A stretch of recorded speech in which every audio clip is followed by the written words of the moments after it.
wave election, nothing gets done because there's a lot of fighting. Because I just got here, I don't know you, I don't know if you're going to be around, why should I work with you, rather than just try to do whatever I think is right. So it's important to pick an industry where you can play long-term games and with long-term people. So those people have to signal that they're going to be around for a long time, that they're ethical, and their ethics are visible through their action. In a long-term game, it seems that everybody is making each other rich, and in a short-term game, it seems like everybody's making themselves rich. I think that is a brilliant formulation. Yeah, in a long-term game, it's positive sum. We're all baking the pie together. We're trying to make it as big as possible. In a short-term game, we're cutting up the pie. Now, this is not to excuse the socialists, right? The socialists are people who are not involved in baking the pie, who show up at the end and say, I want a slice or I want the whole pie. They show up with the guns. But I think a good leader doesn't take credit. A good leader tries to inspire people so the team gets the job done. And then things get divided up according to fairness and who contributed how much or as close to as possible and took risk as opposed to just whoever has the longest knife, the sharpest knife. So these next two tweets are play iterated games. All returns in life, whether in wealth, relationships, or knowledge, come from compound interest. Yeah, when you've been doing business with somebody, you've been friends with somebody for 10 years, 20 years, 30 years, it just gets better and better because you trust them so easy that the friction goes down. You can do bigger and bigger things together. For example, the simplest one is getting married to someone, having kids and raising children. Like that's compound interest, right? Investing in those relationships. Those relationships end up being invaluable compared to more casual relationships. It's true in health and fitness. The fitter you are, the easier it is to stay fit. Whereas the more you deteriorate your body, the harder it is to come back and claw your way back to a baseline. It requires heroic acts. Regarding compound interest, I think I saw you retweet something a while back. Maybe it was from Ed Lattimore. It went something along the lines of get some traction, get purchase, and don't lose it. So the idea was to gain some initial traction and never fall back, just keep ratcheting up and up. I don't remember it exactly, but I think that was right. Yeah, it was like get traction and don't let go. It was a good one. Yeah. In terms of pick people to work with that have high intelligence, high energy, and high integrity, I find that's the three-part checklist that you cannot compromise on. You need someone who's smart or they're heading in the wrong direction and you're not going to end up in the right place. You need someone high energy because the world is full of smart, lazy people. We all know people in our lives who are really smart, but can't get out of bed or lift a finger. And we also know people who are very high energy but not that smart, so they work hard but they're running in the wrong direction. And smart, it's not a pejorative. It's not meant to be like someone's smart, someone else is stupid, but it's more that everyone's smart at different things. So depending on what you want to do well, you have to find someone who's smart at that thing.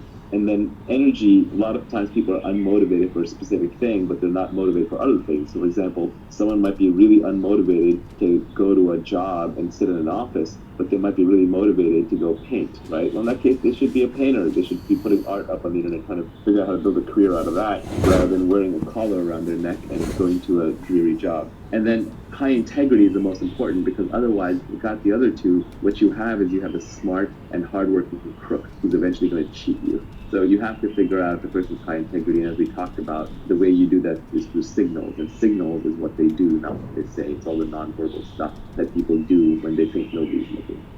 With respect to the energy, there was this interesting thing from Sam Altman a while back where he was talking about delegation, and he was saying one of the important things for delegation is delegate to people who are actually good at the thing that you want them to do. It's the most obvious thing, but it seems like you want to partner with people who are naturally going to do the things that you want them to do. Yeah, I almost won't start a company or hire a person or work with somebody if I just don't think they're into what I want them to do. When I was younger, I used to try and talk people into things. That was this idea that you can sell someone into doing something, but you can't. You can't keep them motivated. You can get them inspired initially. It might work if you're a king like Henry V and you're trying to get them to just charge into battle, and then they'll figure it out. But if you're trying to keep someone motivated for the long term, that motivation has to come intrinsically. You can't just create it, nor can you be the crutch for them if they don't have that intrinsic motivation. So you have to make sure people actually are high energy and want to do what you want them to do or what you want to work with them. Reading signals is very, very important. Signals are what people do despite what they say.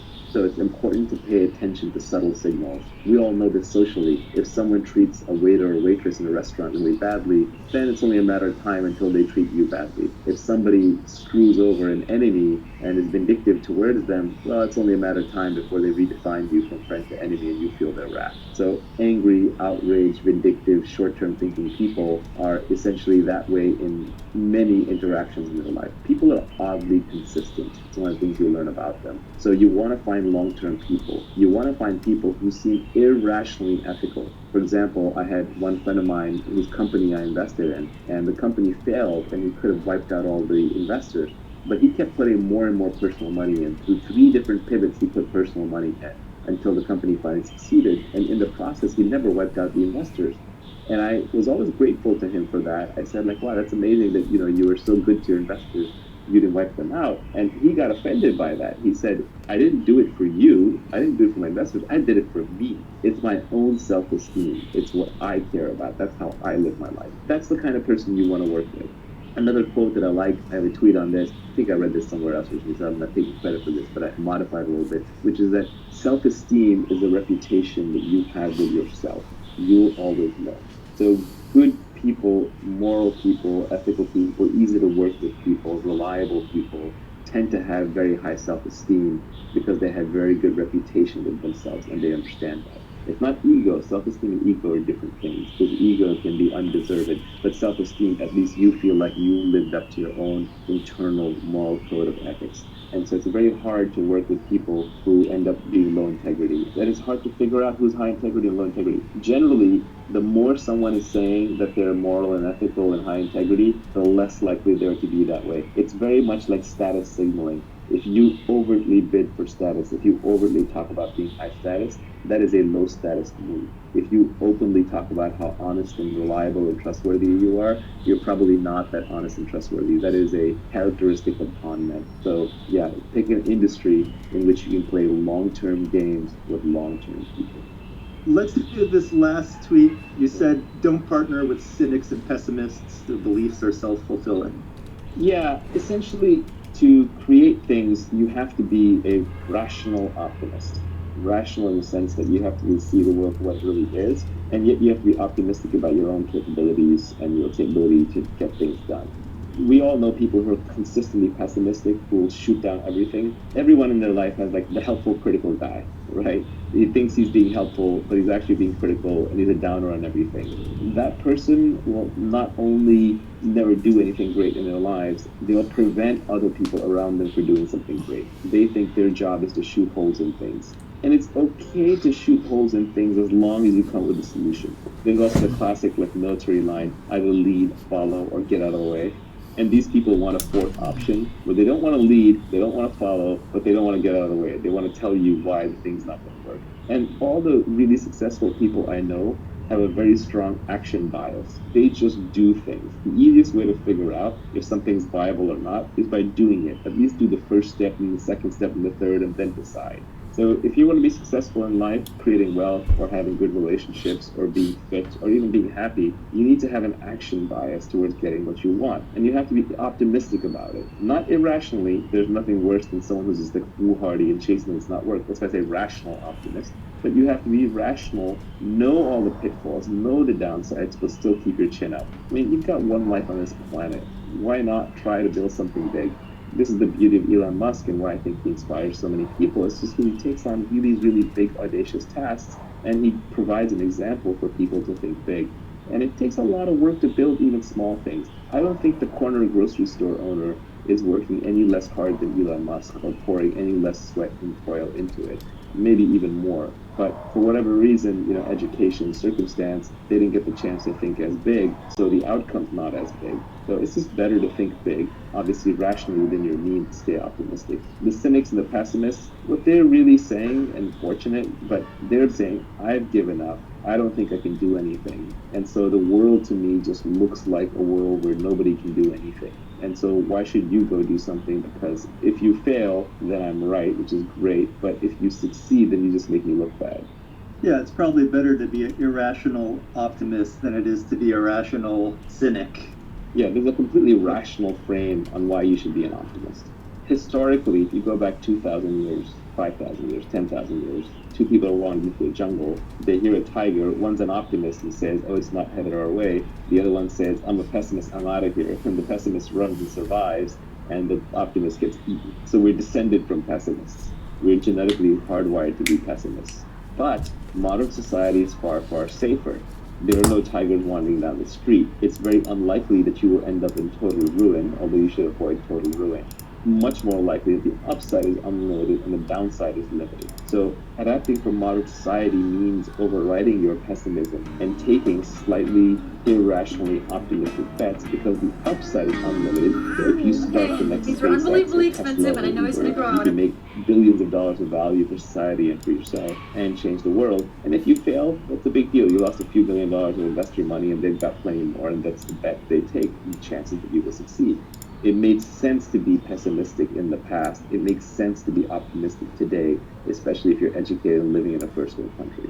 Even a third world country, I actually think the economic opportunities in third world countries are much larger. The one thing you have to avoid is the risk of ruin. Ruin means stay out of jail. So don't do anything that's illegal. It's never worth it to wear an orange jumpsuit. And stay out of total catastrophic loss. That could mean that you stay out of things that could be physically dangerous, hurt your body. You have to watch your health. And stay out of things that can cause you to lose all of your capital or all of your savings. So don't gamble everything at one go. But you take rationally optimistic bets with big upside. I think there's people that will try and build up your ideas and build on your ideas, no matter how far-fetched they might seem. And then there are people who will list out all the obvious exceptions, no matter how obvious they are. And fortunately, in the startup world, I don't even really get exposed to the people that are giving you the obvious exceptions and all the reasons it's not going to work. I barely get exposed to that anymore. That's what Twitter is for. Scott Adams got so annoyed by this that he came up with the phrase, an acronym, which is, but of course there are obvious exceptions, BOCTAOE. And he used to pin that acronym at the end of his articles for a while. But Twitter is just overrun with nitpickers. And where exactly as you're pointing out, Silicon Valley has learned that the upside is so great that you never look down on the slobby kid who's wearing a hoodie and has coffee on his shoes and just looks like a slob, because you don't know if he's going to be the next Mark Zuckerberg or the next Reid Hoffman. So you got to treat everybody with respect. You got to look up to every possibility and opportunity, because the upside is so unlimited and the downside is so limited in the modern world, especially with financial assets and instruments.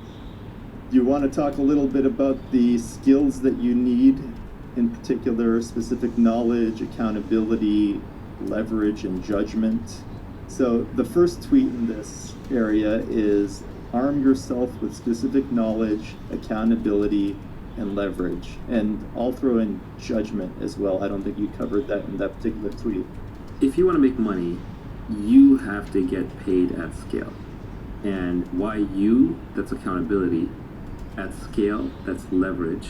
And just you getting paid as opposed to somebody else getting paid, that's specific knowledge. So specific knowledge is probably the hardest thing to get across in this whole tweet storm, and it's probably the thing that people get the most confused about. The thing is that we have this idea that everything can be taught. Everything can be taught in school. And it's not true that everything can be taught. In fact, the most interesting things cannot be taught. But everything can be learned. And very often that learning either comes from some innate characteristics in your DNA, or it could be through your childhood where you learn soft skills, which are very, very hard to teach later on in life, or it's something that is brand new, so nobody else knows how to do it either, or it's true on-the-job training because you're pattern matching into highly complex environments, building judgment in a specific domain. Classic example is investing, but it could be in anything. It could be in judgment in running a fleet of trucks. It could be judgment in weather forecasting. So specific knowledge is the knowledge that you care about, especially if you're later in life. Let's say you're post 20, 21, 22. You almost don't get to choose which specific knowledge you have. Rather, you get to look at what you have already built by that point in time, and then you can build on top of it. The first thing to notice about specific knowledge is that you can't be trained for it. If you can be trained for it, if you can go to a class and learn specific knowledge, then somebody else can be trained for it too. And then we can mass produce and mass train people. Heck, we can even program computers to do it, and eventually we can program robots to walk around doing it. So if that's the case, then you're extremely replaceable, and all we have to pay you is the minimum wage that we have to pay you to get you to do it. when there are lots of other takers who can be trained to do it. So really, your returns just devolve into your cost of training plus the return on investment on that training. So you really want to pick up specific knowledge. You need your schooling, you need your training to be able to capitalize on the best specific knowledge, but the part of it that you get paid for is the specific knowledge. For example, someone who goes and gets a degree in psychology and then becomes a salesperson. Well, if they were already a formidable salesperson and had great salesmanship to begin with, then the psychology degree is leverage. It arms them and they do much better at sales. But if they were always an introvert, never very good at sales, and they're trying to use psychology to learn sales, they're just not going to get that great at it. Specific knowledge is found much more by pursuing your innate talents, your genuine curiosity, and your passion. It's not by going to school for whatever is the hottest job. It's not for going into whatever field investors say is the hottest. Very often, specific knowledge is at the edge of knowledge. Let me see.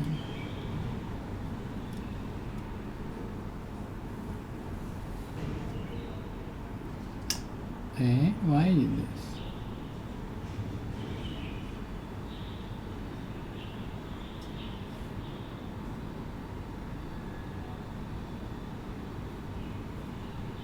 Chlorine.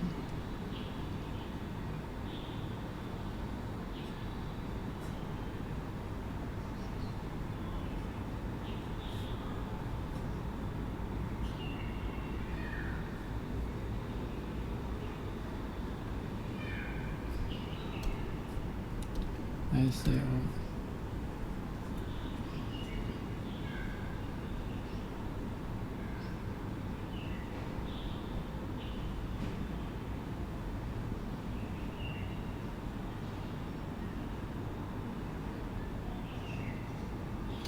Merge.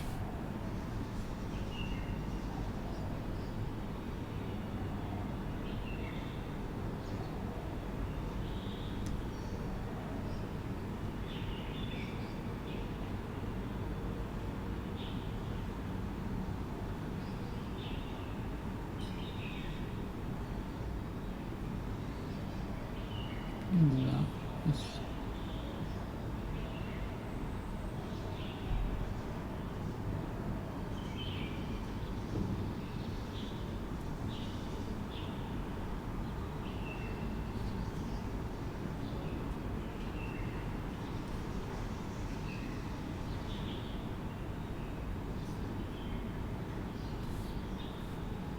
host.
It's important.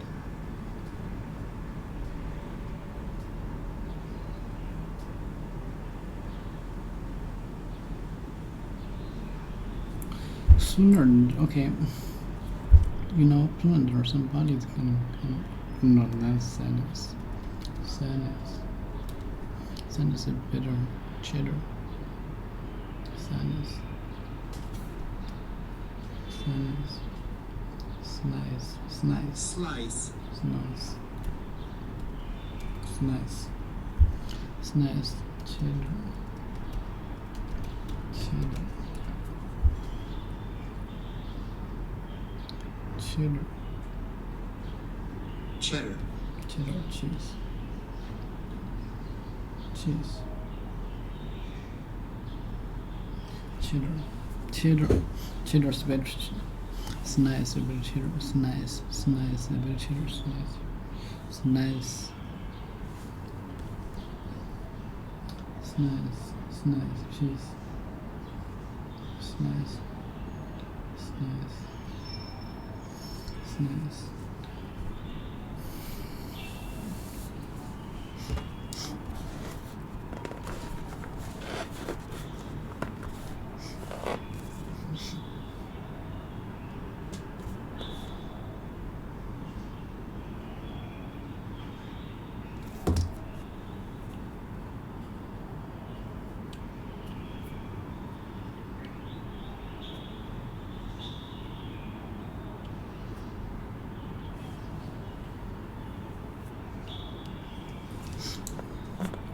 You know, sooner and later, somebody's gonna come or no, that's nice. That's nice. That's nice. That's nice. It's a better cheddar. And then where you gonna wrong? Yeah, I guess you're right. You are damn right. I'm right. You're damn right. No, sooner and later, somebody's gonna come and know that's nice. It's a better cheddar.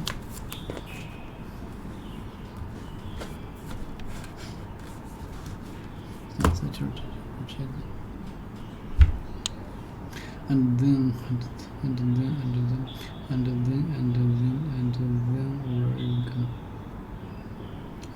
where you can run. Then I guess you're right. You are damn right. I see you show this guys. I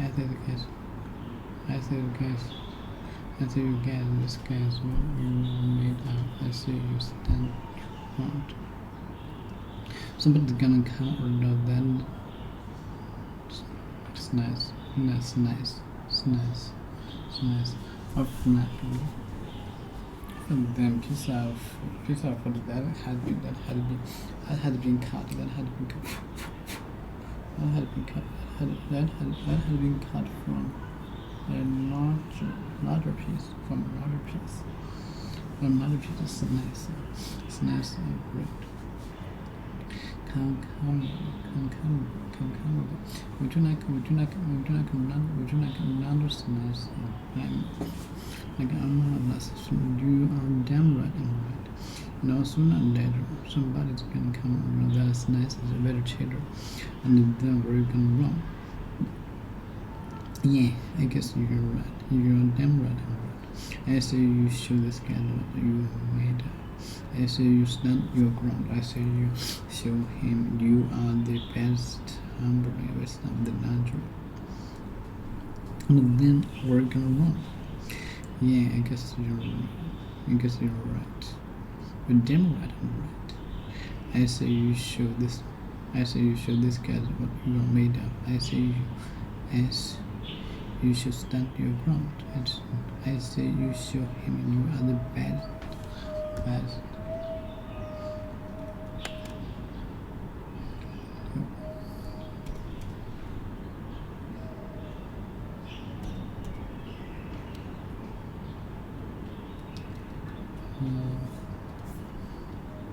Sanders.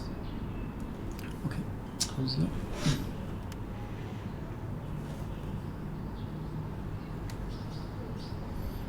Cheddar.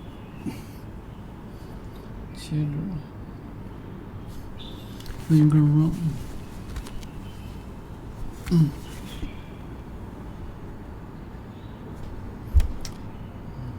Cheddar. I got the dimmer right. Baddest. Baddest.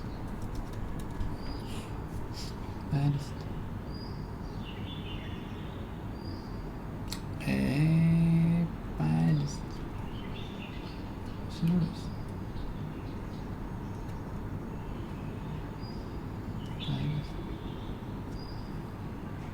Baddest. Like the baddest.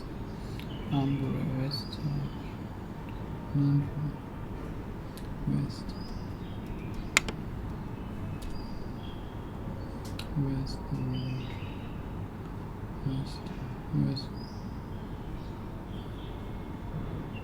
west,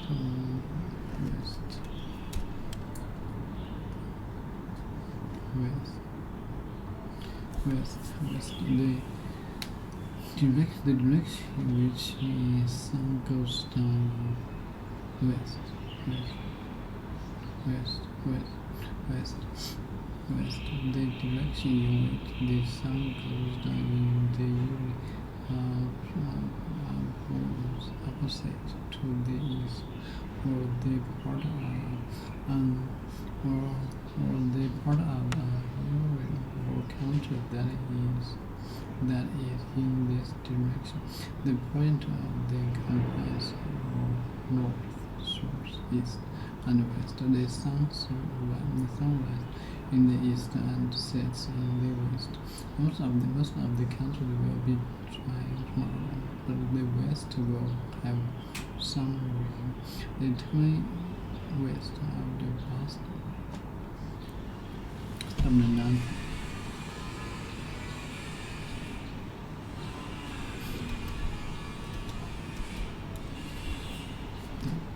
Laundry, laundry, laundry, laundry, laundry.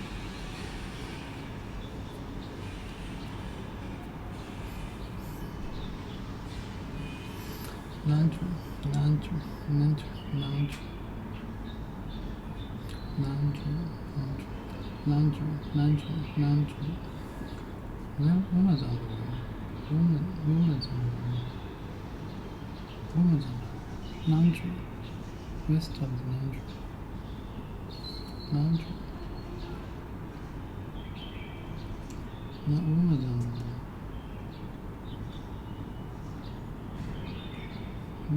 Woman's underwear. Laundry. Laundry. West of the laundry. What means west of the laundry? Woman's underwear.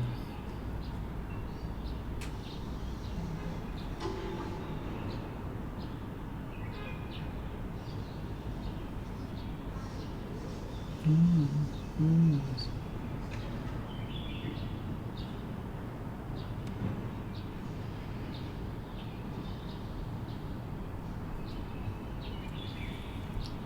Laundry.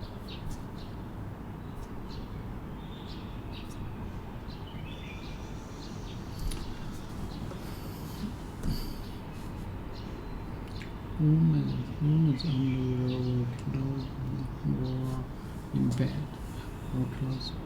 Woman's underwear or clothes wore in bed. North America and West Europe. The direction in which the sun goes down east, or the part of area or country that is in the west of laundry. Show him you are the best umbrella west of laundry. West of laundry. West.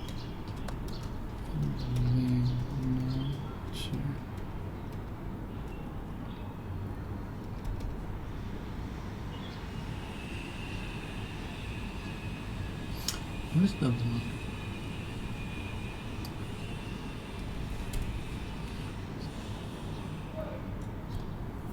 West of the laundry. West of the laundry. Sorry. The west of the mail. The west of the open. West of the laundry. West of the laundry. Hungry. This was so west of laundry.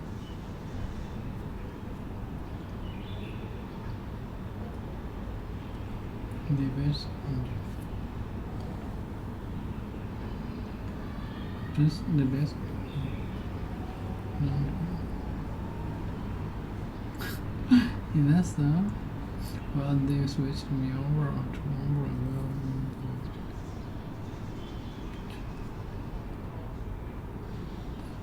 Your team writing, right? Your team writing, right? You say you should risk what you are made of. You do your wrong. I say you should. You are the best number with the number.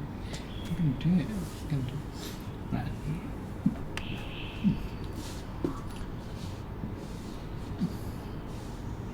More place. The best.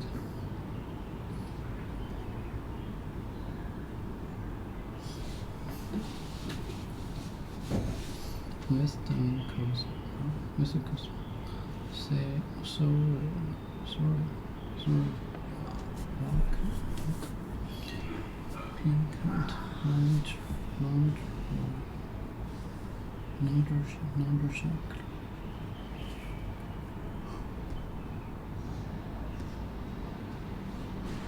Still be laundry.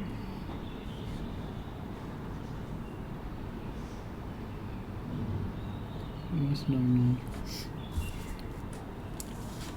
Show him you are the best homebrewers of the laundry. I'm gonna do it. Alright. Go see Miss Kitty and she'll fix you up with a nice cookie. Go see Miss Kitty, and she'll fix you up. Go see Miss Kitty.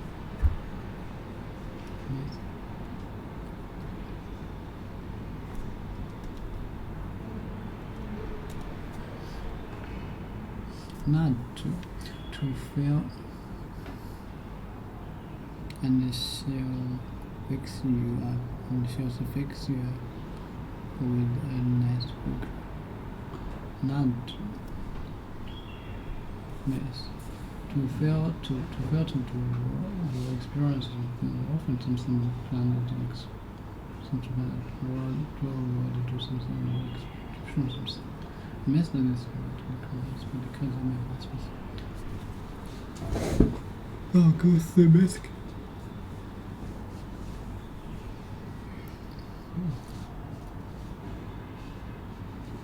Okay.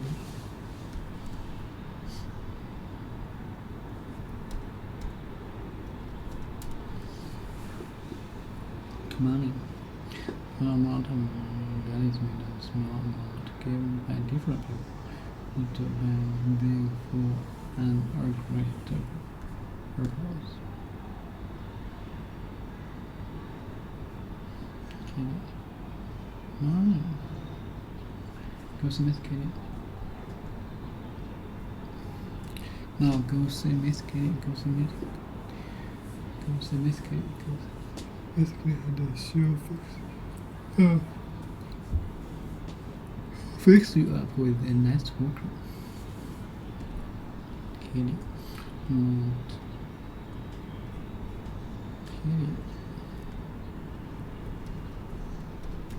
Kitty. Goes Miss Kitty. Mom.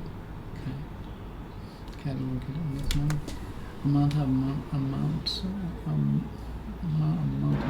that is made of small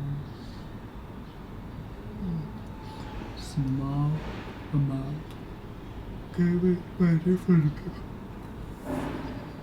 Who's the best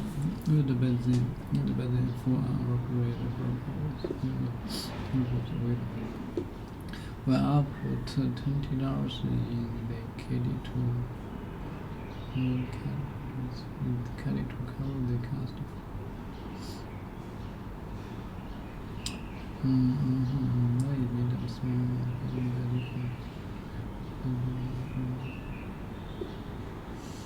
we opt okay.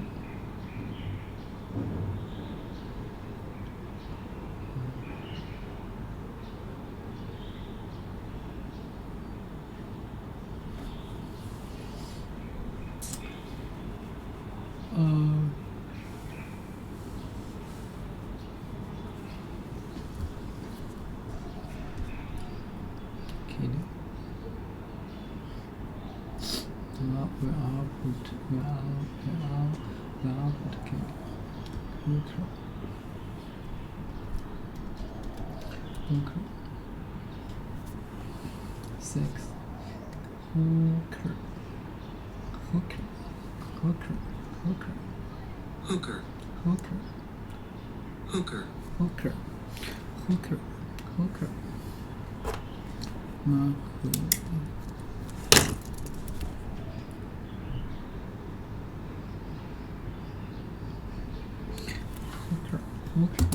Hooker. Hooker. Or nice hooker. Hooker. I don't know what else to say. I don't know what else. I don't know what else to say. I don't know what else to say. Oh, that works.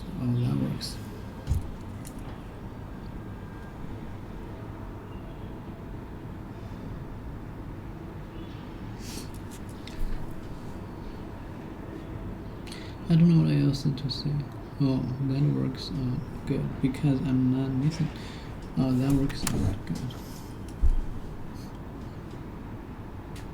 Oh, that works out good because I'm not missing.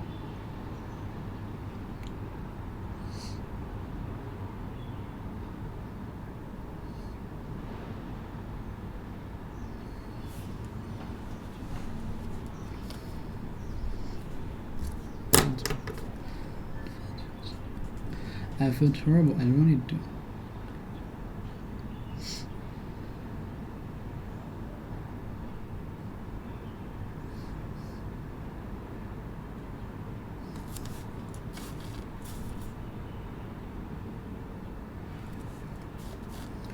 I don't know what else to do. Hooker, nice hooker. 6. With a nice hooker. And fixing on with nice hooker. Her whole suit.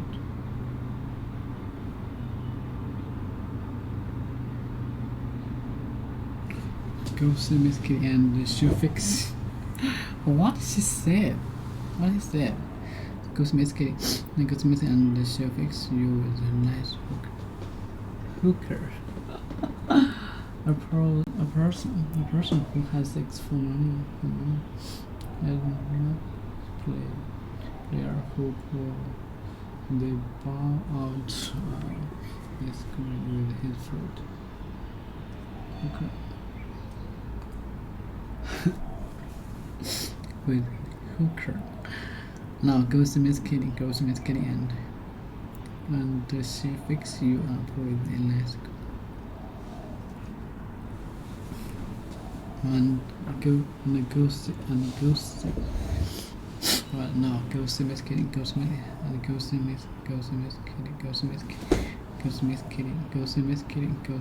Kitty. And she'll fix you up with a nice hooker. I don't know what else to say. Oh, that works out good because I'm not listening. But horror, I really do. I'm sorry. Did I back hurt? I'm sorry. Did I back hurt you now? Knife reach. Did I'm friend with her?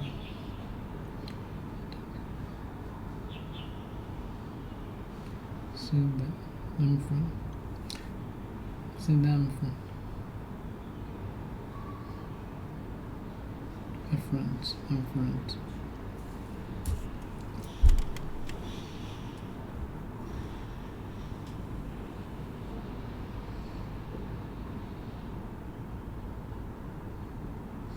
See them from the I was wondering them to get the event from terrible. I don't get it. Like it's bad enough. She stole the. It's bad enough, but she stole the gun. Hooker.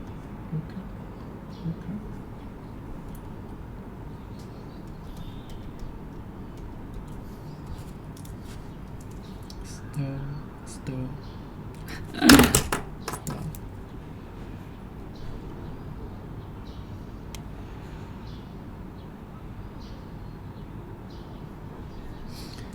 She stole the guy who might actually be the person that I'm supposed to be with. Okay, yes, Monica, you didn't get it. It's bad enough, but she's the guy who might actually be the person that I'm supposed to be with. I'm supposed to.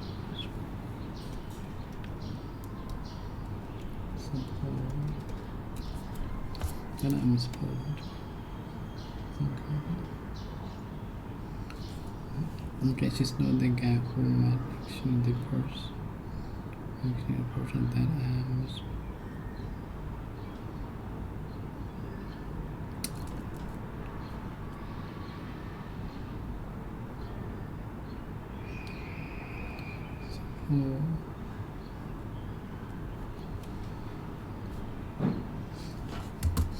It's bad enough. It's bad enough. It's bad enough. It's bad enough. It's bad enough. It's bad enough. It's bad enough. She's not the guy who might act be the person that I am supposed to be with. That I am supposed to be with. He's not the guy who might actually be the person that I am supposed to.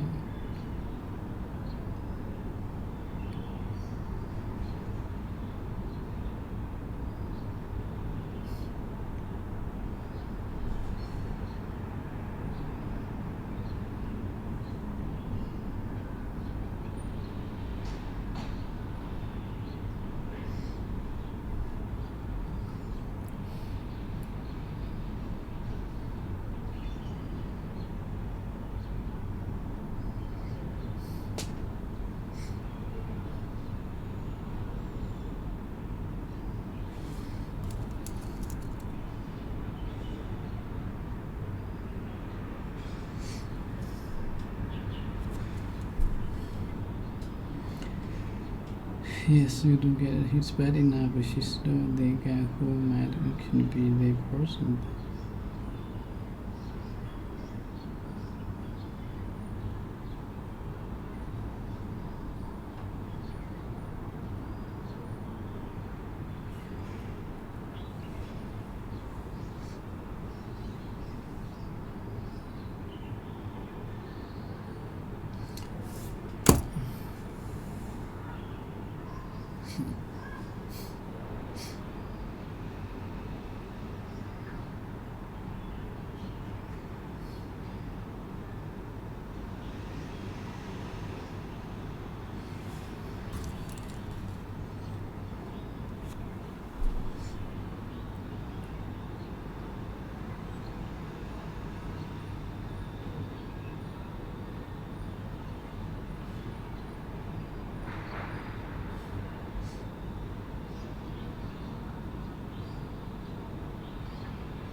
Supposed to be with. Exactly.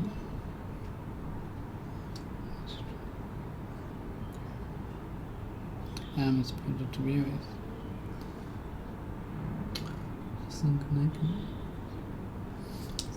I can suppose. I suppose I'm supposed to be with. Mark, I need to get it. He's bad enough to understand this guy who might. It's bad enough. It's still the guy who might actually be the person. Who might actually be the person that I am supposed to. It's bad enough. No, she actually.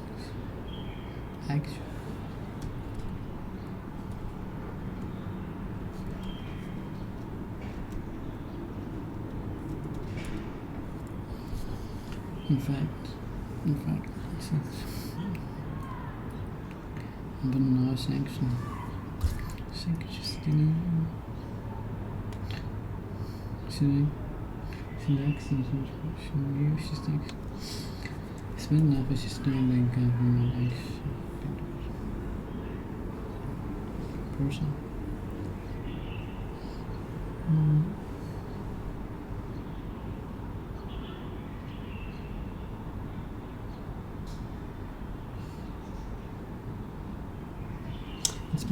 In Spanish, enough she's done the guy who might actually be the person that I am supposed to be with. And now she's actually stealing me. What are you talking about?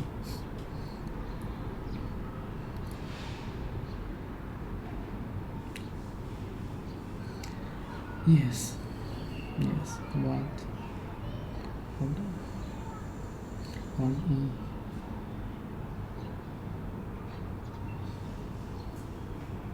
What are you talking about? Nobody could do. What are you talking about? Well, nobody steal me from you.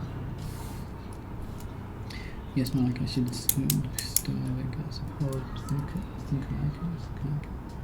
just think that something is likely to be true. I think that something is likely to be true. I think something is likely to be true. So as simple as be that if fun is interesting that something is likely to be true. Just think that something is likely to be true. I found it not more difficult to get a job than his report it.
And selection stealing me.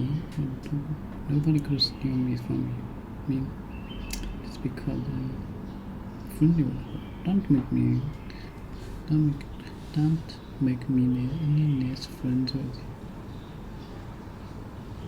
you. You might be aware of that. Yes, I know that you don't have anything to do with me, but I know it's true. Yes. Look, I know you are in bed, and you are in place right now. I know you are in your place right now, where you really needed to. You really needed to have a job. I know you are in your place right now. No, you are in April, not where you smiling in head, Julie.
Look,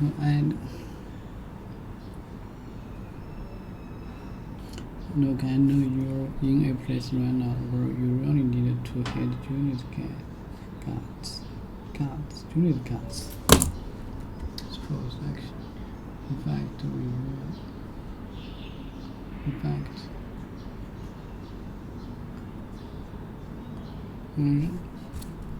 now she's. No, she's actually. In fact, now she's actually.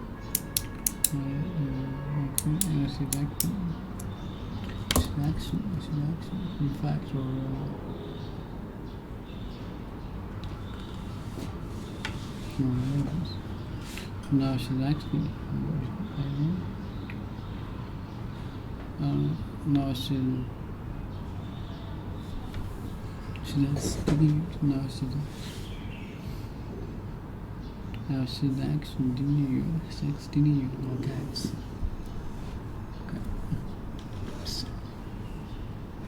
Gods. By her. Gods.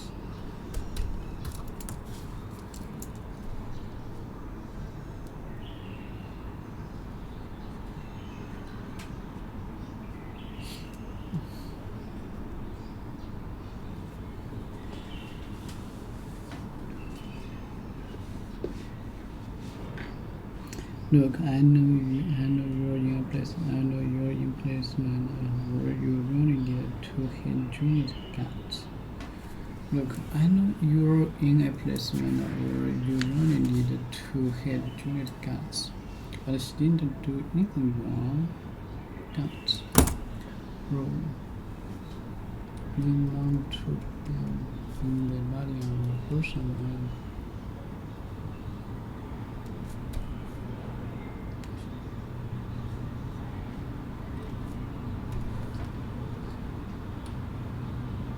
cards. She chooses cards. Cards.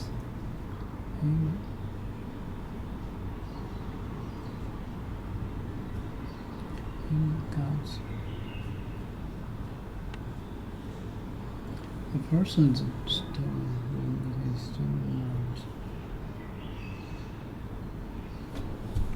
cards. Julia's cards. She's. How are you? Now I know why you should know where you choose cards.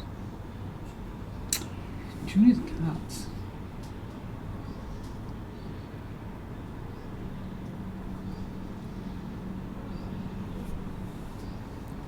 choose guys. It guys. Okay. Now I know your person really.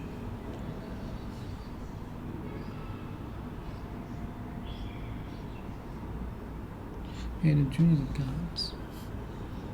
Choose guys. Guys.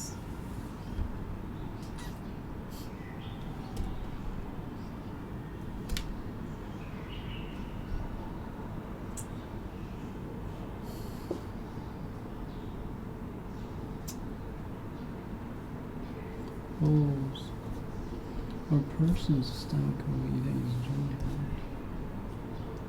Feeling. Stop feeling about saying that connect. If you experiment and it doesn't have to decide it. I have a gut feeling that the relationship won't last. Are we decide what should it be done?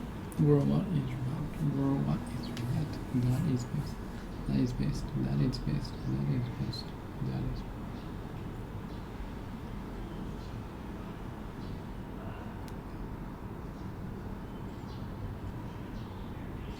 is. That is best. That is best. That is based on how some for feel rather than think about reason. My head said that I should go, but my gut said I should stay.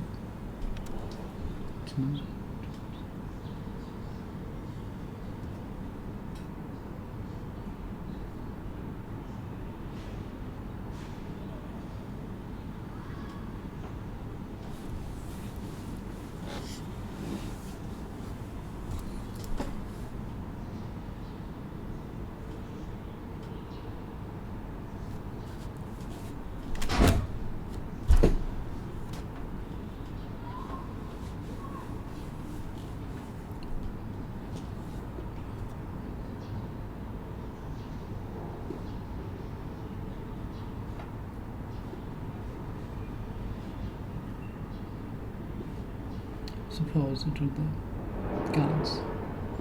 Empty beauty. The more what the guns pose. Feeling coming from your having to do with your emotional from that my gut reaction is a better market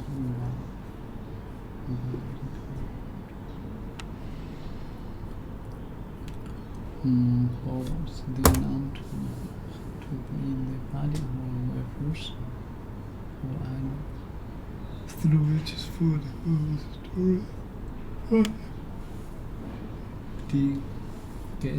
digesting food.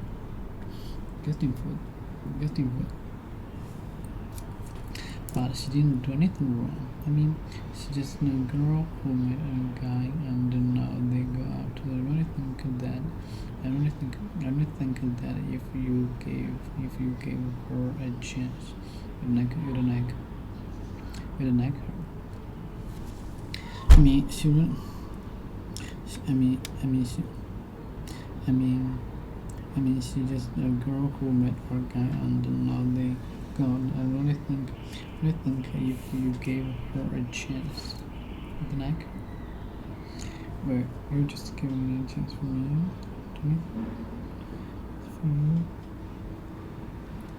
I heard. Open to the door. Boys ready. Idiot, you stood like cowboy. Your brand.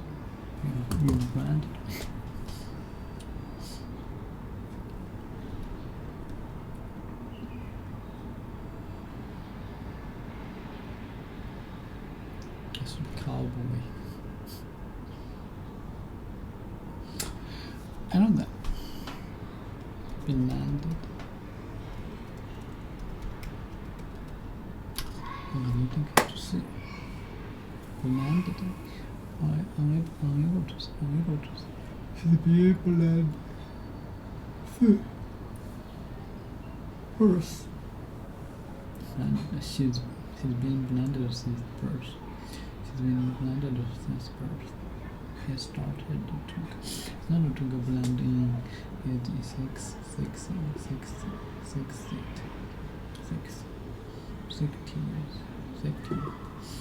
She's blended since birth. He started to go blend in 60. Blend. Unable to see. She's been blended since birth.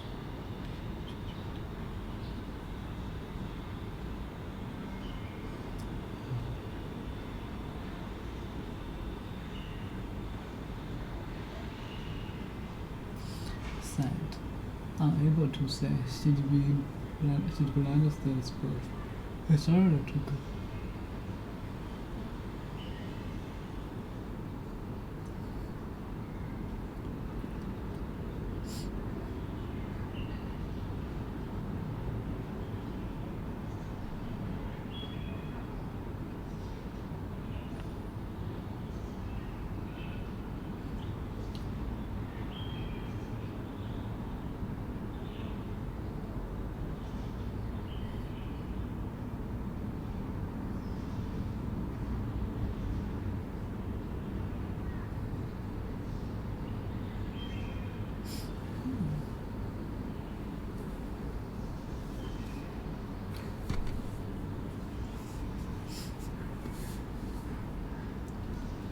Started to go blend in releases.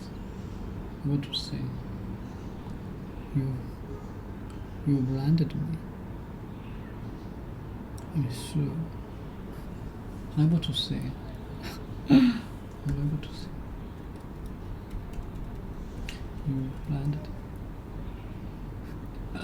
You blended me. Blended. You branded me. You branded me. You branded me. I'm so used to the cup. You blended me. Able to say things being worse. You will be smart to go blended in his 60s, in his 60s. Okay, that's funny. And that is six. That is numbers. Numbered express. Incomparable.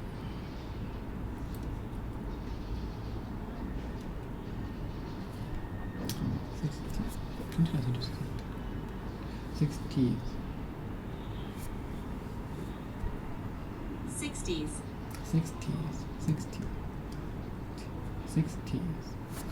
She started to go landed in his 60s.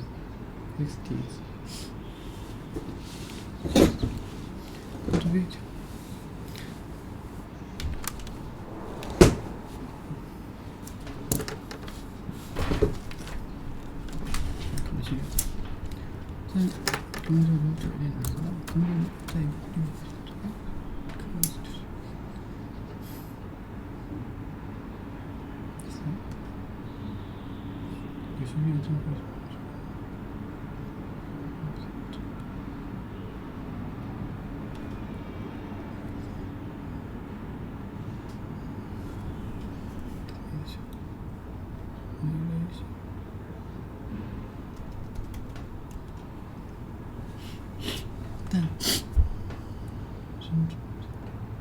So to technology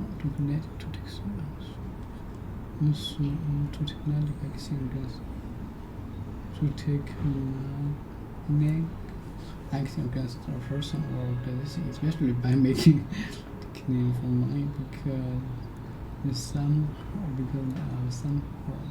that this Oh, I'm Sue. I know all this. I'm Sue.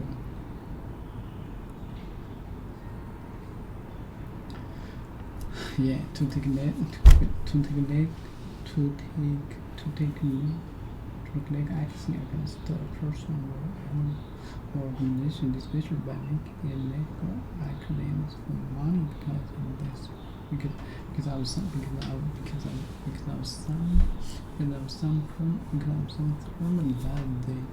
that they have cost.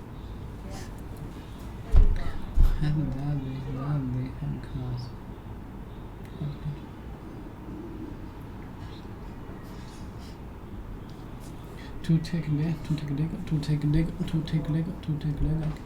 against a person or organizations, especially by making illegal claims for money because of some fraud that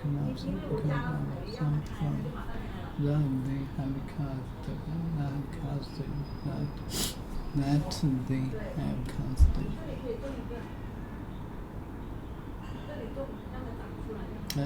I'm Sue.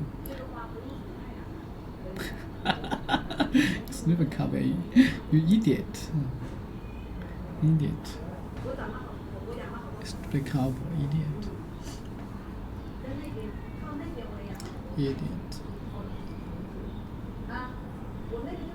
I'm Sue. You idiot.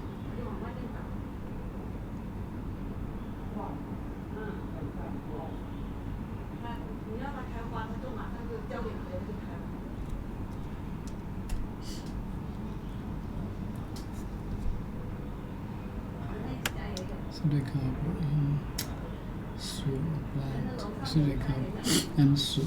Oh my god, Teddy. What the hell did you do? You idiot. You stupid car.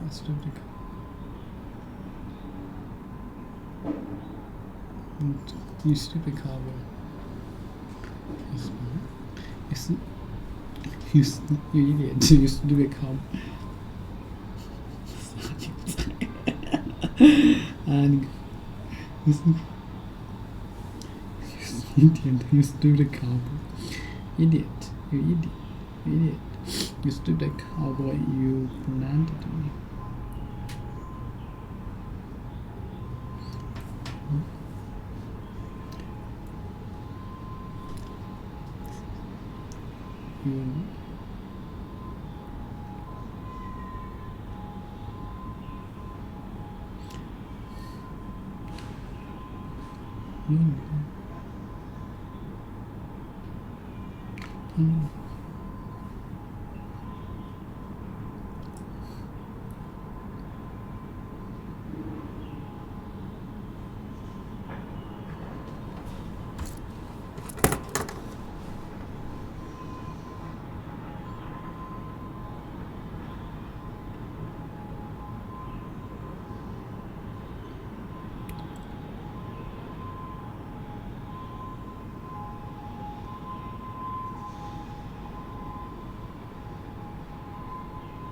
Oh my god, Teddy, what the hell did you do? I'm sorry, I'm such a doofus. I'm Sue.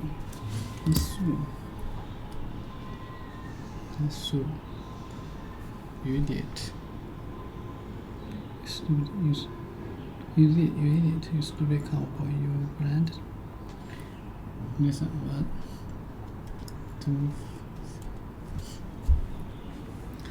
Two-face, you stupid person, you stupid. I'm sorry, I'm such a two-face. Two-face. Idiot. Stupid cow, stupid person. Stupid cow, I two-face.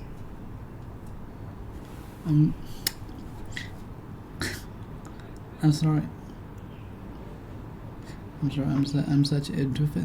I'm sorry, I'm such a doofus. So sorry. I'm so sorry. I'm such a doofus. My God, what happened? Yeah, there's new these new kids, they never last. Yeah, they're new kids. They're new kids, they never last. Sooner or later, they all stop lasting. Stop lasting.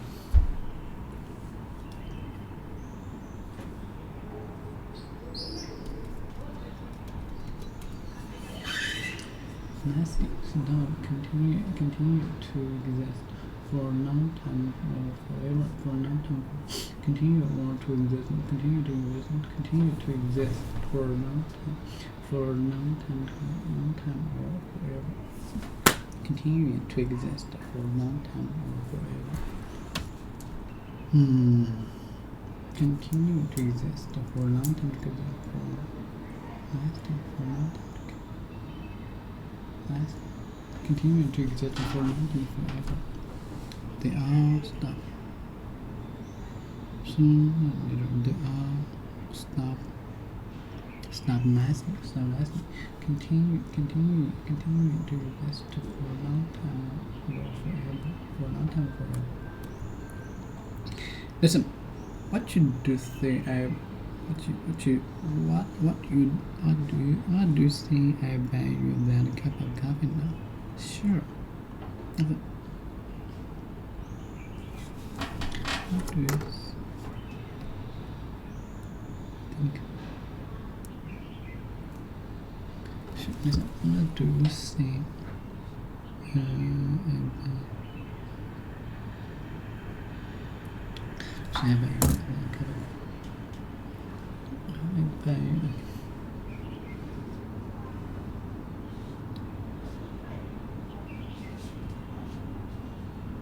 Listen, what do you say? I buy you that. What do you say that I buy you that cup of coffee now? What do you say? How do you say I buy you that cup of coffee? Listen, what do you say I buy you that cup of coffee? Sooner and later, they all stop lasting. Listen, what do you say? I buy you that cup of coffee? Sure. I just thought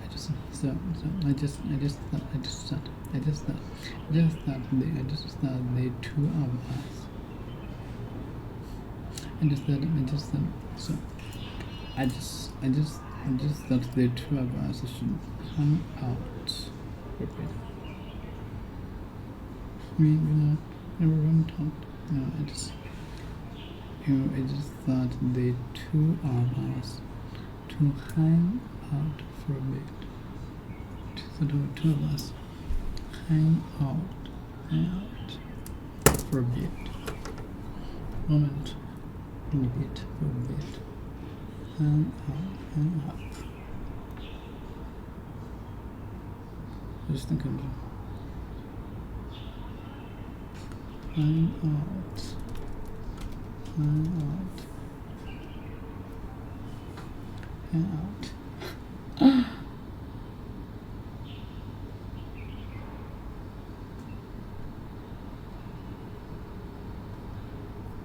for a bit.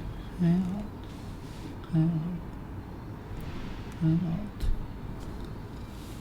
out. I just thought the two of us should hang out for a bit.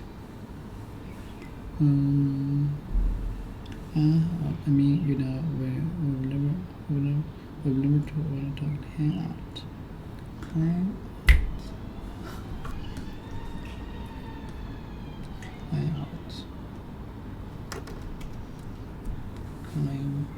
Fix at the top. To fasten. To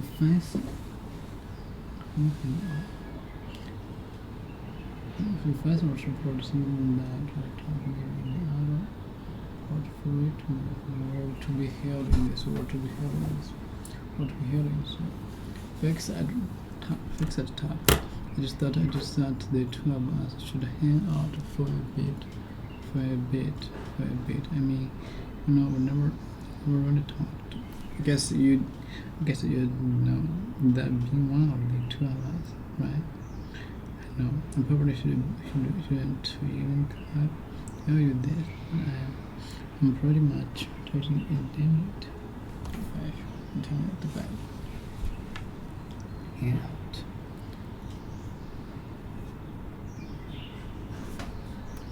Intended.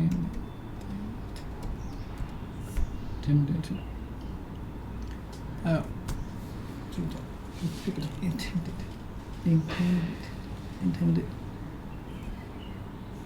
Okay. Passengers were nervous because we are not confident in a situation. Also stuff that's just being figured out or is really hard to figure out. So if you're not 100% into it, somebody else who is 100% into it will outperform you. And they won't just outperform you by a little bit, they'll outperform you by a lot. Because now we're operating the domain of ideas, compound interest really applies and leverage really applies. So if you're operating with 1,000 times leverage and somebody is right 80% of the time and somebody else is right 90% of the time, the person who's right 90% of the time will literally get paid hundreds of times more by the market because of the leverage and because of the compounding factors in being correct. So you really want to make sure you're good at it, so your genuine curiosity is very important. So very often, it's not something you sit down and you reason about. It's more found by observation. You almost have to look back on your own life and see what you're actually good at. For example, I wanted to be a scientist, and that is where a lot of my moral hierarchy comes from. I view scientists at the top of the production chain for humanity, and the group of scientists who have made real breakthroughs and contributions have probably added more to human society, I think, than any single other class of human beings. Not to take away anything from art or politics or engineering or business, but without the science, we'd still be scrabbling in the dirt, fighting with sticks and trying to start fires. My whole value system was built around scientists, and I wanted to be a great scientist. But when I actually look back at what I was uniquely good at and what I ended up spending my time doing, it was more around making money, tinkering with technology, and selling people on things, explaining things, talking to people. So I have some sales skills, which is a form of specific knowledge that I have. I have some analytical skills around how to make money, and I have this ability to absorb data, obsess about it, and break it down, and that is a specific skill that I have. I also just love tinkering with technology, and all of this stuff feels like play to me, but it looks like work to others. So there are other people to whom these things would be hard. They say like, well, how do I get good at being pithy and selling ideas? Well, if you're not already good at it, or if you're not really into it, maybe it's not your thing. Focus on the thing that you are really into. This is ironic, but the first person to actually point out my real specific knowledge was my mother. And she did it as an aside, talking from the kitchen, and she said it when I was like 15 or 16 years old. I was telling a friend of mine that I wanted to be an astrophysicist, and she said, no, you're going to go into business. And I was like, what? My mom's telling me I'm going to be in business? I'm going to be an astrophysicist. Mom doesn't know what she's talking about. But Mom knew exactly what she was talking about. She had already observed that every time we walked down the street, I would critique the local pizza parlor on why they were selling their slices a certain way with certain toppings and why their process of ordering was this way when it should have been that way. So she knew that I had more of a business curious mind, but then my obsession with science combined to create technology and technology businesses where I found myself. So very often, your specific knowledge is observed and often observed by other people who know you well and revealed in situations rather than something that you come up with. To the extent that specific knowledge is taught, it's on the job, it's through apprenticeships, and that's why the best businesses, the best careers are the apprenticeship careers, because those are things that society still has not figured out how to train and automate yet. The classic line here is that Warren Buffett went to Benjamin Graham when he got out of school, and Benjamin Graham was the author of The Intelligent Investor and sort of modernized or created value investing as a discipline. And Warren Buffett went to Benjamin Graham and offered to work for him for free. And Graham said, actually, you're overpriced. Free is overpriced. And Graham was absolutely right, that when it comes to a very valuable apprenticeship, like the type that Graham was going to give Buffett, Buffett should have been paying him a lot of money. And that right there tells you that those are skills worth knowing. Specific knowledge also tends to be technical and creative. So on the bleeding edge of technology, on the bleeding edge of art, on the bleeding edge of communication. Even today, for example, there are probably meme lords out there on the internet who can create incredible memes that will spread the idea to millions of people, or are very persuasive. Like, for example, Scott Adams is a good example of this. He's essentially becoming one of the most credible people in the world by making accurate predictions through persuasive arguments and videos. And that is specific knowledge that he has built up over the years because he got obsessed with hypnosis when he was young. He learned how to communicate through cartooning. He embraced Periscope early, so he's been practicing lots of conversation. He's read all the books on the topic. He's employed it in his everyday life. If you look at his girlfriend, she's like this beautiful young Instagram model. That is an example of someone who has built up a specific knowledge over the course of his career. It's highly creative. It has elements of being technical in it, and it's something that is never going to be automated. No one's going to take that away from him because he's also accountable under one brand as Scott Adams, and he's operating with the leverage of media with Periscope and drawing billboard cartoons and writing books. He has massive leverage on top of that brand, and he can build wealth out of it if he wanted to build additional wealth beyond what he already has. Should we be calling it unique knowledge, or does specific knowledge somehow make more sense for it? You know, I came up with this framework when I was really young, and we're talking decades and decades. It's now probably over 30 years old. And so at the time, just specific knowledge stuck with me, so that is how I think about it. The reason I didn't try and change it is because every other term that I found for it was overloaded in a different way. At least specific knowledge isn't that used. I can rebrand it. The probably unique knowledge is, yeah, maybe it's unique, but if I learn it from somebody else, it's no longer unique. Then we both know it. So it's not so much that it is unique, it's that it is highly specific to the situation, it's specific to the individual, it's specific to the problem. And it can only be built as part of a larger obsession, interest, and time spent in that domain. It can't just be read straight out of a single book, nor can it be taught in a single course, nor can it be programmed into a single algorithm. Speaking of Scott Adams, he's got a blog post on how to build your career by getting in, say, the top 25 percentile at 3 or more things. And by doing that, you become the only person in the world who can do those 3 things in the 25th percentile. So instead of trying to be the best at one thing, you just try to be very, very good at 3 or more things. Is that a way of building specific knowledge? I actually think the best way is just to follow your own obsession. And somewhere in the back of your mind, you can realize that, hey, actually, this obsession, like I'll keep an eye out for the commercial aspects of it. But I think if you go around trying to build it a little too deliberately, if you become too goal-oriented on the money, then you won't pick the right thing. You won't actually pick the thing that you love to do, so you won't go deep enough into it. Scott Adams' observation is a good one. It's predicated on statistics. Let's say there's 10,000 areas that are valuable to the human race today in terms of knowledge to have.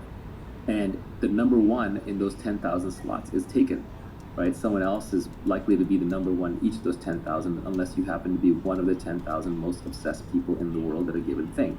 But when you start going the combinatorics of combining, well, number 3,728 with top-notch sales skills and really good writing skills and someone who understands accounting and finance really well, when the need for that intersection arrives, you've expanded now from 10,000 through combinatorics to millions or tens of millions. So it just becomes much less competitive. Also, there's diminishing returns, so it's much easier to be top 75 percentile at 3 or 4 things than it is to be literally the number one at something. I think it's a very pragmatic approach, but I think it's important that one not start assembling things too deliberately, because you do want to pick things where you are a natural. Everyone is a natural at something. We're all familiar with that phrase, a natural. Oh, this person's a natural at meeting men or women. This person's a natural socialite. This person's a natural programmer. This person's a natural reader. So whatever you are a natural at, you want to double down on that. And then there are probably multiple things you're natural at because personalities and humans are very complex. So we want to be able to take the things that you are natural at and combine them so that you automatically, just through sheer interest and enjoyment, end up top 25 or top 10 or top 5% at a number of things. Talking about combining skills, you said that you should learn to sell, learn to build. If you can do both, you'll be unstoppable. You know, this is a very broad category now, but it's 2 broad categories. One is building the product, which is hard, and it's multivariate. That can include design, that can include development, that can include manufacturing, logistics, procurement. It could even be designing and operating a service. It has many, many definitions, but in every industry, there is a definition of the builder. In our tech industry, that's the CTO, it's the programmer, it's the software engineer, hardware engineer. But even in like a laundry business, it could be the person who's building the laundry service, who is making the trains run on time, who's making sure all the clothes end up in the right place at the right time, and so on. Then the other side of it is the sales side. Again, selling has a very broad definition. Selling doesn't necessarily just mean selling individual customers, but it could mean marketing, it could mean communicating, it could mean recruiting, it could mean raising money, it could mean inspiring people, it could mean doing PR. So it's a broad umbrella category. So generally, the Silicon Valley startup model tends to work best. It's not the only way, but it is probably the most common way. When you have two founders, one of whom is world-class at sales and one of whom is world-class at building. An example is for Steve Jobs and Steve Wozniak with Apple. Gates and Allen probably had similar responsibility early on with Microsoft. Larry and Sergey, probably broke down along those lines, although it's a little different there because that was a very technical product delivered to end users through a simple interface. But generally, you will see this pattern repeated over and over. There's a builder and there's a seller. There's a CEO and CTO combo. And venture and technology investors are almost trained to look for this combo whenever possible. It's the magic combination. The ultimate is when one individual can do both. That's when you get true superpowers. That's when you get people who can create entire industries. The living example is Elon Musk. He may not necessarily be building the rockets himself, but he understands enough that he actually makes technical contributions. He understands the technology well enough that no one's gonna snow him on it, and he's not running around making claims that he doesn't think he can eventually deliver. He may be optimistic in the timelines, but he thinks it's within reasonableness of delivery. Even Steve Jobs developed enough product skills and was involved enough in the product that he also operated in both of these domains. Larry Ellison started as a programmer and I think wrote the first version of Oracle, or was actually heavily involved in it. Mark Andreessen was also in this domain. He may not have had enough confidence in his sales skills, but he was the programmer who wrote Netscape Navigator, a big chunk of it. So I think the real giants in any field are the people who can both build and sell. And usually the building is a thing that, like, a salesperson can't pick up building later in life. It requires too much focused time. But a builder can pick up selling a little bit later, especially if they were already innately wired to be a good communicator. Bill Gates famously paraphrased this as, "I would rather teach an engineer marketing than a marketer engineer." I think if you start out with a building mentality and you have building skills and still early enough in your life, or you have enough focused time that you think you can learn selling and you have some natural characteristics where you're a good salesperson, then you can double down on those. Now, your sales skills could be in a different than traditional domain. So for example, let's say you're a really good engineer, and then people are saying, well, now you need to be good at sales. Well, you may not be good at hand-to-hand sales, but you may be a really good writer. And writing is a skill that can be learned much more easily than, say, in-person selling. And so you may just cultivate writing skills until you become a good online communicator and then use that for your sales. On the other hand, it could just be that you're a good builder and you're bad at writing and you don't like communicating to mass audiences, but you're good one-on-one. So then you might use your sales skills for recruiting or for fundraising, which are more one-on-one kinds of endeavors. This is pointing out that if you're at the intersection of these two, don't despair, because you're not going to be the best technologist and you're not going to be the best salesperson. But in a weird way, that combination, back to Scott Adams skill stack, that combination of two is unstoppable. Long-term, people who understand the underlying product and how to build it and can sell it, these are catnip to investors. These people can break down walls if they have enough energy, and they can get almost anything done. If you could only pick one to be good at, which one would you pick? When you're trying to stand out from the noise, building is actually better because there's so many hustlers and salespeople who have nothing to back them up. When you're starting out, when you're trying to be recognized, building is better.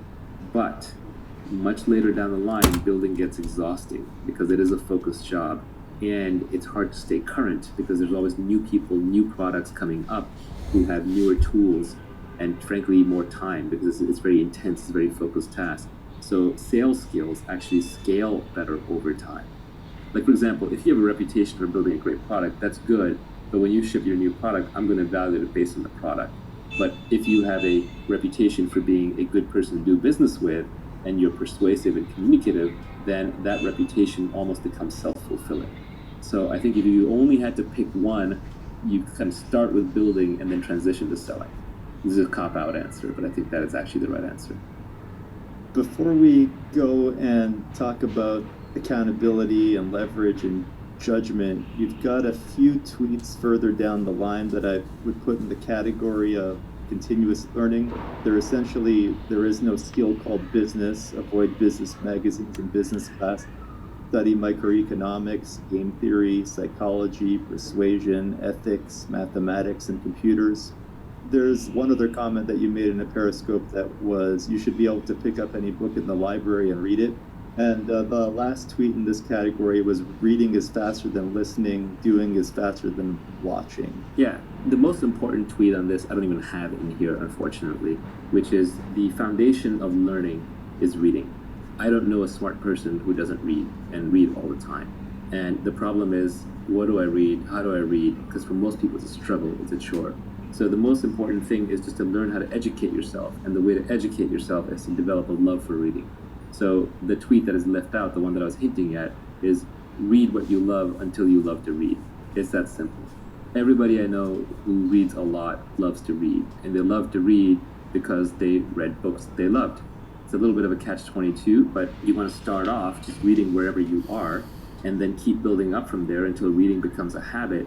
And then eventually you will just get bored of the simple stuff. So you may start off reading fiction, then you might graduate to science fiction, then you may graduate to nonfiction, then you may graduate to science or philosophy or mathematics or whatever it is. But take your natural path and just read the things that interest you until you understand them, and then you'll naturally move to the next thing and the next thing and the next thing. Now, there is an exception to this, which is where I was hinting with what things you actually do want to learn, which is at some point there's too much out there to read. And even reading is full of junk. There are actually things you can read, especially early on, that will program your brain a certain way. And then later things that you read, you will decide whether those things are true or false based on the earlier things. So it is important that you read foundational things. And foundational things, I would say, are the original books in a given field that are very scientific in their nature. So for example, instead of reading a business book, pick up Adam Smith's The Wealth of Nations. Instead of reading a book on biology or evolution that's written today, I would pick up Darwin's Origin of the Species. Instead of reading a book on biotech right now that may be very advanced, I would just pick up The Eighth Day of Creation by Watson and Crick. Instead of reading advanced books on what cosmology and what Neil deGrasse Tyson and Stephen Hawking have been saying, you can pick up Richard Feynman's 6 Easy Pieces that start with basic physics. If you understand the basics, especially in mathematics and physics and sciences, then you will not be afraid of any book. All of us have that memory of when we were sitting in class and we're learning mathematics, and it was all logical and all made sense until at one point the class moved too fast and we fell behind. And then after that, we were left memorizing equations, memorizing concepts without being able to derive them from first principles. And at that moment, we were lost. Because unless you're a professional mathematician, you're not going to remember those things. All you're going to remember are the techniques, the foundations. So you have to make sure that you're building on a steel frame of understanding, because you're putting together a foundation for a skyscraper. And you're not just memorizing things, because if you're just memorizing things, you're lost. So the foundations are ultra important.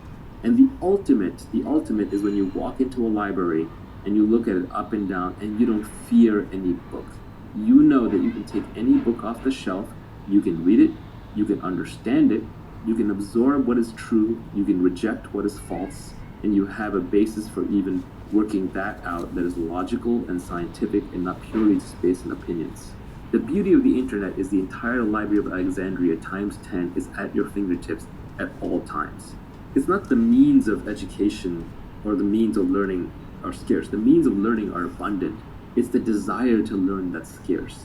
So you really have to cultivate that desire. And it's not even cultivated, you have to not lose it. Children have a natural curiosity. If you go to a young child who's first learning language, they're pretty much always asking, what's this? What's that? Why is this? Who's that? They're always asking questions. But one of the problems is that schools and our educational system and even our way of raising children replaces curiosity with compliance. And once you replace the curiosity with the compliance, you get an obedient factory worker, but you no longer get a creative thinker. And you need creativity, you need that ability to feed your own brain to learn whatever you want. And to me, foundational things are principles, they're algorithms. their deep-seated logical understanding where you can defend it or attack it from any angle. And that's why microeconomics is important, because macroeconomics, a lot of memorization, a lot of macro bullshit. As Nassim Taleb says, it is easier to macro bullshit than it is to micro bullshit, because macroeconomics is voodoo complex science meets politics. You can't find two macroeconomists to agree on anything these days, and different macroeconomists get used by different politicians to peddle their different pet theories. There are even macroeconomists out there now peddling something called modern monetary theory, which says, hey, except for this pesky thing called inflation, we can just print all the money that we want. Yes, except for this pesky thing called inflation. That's like saying, instead of limited energy, we can fire rockets off into space all day long. It's just nonsense, but the fact that there are people who have macroeconomists in their title and are peddling modern monetary theory just tells you that macroeconomics as a so-called science has been corrupted. It's a branch of politics. So you really want to focus on the foundations. The ultimate foundation. Intended.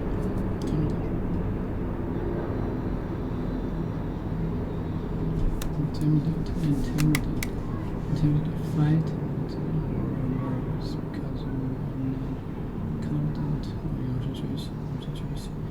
What do people feel more limited? What do people more limited? Fighting the nervous because you are not fighting or nervous because you are not confident in a situation.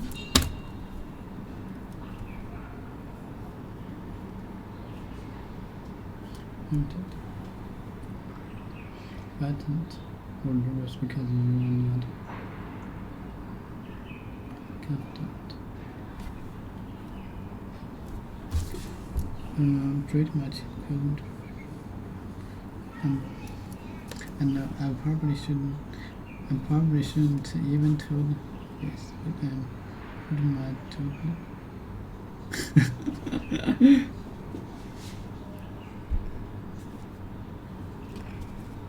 I probably shouldn't even tell you this, but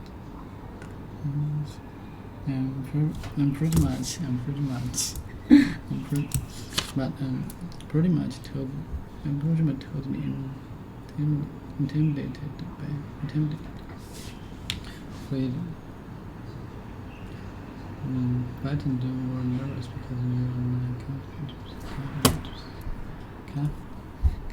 Being certain of your abilities,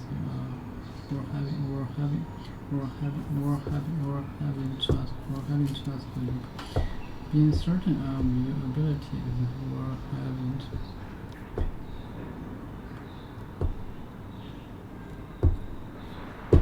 more plans, or the picture. Being certain of your abilities, having trust in people, plans, or the future. Be a little more confident in yourself. Being certain of your abilities, or having trust in people, plans, or the ability.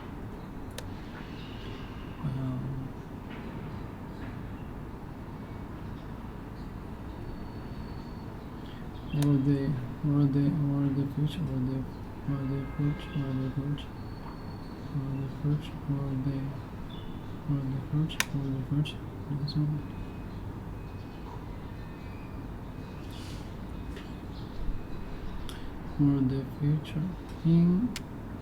Being certain of your ability,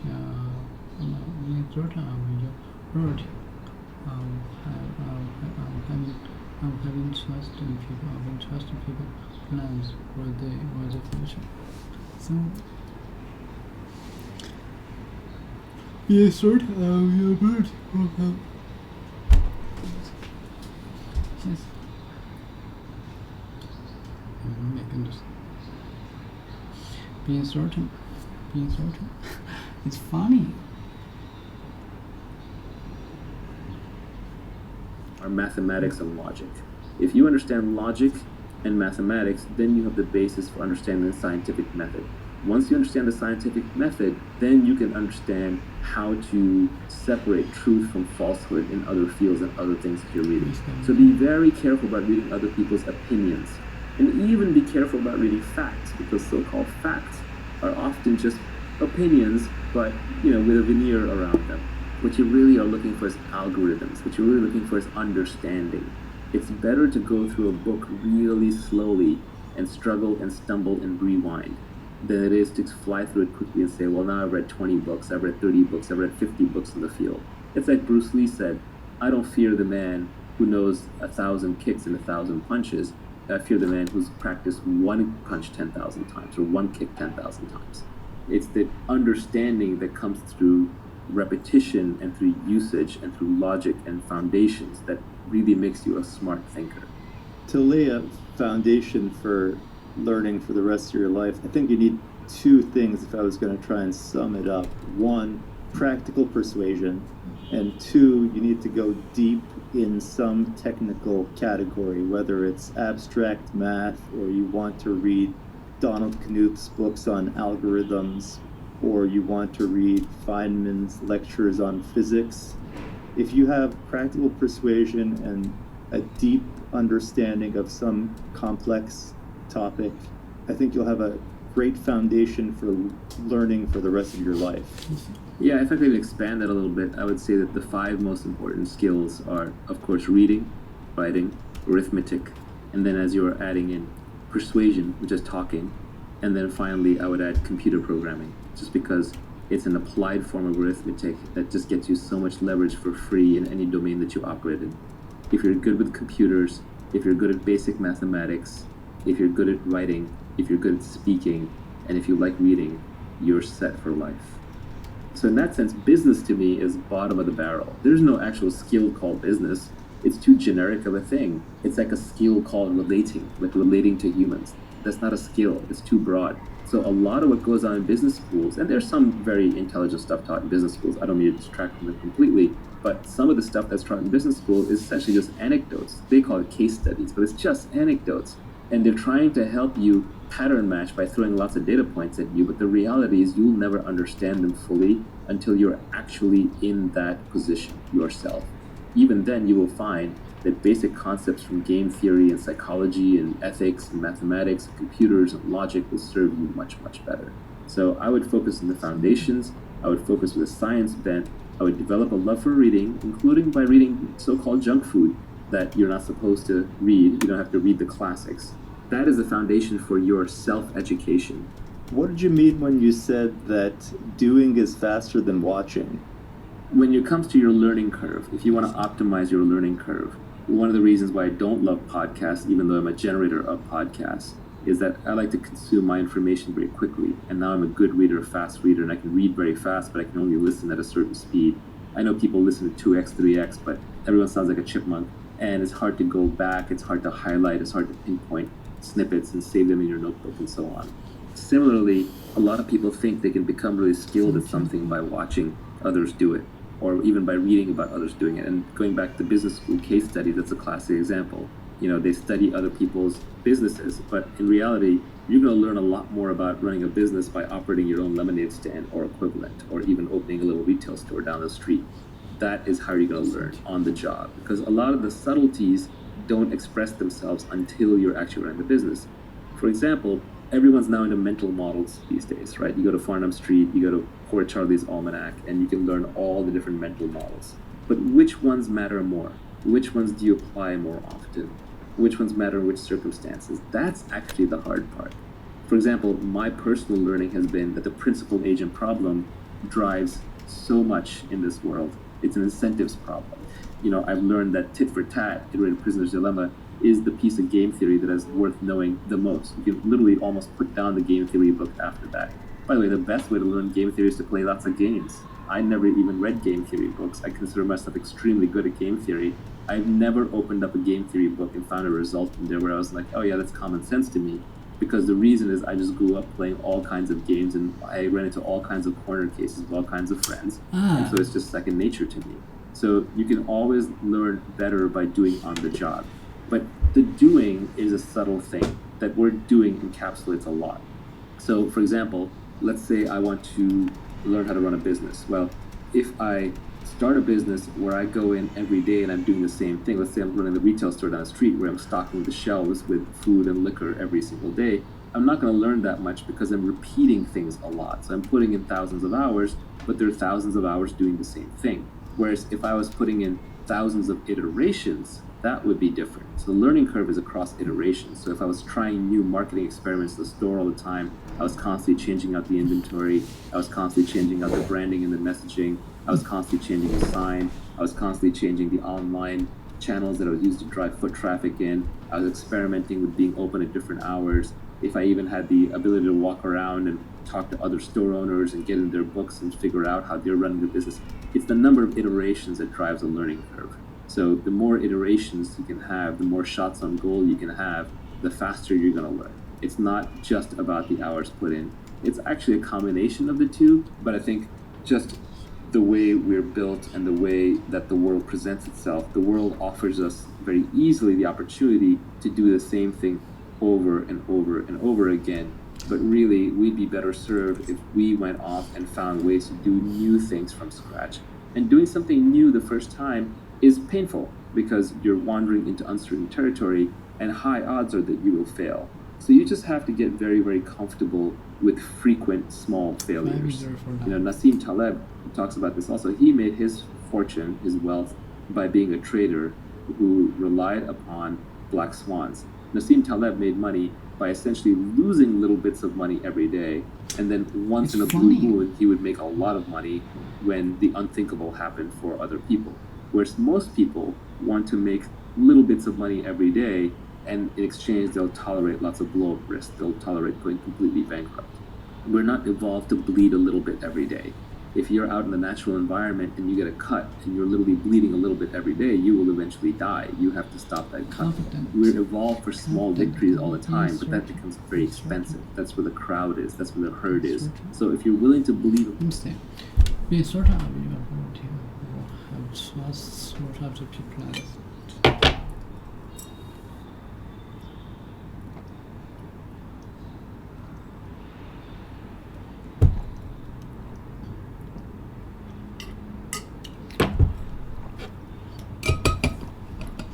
Being certain of your ability or have trust in people, plans for the future. Being certain of your abilities or having trust in people, plans for the future. Being certain of your abilities or have trust in people. Being certain of your ability. Being certain of your ability or having being certain of your ability or have trust in a person. Being certain of your ability or having trust Being certain of your ability or having trust in people, plans for the future. Okay, maybe. Being certain of your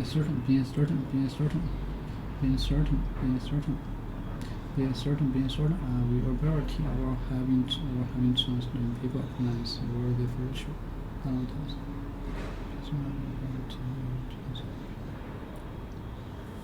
Confidence. You need a more confidence. Confidence. Being certain of your ability and have trust in people, plans for the future. Being certain confidence and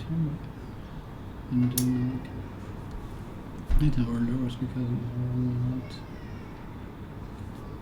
nervous. Intimidated.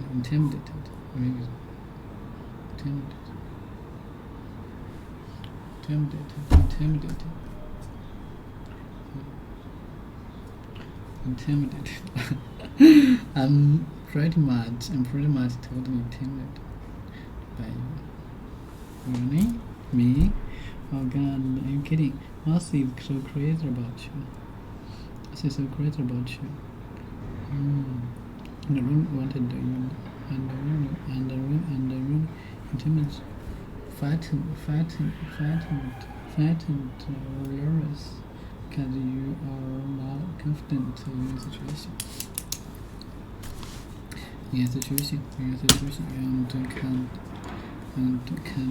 But I can't. Oh my God, are you kidding? Rosie is so great about you, and I really wanted you to like me. And it's probably be just being totally paranoid, but I can't get the feeling that maybe you don't. Well, you are not totally. Well, you are not totally paranoid. It's crazy. Oh, you God. Oh my God, are you kidding? Oh my God, are you kidding? Rosie is so crazy about you. Rosie is so crazy about you, and I really wanted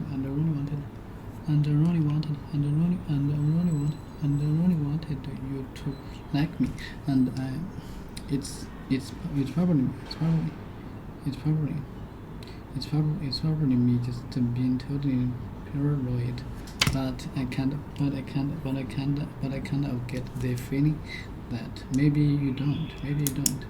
Well, you are not totally paranoid. All right. Oh my God, are you kidding?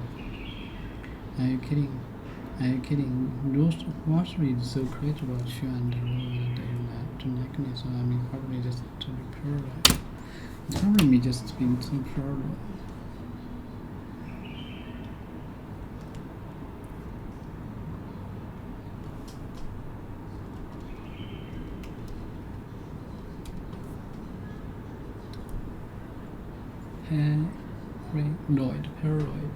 Paranoid. Feeling extremely nervous. Worried because you believe that other people do not like you, or trying to harm.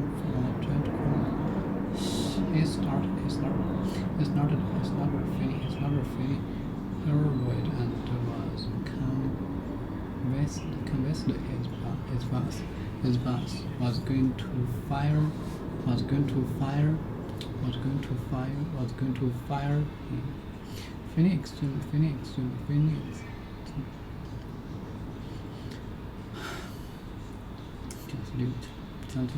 Just news. 也就是过3次。Feeling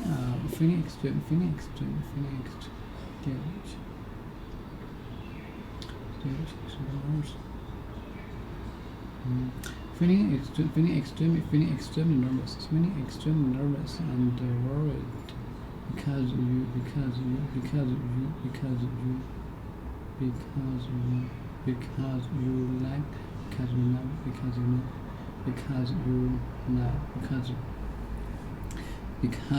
believe exactly that's what.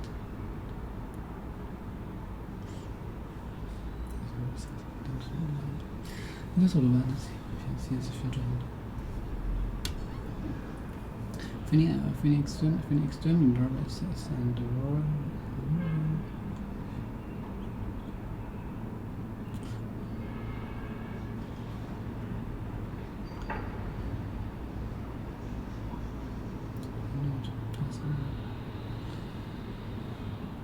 Feeling extremely. Feeling extremely nervous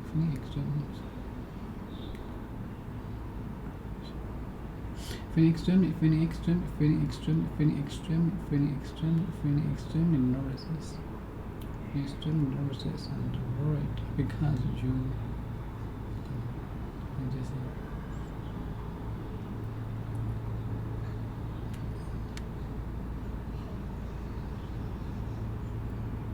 because you believe that other people do. And that other people do not like you, trying to harm you. Feeling extremely nervous and worried because and worried because you believe that other people do not like you or are trying to harm you.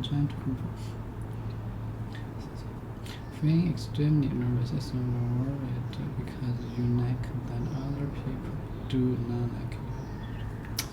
Feeling extremely nervous and worried because you believe that other people do not like you, trying to harm you. Okay, it's probably just can you feel that? Maybe you don't. Some lost it close and doing a track. It's probably me. It's probably just being totally paranoid. Paranoid. It is paranoid feeling.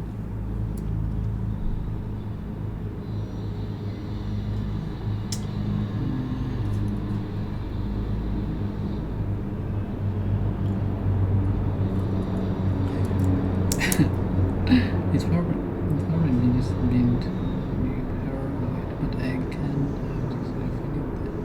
But I cannot been feeling that. Maybe you don't. Well, you're not totally you're not totally paranoid. You're not totally paranoid. Alright. Okay, got it. When and Ross first started going out, it was really hard for me. When you and Ross first started going out, it was really hard for me. For many reasons, which I'm not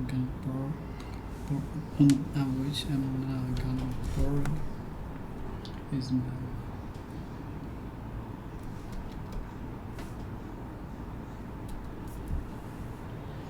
boring. To talk or act in a way that makes some sense. To talk or act in a way that makes someone not lose interest. I'm boring. I'm boring you. She asked me. She asked the access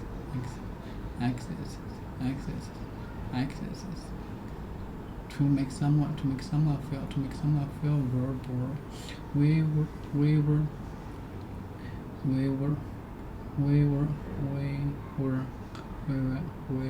all boring sitting by the. We were boring sitting by the plane. To talk or act in a way that makes some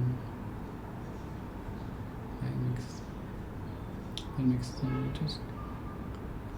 To talk or act in a way that makes someone lose interest.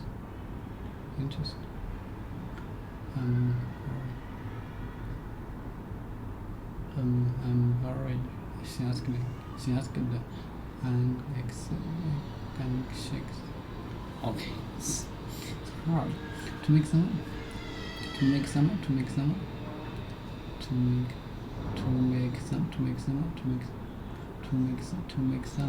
feel very bored. We were all bored sitting by the plane. We were all bored sitting by the plane. I see how happy he is. You know, and how can I feel to it? Okay, which I'm not. For many reasons, which I'm not.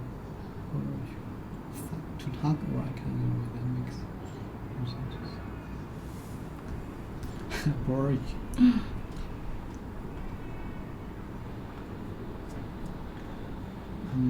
Feel too interested. To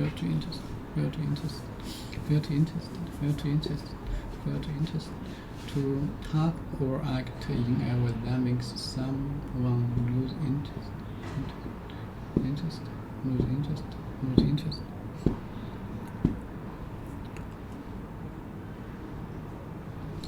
For many reasons, which I'm not gonna bore you with not, but I say how happy he is. Okay, do you like this?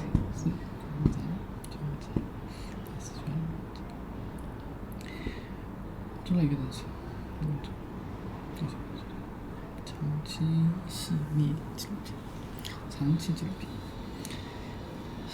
我有自己的东西，但是我还想多用一个，是那个一个叫做人生研制三姐妹，人生研制兄妹，我做我的兄妹，我做了但我做不到，所以我改，我做我的兄妹。没兴趣。Okay, wait a minute. Yeah, I see how happy he is, and how good you guys are together. And Malika's always saying how nice you are. And God, I hate it when it's right. I see how happy he is, and how good you guys are together. And Malika's always saying how nice you are. And God, I hate it when she's right. Thanks. Hey, listen. Would you like to go to a movie sometimes? Which I'm not gonna.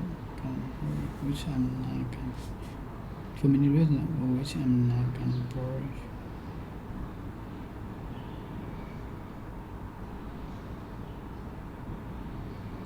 With now, but just to talk, feel, which I'm not for which I'm not gonna bore you.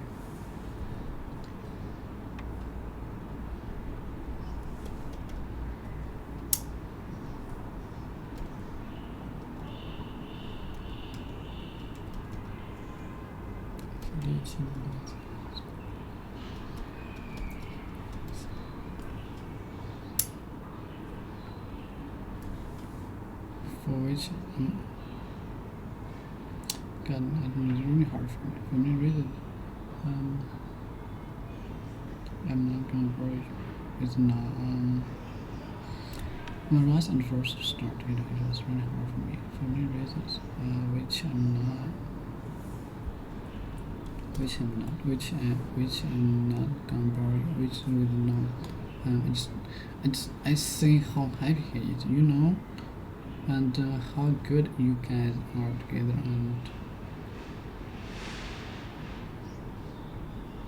And Malika's always saying how nice you are. Malika's always saying how nice you are. And God, I hate it when she's right. I hate it when she's right. Malika's always saying how nice you are. I'm happy when with now, it's seeing how happy, and how good you guys are together. And Monica's always saying how nice you are. God, I hate it when she's right. I hate it.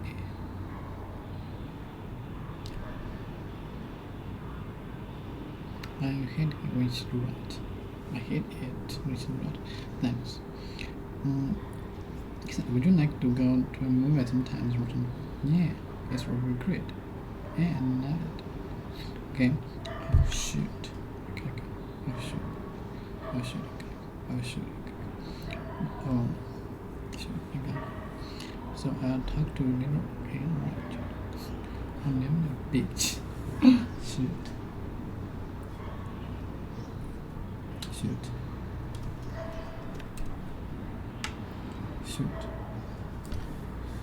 Weapon to fire or to fire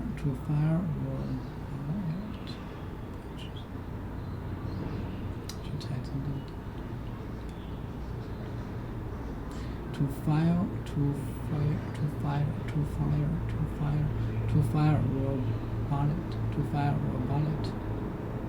To fire a bullet or arrow or to hit, injure, or kill a person or animals by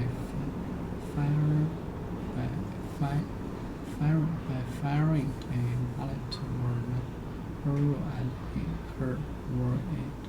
这其实就是arrow. To fire or bullet or arrow or to hit, injure, or to kill a person or to kill a person or animal.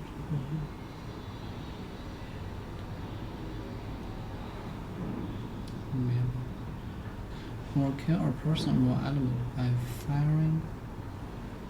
firing a bullet. By firing a bullet or arrow at him, her, or it. To fire or bullet or arrow or to hit, injure, or to kill a person or animal by firing a bullet or arrow at him, her, or it. Weapon. Shoot. Weapon. Sports. Move quickly. Shoot. To shoot pass. Hip pass. Shoot pass. Shoot pass means shoot.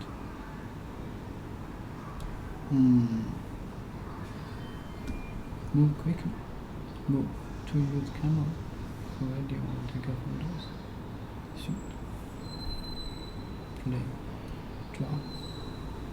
Shoot. Sports. Fire weapon. Shoot. Plant. Shoot. Okay, how shoot?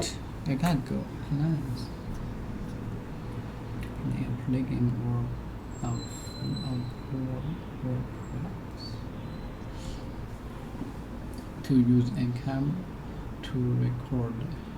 To use a camera to record a video or take a photograph. We should for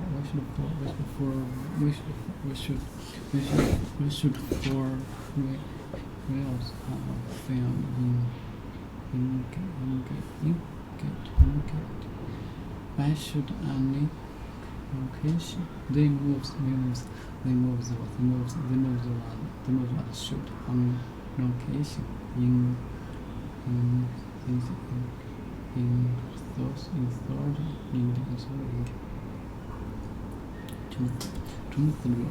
through or pass something.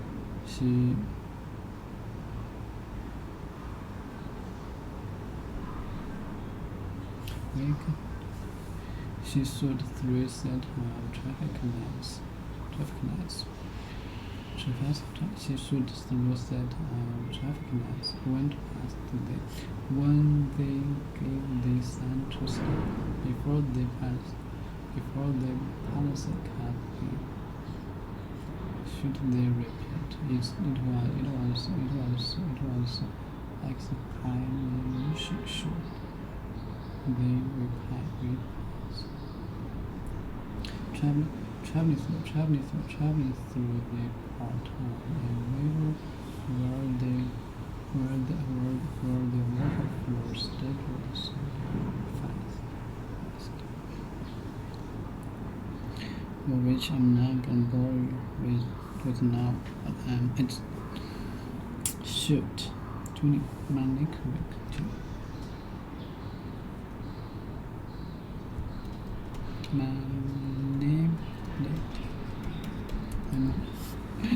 And lyrics of fact. Manipulate to a person trying to control a person with advantage. Manipulate. I'm gonna bore you. I'm gonna bore you. Shoot. Manipulate. Person tries to control person to their advantage. advantage.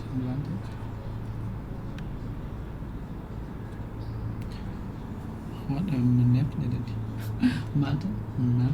manipulating person tries to counter person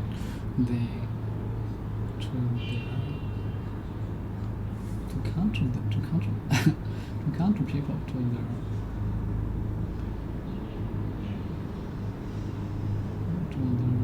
their advantage to make yourself okay. Try and get something good from some people. Okay, try and get good things from some people. Okay, make some good advantage. Remember people what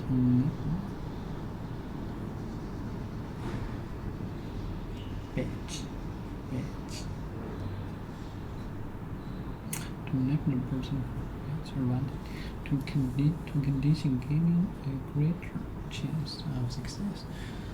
To condition giving a greater chance of success. To a condition giving a greater chance of success. A condition giving a greater chance of success. A condition. Okay. Thank you. It's me. A condition giving a greater chance of success. Condition giving greater chance of success.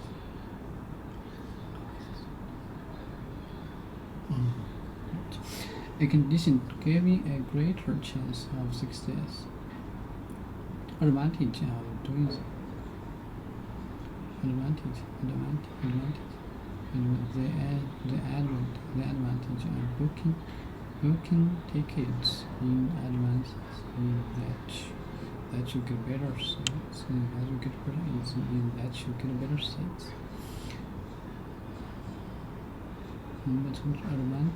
Advantage of them. Despite the twin advantage of well and build, she did not have a happy.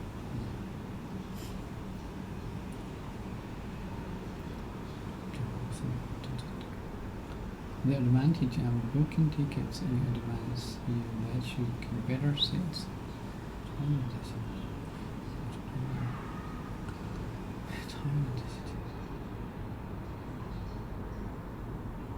The advantage of booking tickets in advance.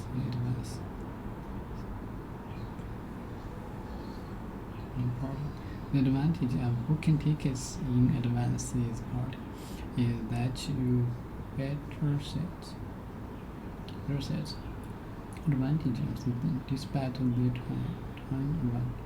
twin result we expect. Despite the twin advantage we expect. Despite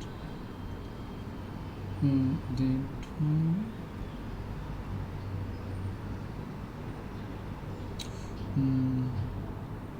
despite the twin advantage of wealth and beauty, she did not have a happy life.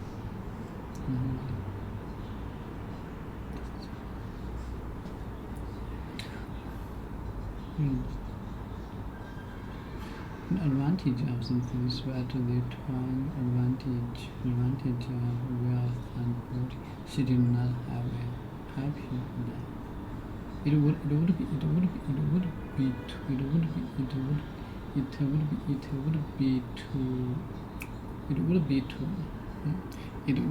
to your advantage. It would improve the situation. It would improve the situation for you. It would be to your advantage. It would be to agree to his demands. To condition giving a greater chance of success. Advantage. Trying counter manipulating.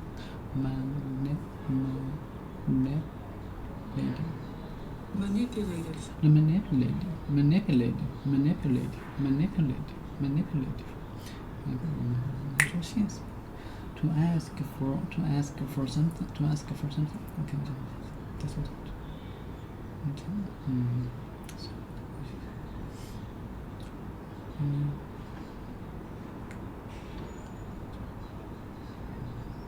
To ask for something forceful. To ask for something forceful in a way that shows that you do not expect to be refused. Okay. I demanded an explanation. Then you demanded a second person to raise this year. To ask for something forceful in a way that shows that you do not expect to be refused. Okay, I'm beat. I hate it when it's red. Hey, listen, would you like to go to a movie one time? What I mean, each demand request to ask for something first.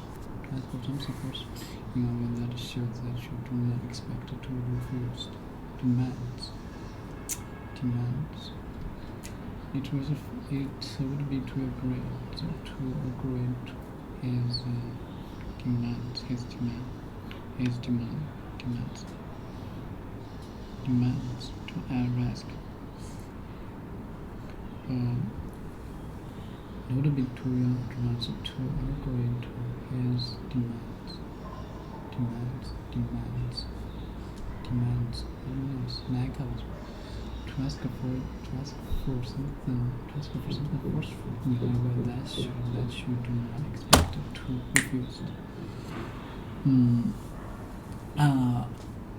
To ask for something forceful in a way that shows that you do not expect to be refused.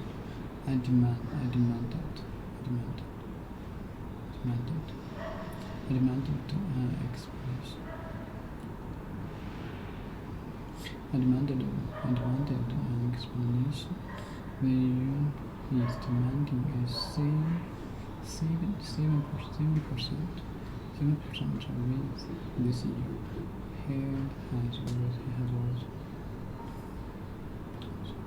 He has always demanded the highest standards.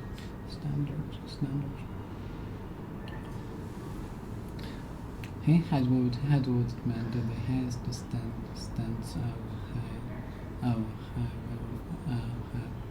behavior from his children. And where do you think you are going? Demanded the place office. I demanded to say the manage. She demanded that return the book he borrowed from her. What is it? To ask for something forceful in a way that shows that you do not expect to refuse.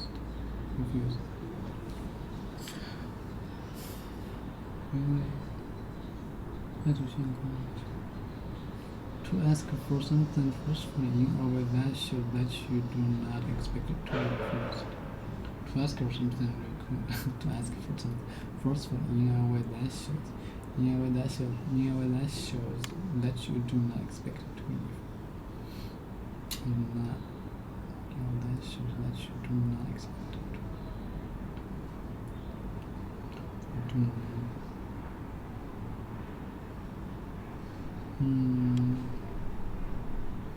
You do not expect to be refused. No respect, no accent. To ask for something forceful, that person manipulate.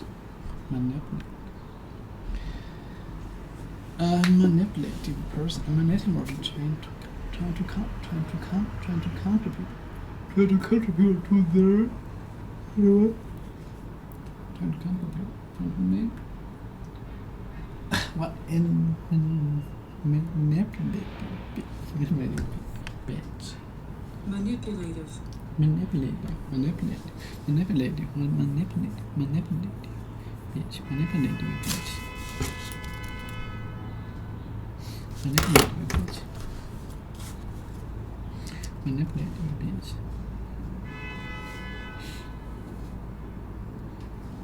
That bad. Don't go to bed. Manipulative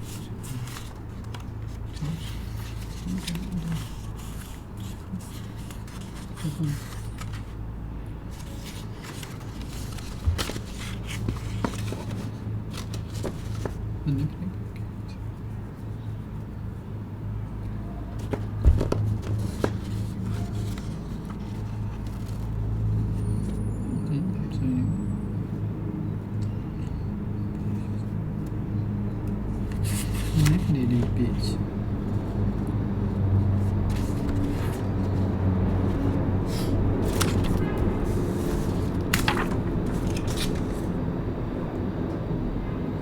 Oh, he's so funny. This guy. Manipulative bitch. I can do that. And how is to broke up with her? Broke up with her. Oh, don't tell me because of the big nose. What?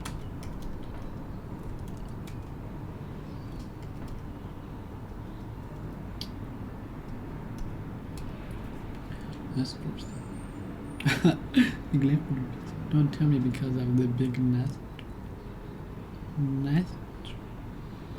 Either to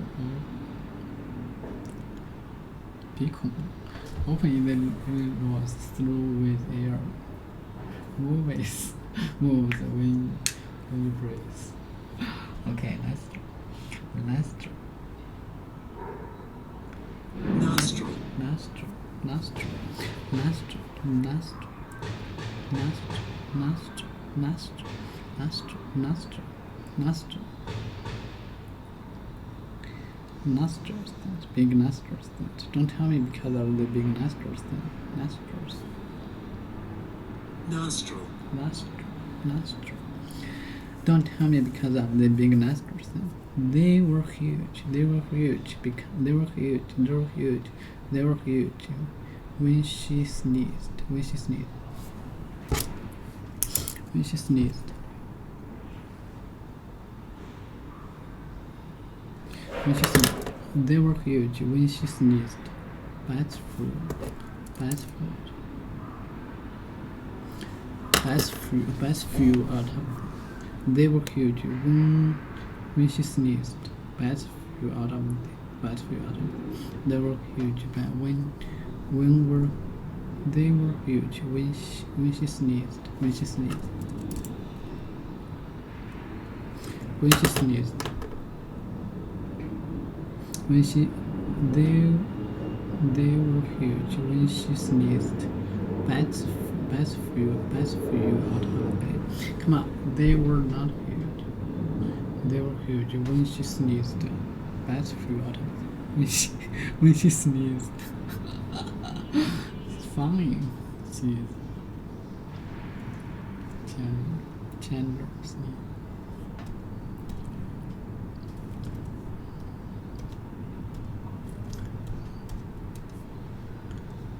When she sneezed.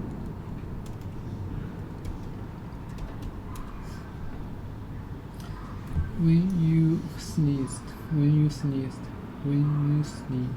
sneezed. Air and often small drop. When you sneeze, air and often small drops liquid start to come out of your nose and mouth in a way you cannot control. Yes.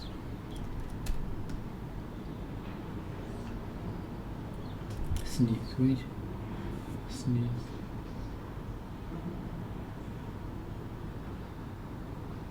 When you sneeze, air and often small drop of liquid suddenly come out your nose and mouth in a way not control.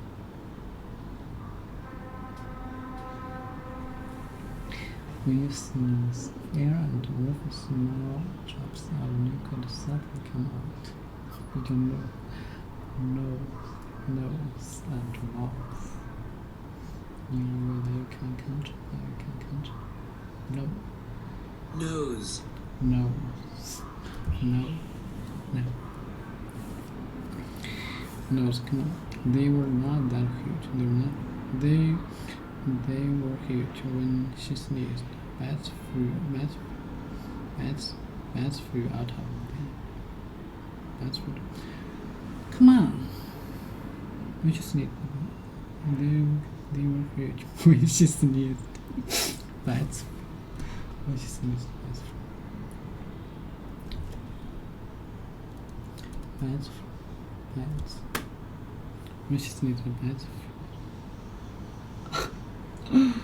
Bats.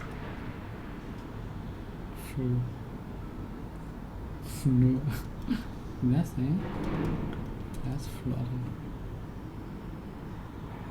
Flew.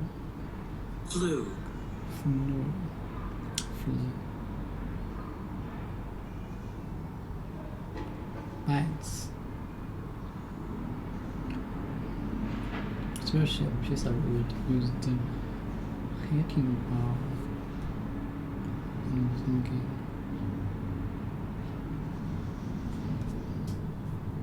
Board.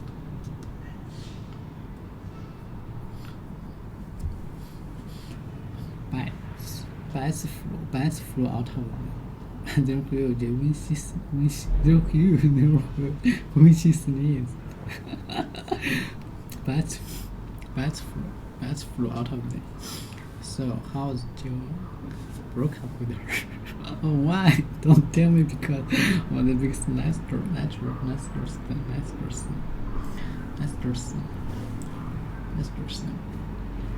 When she sneezed. Come on.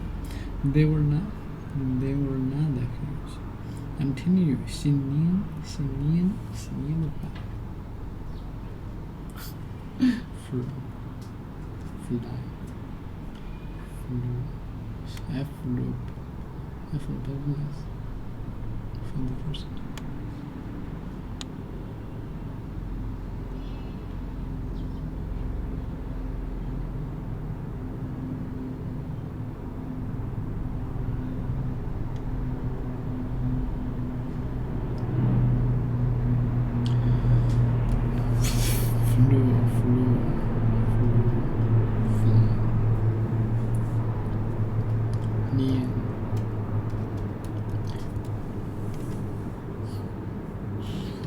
Two snow in one direction. Or to move the top part of the body. Or to move the top part of the body. Or to move the top part of the body in a particular direction. To snow in one direction. To snow in one direction, or to move the top part of the body in a particular direction. To snow in one direction, or to move the top part of the body in a particular direction.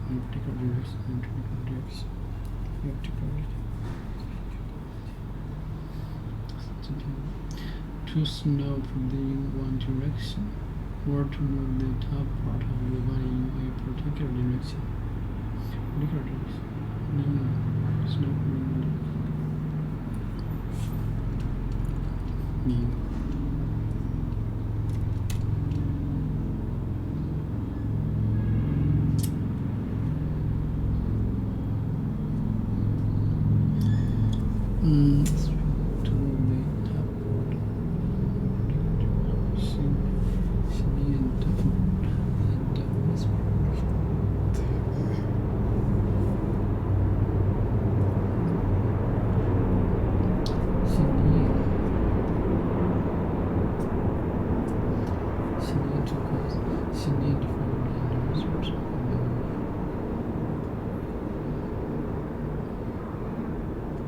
sat down in his who leaned over to who leaned over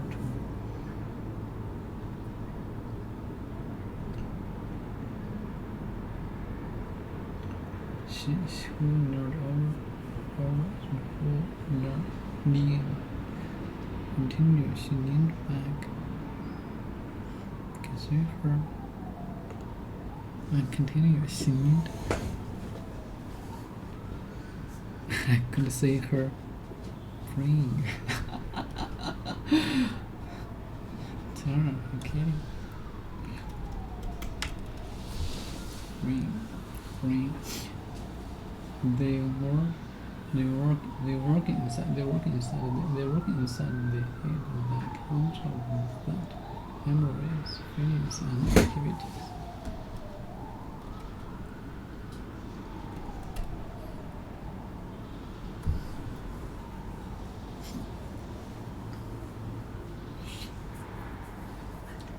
Human brain.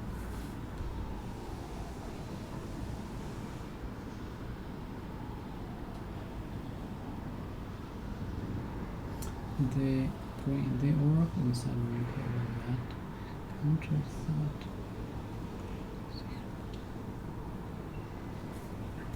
Can see her. They work inside the head of that counter thought. Memory, feelings, and activity. Doctor displayed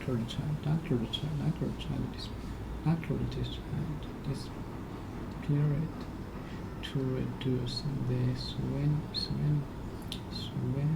in her brain.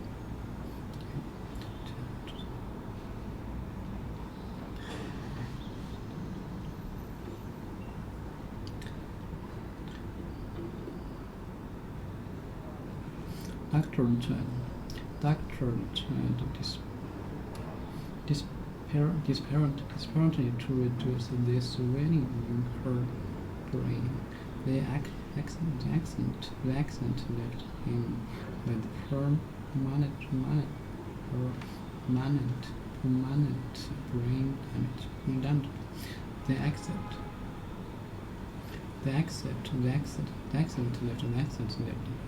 with permanent brain damage. His wife died from a brain tumor. His wife died from a brain tumor.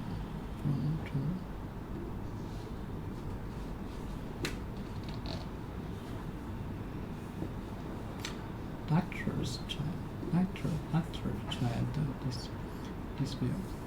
tried to reduce this in her brain. The accident left him with permanent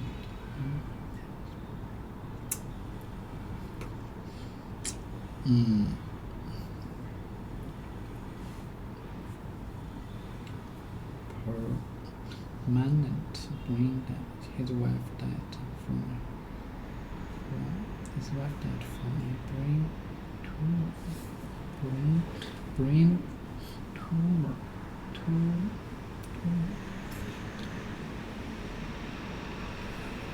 Okay. Use the solution to intelligence. What's happening?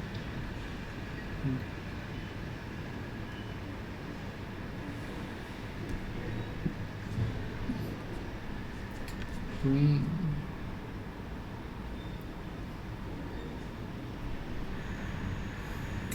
I can see her brain. I'm telling you, she leaned back. I could see her brain. How many perfectly fine women? How many perfectly fine women? I'm gonna reject all the most significant things. Most superficial.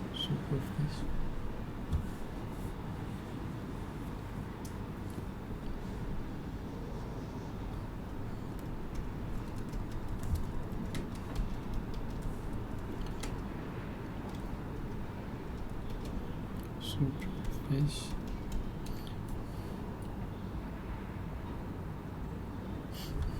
Superficial. Never think about things that are serious or important. Never think about things that are serious or important. Never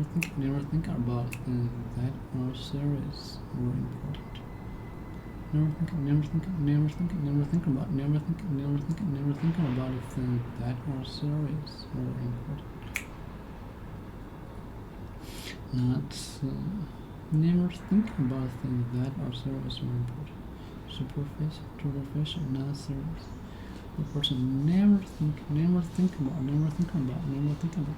Never think about things that are serious or important. Never think about things that are serious or important.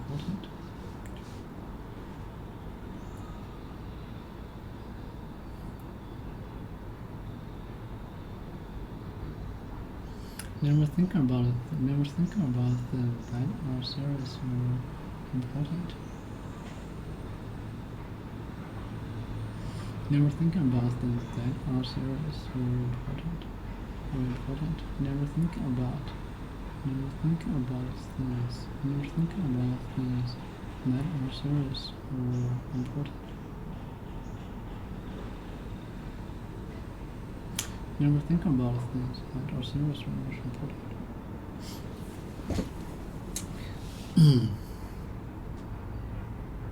Or important. Think about it. Not serious. Superficial. Not serious. Never think about that or serious. It's most dead over or most superficial.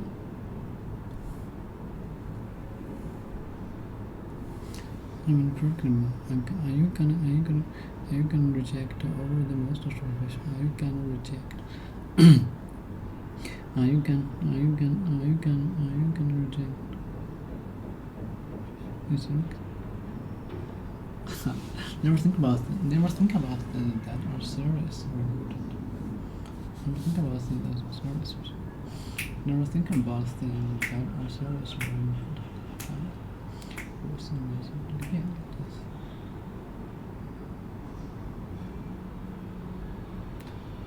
it's funny to be with, but it's very superficial.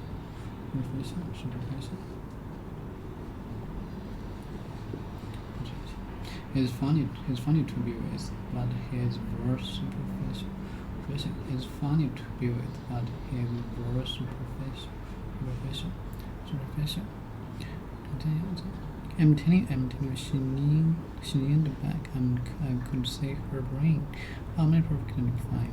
You can reject over the most superficial. You're significant.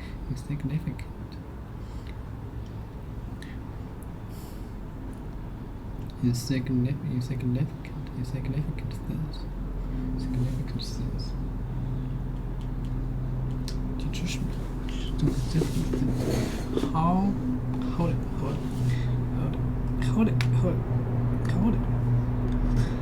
Significant things.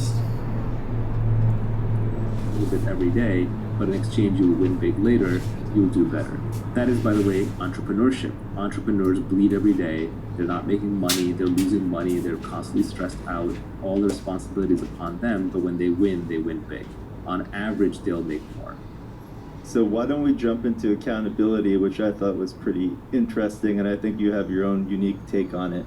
So the first tweet on accountability was, embrace accountability and take business risks under your own name. Society will reward you with responsibility, equity, and leverage. Yeah, so to get rich, you're going to need leverage, and leverage comes in labor, it comes in capital, or it can come through code or media. But most of these, like labor and capital, people have to give to you. For labor, somebody has to follow you.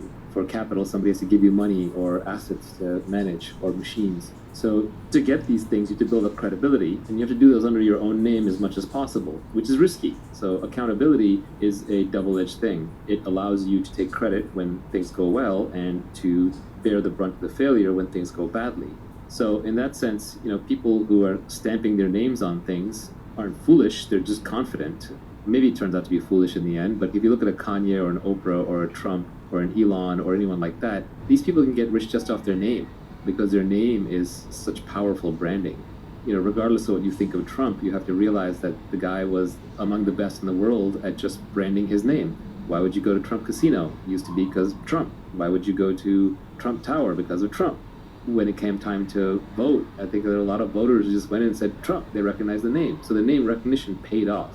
Same thing with Oprah. She puts her brand on something, her name on something, and it flies off the shelves, and it's like instant validator.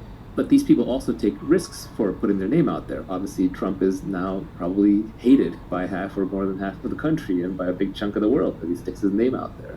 By putting your name out there, you become a celebrity, and fame has many, many downsides. It's better to be anonymous and rich than to be poor and famous, but even famous and rich has a lot of downsides associated with it. You're always in the public eye. So accountability is quite important. When you're working to build a product, or you're working in a team, or you're working in a business, we are constantly drummed into our heads how important it is to be part of a team. And absolutely agree with that. A lot of our training socially is telling us to not stick our necks out of the crowd. There's a saying that I hear from my Australian friends that the tall poppy gets cut, right? Don't stick your neck out. But I would say that actually a really, really well-functioning team is small and has clear accountability for each of the different portions. So you can say, okay, this person is responsible for building the product. This person is responsible for the messaging. This person is responsible for raising money. This person is responsible for the pricing strategy and maybe the online advertising. So if somebody screws up, you know exactly who's responsible, while at the same time, if something goes really well, you also know exactly who's responsible. So if you have a small team and you have clearly delineated responsibilities, then you can still keep a very high level of accountability. And accountability is really important because when something succeeds or fails, if it fails, everybody points fingers at each other, and if it succeeds, everybody steps forward to take credit. And we've all had that experience when we were in school and we got like a group assignment to do, and there were people in there, there were probably a few people in there who did a lot of the work, and then there were a few people who just did a lot of grandstanding or positioning to do the work. So we're all familiar with this from a childhood sense, but it is uncomfortable to talk about. But clear accountability is important. Without accountability, you don't have incentives. Without accountability, you can't build credibility. But you take risk. So you take risk of failure, you take risk of humiliation, you take risk of failure under your own name, which, luckily in modern society, there's no more debtor's prison and people don't go to jail or get executed for losing other people's money. But we're still socially hardwired to not fail in public under our own names. And the people who have the ability to fail in public under their own names actually gain a lot of power. For example, I'll give a personal anecdote. Up until about 2013, 2014, my public persona was entirely around startups and investing. And only around 2014, 2015 did I start talking about philosophy and psychological things and broader things. And it made me a little nervous because I was doing it under my own name. And there were definitely people in the industry who sent me messages to the back channel like, what are you doing? You're ending your career. This is stupid. And I just went with it. I took a risk. Same with crypto early on. I took a risk. But when you put your name out there, you take a risk with certain things, you also get to reap the rewards, you get the benefits. Accountability is important because that's how you're going to get leverage. That's how you're going to get credibility. It's also how you're going to get equity. You're going to get a piece of the business. When you're negotiating with other people, ultimately, if someone else is making a decision about how to compensate you, that decision will be based on how replaceable you are. And if you have high accountability, that makes you less replaceable, and then they have to give you equity, which is a piece of the upside. But equity itself is a good example because equity is also a risk-based instrument. Equity means you get paid everything after all the people who need guaranteed money are paid back. So if you look at the hierarchy of capital in a company, the employees get paid first. They get to pay the salary first. Like in the legal proceedings, the salaries are sacrosanct. If you are a board member and the company spends too much money and has back salaries to pay, the government will go after you personally to pay back the salaries. So the employees get the most security, but in exchange for that security, they don't have as much upside. Then next in line would be the debt holders, who are maybe the bankers who lent money to the company for operations, and they need to make their fixed coupon every month or every year, but they don't get much more upside beyond that. Now they might be making 5, 10, 15, 20, 25% a year, but that's where their upside is limited to. And then finally are the equity holders. And these people are actually going to get most of the upside. So once the debt holders are paid off and the salaries are paid off, whatever remains goes to them. But if there isn't enough money to pay off the salaries and the debt holders, or if there's just enough to pay off the salary and the debt holders, which is what happens with most businesses most of the times, the equity holders get nothing. So the equity holders take on greater risk, but then they take on, in exchange, they get nearly unlimited upside. And you can do the same with all of your work. So essentially, taking accountability for your actions is the same as taking an equity position in all of your work. You're essentially taking greater downside risk and greater upside risk. But realize that in modern society, the downside risk is not that large. Even personal bankruptcy can wipe the debts clean in good ecosystems. I'm most familiar with Silicon Valley, but generally people will forgive failures as long as you are honest and made a high integrity effort. So there's not really that much to fear in terms of failure. And so people should be taking on a lot more accountability than they actually are. Is accountability actually fragile, or do you really just mean that we're hardwired not to fail in public, so it just feels like it's a fragile thing? I think it could actually be fragile. Like example of accountability is you're an airplane pilot. As a captain, you're taking on accountability for the entire plane. Let's say that something goes wrong with the aircraft, you can't later blame it on anyone else. You can't blame it on the steward or the stewardess. You can't blame it on the co-pilot. You're the captain. You're responsible for the ship. And if you screw up, you crash the ship, and there are immediate consequences. In the old days, the captain was expected to go down with the ship. If the ship was sinking, literally the last person who got to get off was the captain. So yeah, I think accountability does come with real risks, but we're talking about in a business context. So the risk here would be that you would probably be the last one to get your capital back out. You'd be the last one to get paid for your time. So, the time that you put in, the capital that you put in into the company, these are what are at risk. Even if a business fails and your name's on it, that's not as bad as if it turns out to be an integrity issue. Like with Bernie Madoff, for example, Madoff Investments, that name is never going to be good again in the investment community. You could be Bernie Madoff's great-great-great-grandson. You are not going to go into the investment business because you ruin the family name. So I think these days, the accountability risk with the name happens more around integrity rather than it does around purely economic failure. The big takeaway for me on accountability is that you will be rewarded directly in proportion with your accountability. I also think this is why people like Taleb rail against CEOs who get rewards without accountability. Yeah, Taleb's Skin in the Game is required reading if you want to get anywhere in modern life and understand how modern systems work. Then Skin in the Game would be near top of my list to read. But yes, accountability, Skin in the Game, these concepts go very closely hand in hand. I think of accountability as reputational skin in the game. It's putting your personal reputation on the line as skin in the game. Accountability is a simple concept. The only part of accountability that may be a little counterintuitive is that we're currently socially brainwashed to not take on accountability, not in a visible way. But I think there are ways to take on accountability where every member of a team can take on accountability for their portion. And that is how you get a well-functioning team while still putting credits and losses in the correct columns. So why don't we talk a little bit about leverage?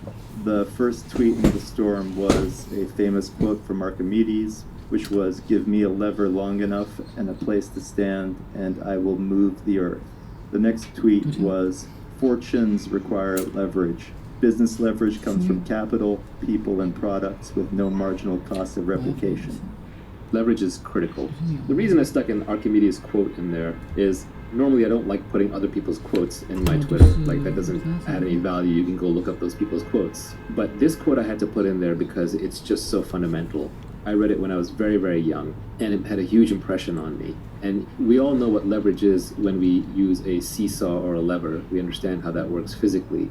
But I think what our brains aren't really well evolved to comprehend is how much leverage is possible in modern society and what the newest forms of leverage are. And so the oldest form of leverage is labor, which is people working for you. So instead of me lifting rocks, I can have 10 people lift rocks. Then just by my guidance on where the rocks should go, a lot more rocks get moved than I could do myself. Everybody understands this because we're evolved to understand the labor form of leverage. And so what happens is society overvalues labor as a form of leverage. This is why your parents are impressed when you get a promotion and you have lots of people working underneath you. This is why when a lot of naive people, when you tell them about your company, they'll say how many people work there. They'll use that as a way to establish credibility. They're trying to measure how much leverage and impact you actually have. Or when someone starts a movement, they'll say how many people they have or how big the army is. We just automatically assume that more people is better.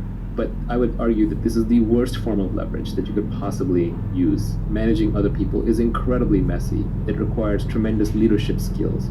You're one short hop from a mutiny or getting eaten or torn apart by the mob. It's incredibly competed over. Entire civilizations have been destroyed over this fight. For example, communism, Marxism, is all about the battle between capital and labor, das Kapital and das Labor, right? So it's a trap. So you really want to stay out of labor-based leverage. You want the minimum amount of people working with you that are going to allow you to use the other forms of leverage, which I would argue are much more interesting. The second type of leverage is capital.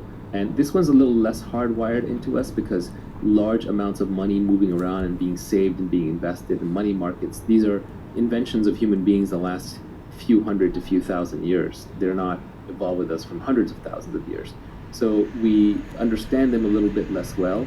They probably require more intelligence to use correctly, and the ways in which we use them keep changing. Management skills from 100 years ago might still apply today, but investing in the stock market skills from 100 years ago probably don't apply to the same level today. So capital is a trickier form of leverage to use. It's more modern. It's the one that people have used to get fabulously wealthy in the last century. It's probably been the dominant form of leverage in the last century. And you can see this by who are the richest people. It's bankers, politicians in corrupt countries who print money, essentially people who move large amounts of money around. And if you look at the top of very large companies, outside of technology companies, in many, many large old companies, the CEO job is really a financial job. They're really financial asset managers.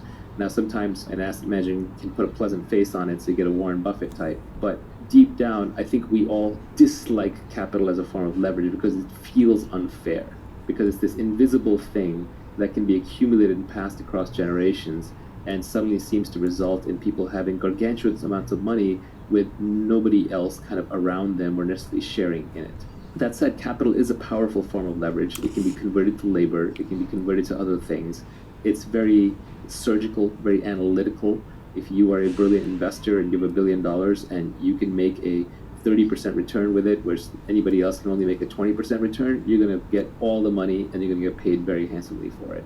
It scales very, very well. If you get good at managing capital, you can manage more and more capital much more easily. You can manage more and more people. So it is a good form of leverage, but the hard part with capital is how do you obtain it? And that's why I talked about specific knowledge and accountability first. If you have specific knowledge in a domain, and if you're accountable and you have a good name in that domain, then people are going to give you capital as a form of leverage that you can use to then go get more capital. So, but capital also is fairly well understood, and I think a lot of the knocks against capitalism come because of the accumulation of capital. The most interesting and the most important form of leverage is this idea of products that have no marginal cost of replication. This is the new form of leverage. This was only invented in the last few hundred years. It got started with the printing press. It accelerated broadcast media, and now it's really blown up with the internet and with code. So now you can multiply your efforts without having to involve other humans and without needing money from other humans. This podcast is a form of leverage. Long ago, I would have had to sit in a lecture hall and lecture each of you personally, and I would have maybe reached a few hundred people, and that would have been that. 30 years ago, I would have to be lucky to get on TV, which is somebody else's leverage. They would have distorted the message. They would have taken the economics out of it or charged me for it. They would have muddled the message, and I would have been lucky to get that form of leverage. But today, thanks to the internet, I can buy a cheap microphone, hook it up to a laptop or an iPad, and there you are, all listening. So this newest form of leverage is where all the new fortunes are made. So all the new billionaires, the last generation fortunes were made by capital. That was the Warren Buffetts of the world. But the new generation fortunes are all made through code or media. Joe Rogan making 50 to 100 million bucks a year from his podcasts.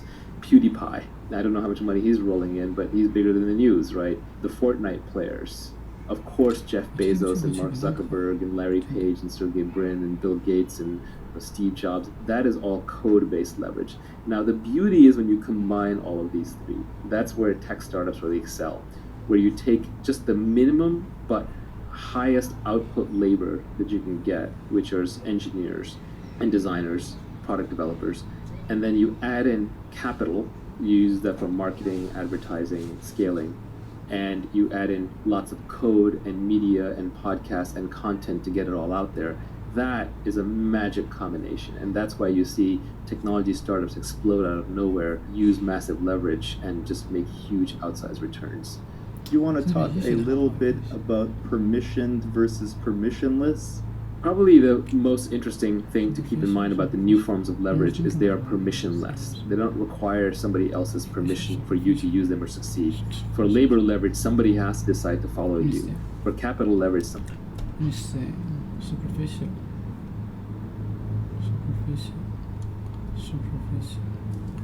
Insignificant.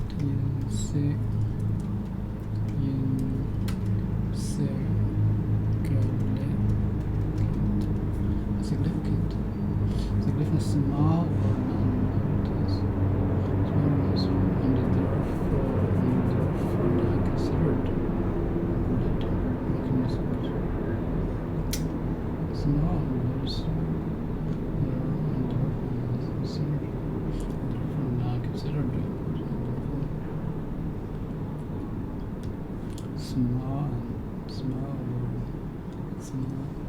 Small or not notice, and therefore not considerably important. Small or not noticeable, and therefore not considered. Therefore not considered significant, important, or thought of to be. And you are the most significant important sense. How many people you can reject over the most sense. Most of superficial sense. Holy, significant, not important value, or much important value. Small or not noticeable. Small or not noticeable. Noticeable,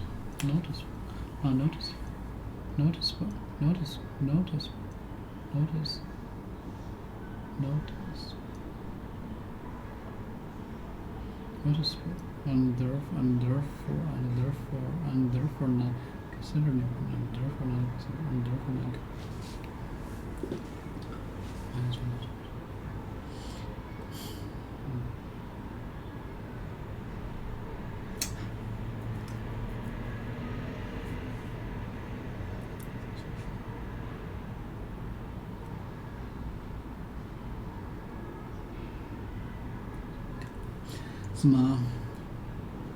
Small or notice or small or not noticeable, and therefore not considered important, and considered important. Small or noticeable, and therefore not considered important. Considered important. Small or noticeable, or therefore not considered important. Okay, that's good. Considered or noticeable, and therefore not considered important. Why bother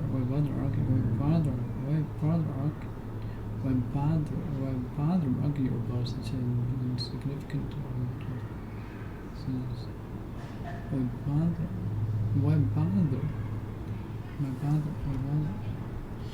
bother argue disagree, make an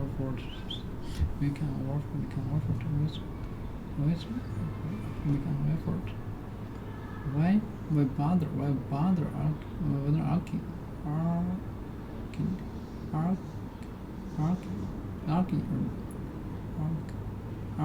arguing about such an insignificant or about amount of money.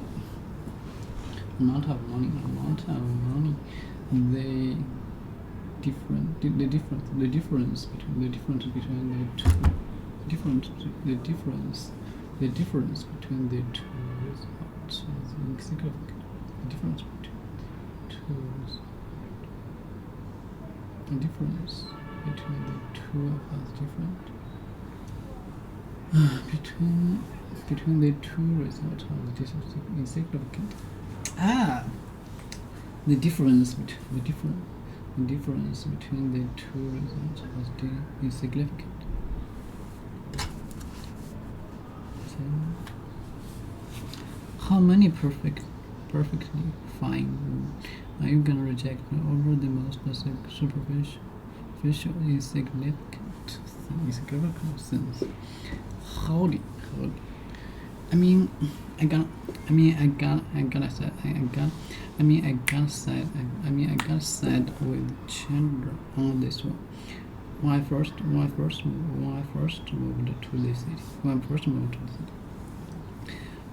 moved to the city. I went out a couple times with this girl, really hot, great kisser. But she had the biggest items insignificant, not important, not noticeable, not considered.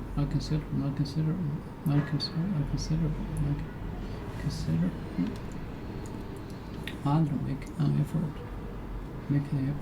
Why bother? Make an effort.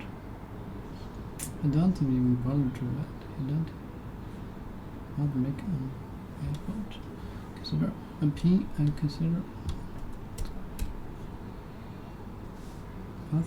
to spend time thinking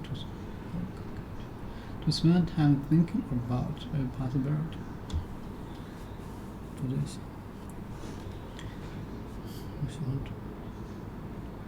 To spend time thinking about a possibility or making a design. To spend time thinking about a possibility or making a decision. To spend time thinking about a possibility or making a decision. To spend time thinking about a possibility. To spend time thinking about a possibility or making a decision. To spend time thinking about a possibility or making a decision. To spend time thinking about a possibility or making a decision. To spend time thinking about a possibility or making a decision.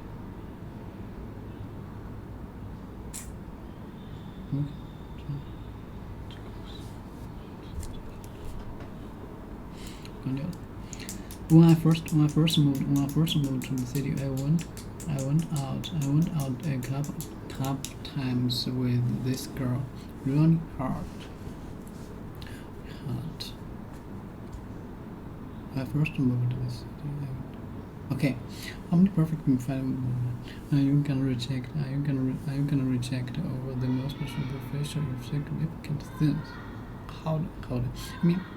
Like I said. I got sad with Chandler on this side.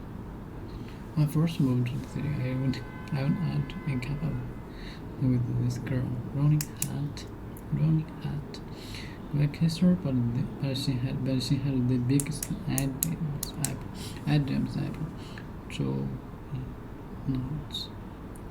to consider. To spend time thinking about a possibility. Consider. Spend time thinking about. Consider. To spend time thinking about. To spend time to think about. Our opinion or decision that someone had reached after a not of thought. Opinion or decision that someone has reached after a not of thought. Our opinion or decision that someone has reached after a not of thought. Our opinion or decision that someone has reached after a not of thought. Considered. Our opinion or consider. Our opinion or consider that someone has reached after a not of thought. What's my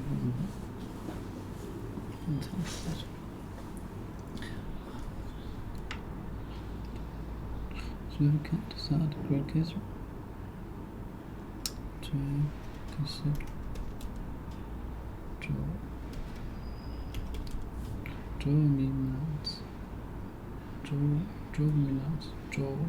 Dominance.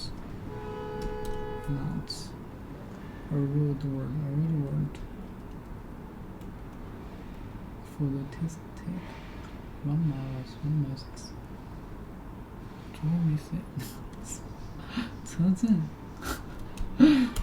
I crave it. Hey, now this.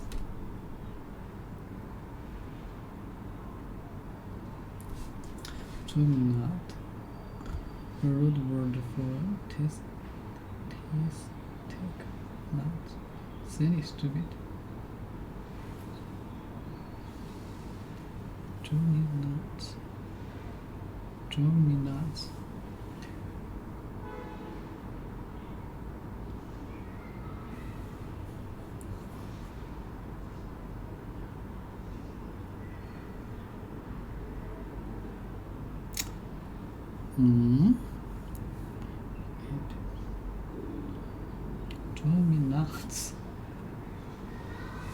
Drove me silly, stupid, or silly. Bro, silly, stupid, or stupid. You must be so good. It's but nuts, too good. Drove me nuts. Stupid.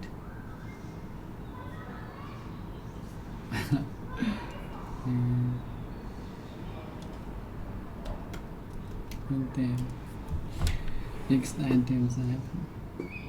A character in the bear who was the first man made by God.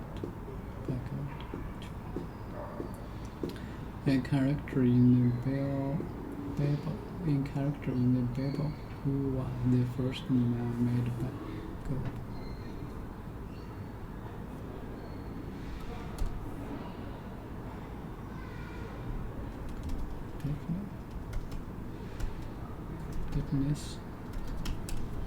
Definition economic items.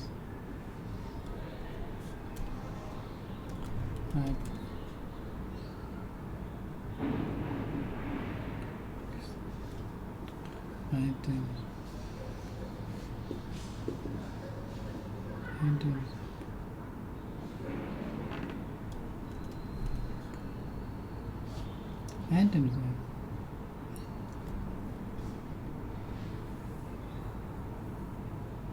Where would items?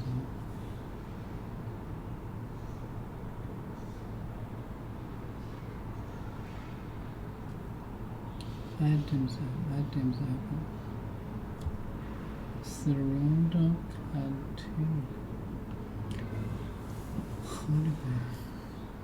biggest items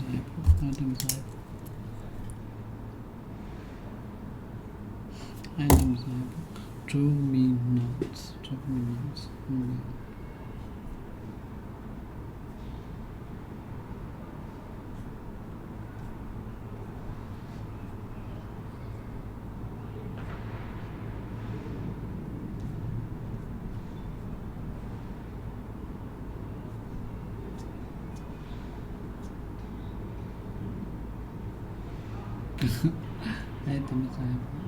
Items.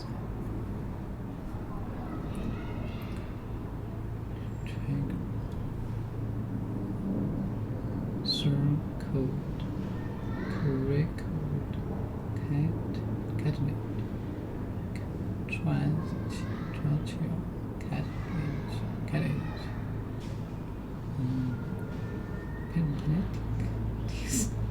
Wow, so hard.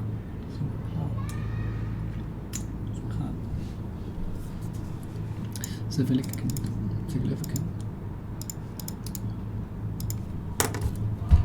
Items. Drove me nuts. You or me? Got it.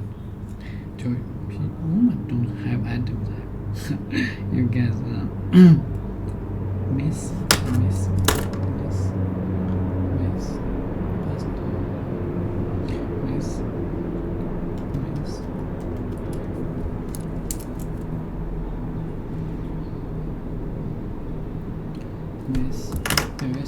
miss is something that looks dirty or not hate.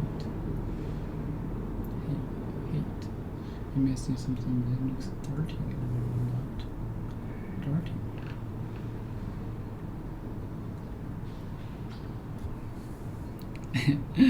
You guys miss. The miss is dirty on I was about situation. Miss of something that looks miss. It makes a terrible mess. Makes a terrible mess when he cooking. Dirty. Jim's house is always in a mess. Go and clean up that mess in the kitchen. Freddie can't stand. I'm sick. Freddie, I can't stand the mess. I looked at a mess. I can't go out like this. Gotta go out. Okay, so you are just how did it?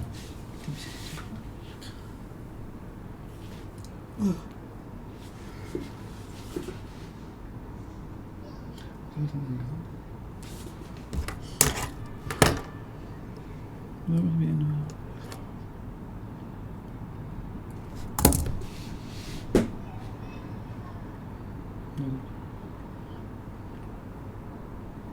A mess is something that looks so neat.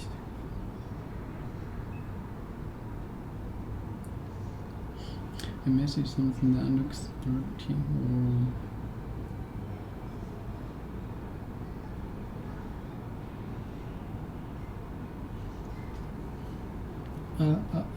a mess is something that looks dirty or not.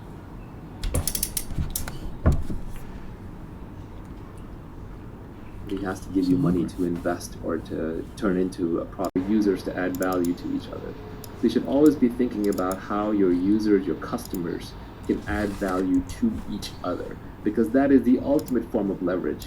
You're on the beach in the Bahamas, or you're sleeping at night, and your customers are adding value to each other. The tweet storm is very abstract. It's deliberately meant to be broadly applicable to all kinds of different domains and disciplines and time periods and places. But sometimes it's hard to work without concrete example. So let's just go concrete for a minute. Look at the real estate business. You could start at the bottom. Let's say you're a day laborer. You come in, you fix people's houses. Someone orders you around, tells you break that piece of rock, sand that piece of wood, put that thing over there. There's just all these menial jobs that go on a construction site. If you're working one of those jobs, unless you're a skilled trade, like say a carpenter or electrician, you don't really have specific knowledge. And even carpenter or electrician is not that specific because other people can be trained how to do it, so you can be replaced. So you get paid your 15, 20, 25, 50, if you're really lucky, $75 an hour, but that's about it. You don't have any leverage other than from the tools that you're using. So if you're driving a bulldozer, that's better than doing it with your hands. So day labor in India makes a lot less because they have no tool leverage. You don't have much accountability. You're a faceless cog in the construction crew, and the owner of the house or the buyer of the house doesn't know or care that you worked on it. One step up from that, you might have a contractor, like a general contractor, who someone hires to come and fix and repair and build up their house.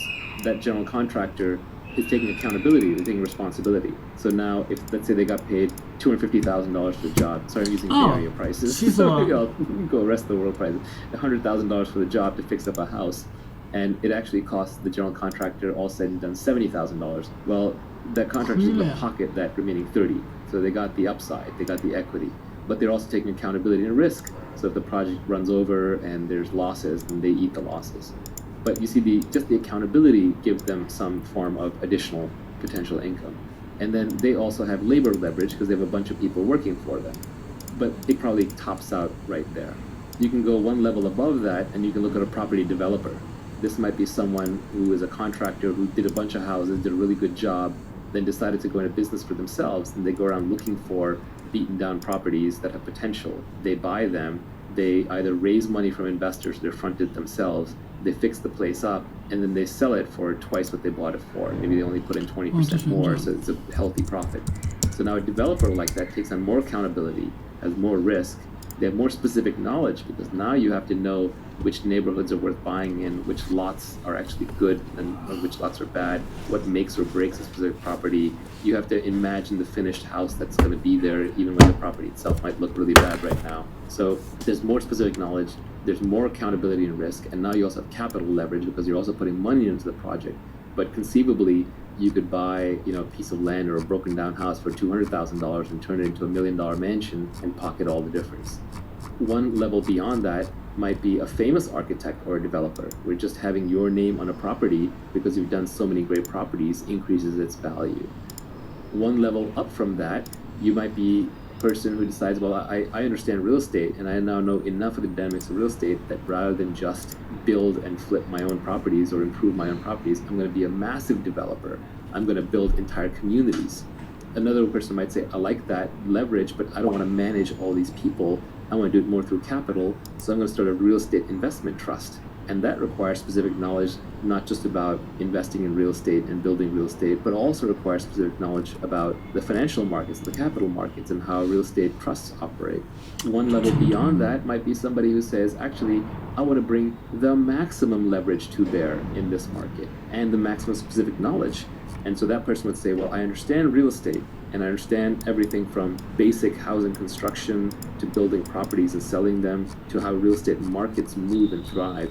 And I also understand the technology business. So I understand how to recruit developers, how to write code, and how to build good product. And I understand how to raise money from venture capitalists and how to return it and how all of that works. And obviously not a single person may know this. You may pull a team together to do it where each have different skill sets. But that combined entity would have specific knowledge in technology and in real estate. It would have massive accountability because that company's name would be a very high risk, high reward effort attached to the whole thing. And people would devote their lives to it, take on significant risk, and then it would have leverage in code with lots of developers. It would have capital with investors putting money in and the founder's own capital, and it would have labor of some of the highest quality labor that you can find, which is high quality engineers and designers and marketers who are working on the company. And then you may end up with a Trulia or a Redfin or a Zillow kind of company, and then the upside could potentially be in the billions of dollars or the hundreds of millions of dollars. So as you layer in more and more kinds of knowledge that can only be gained on the job and aren't common knowledge,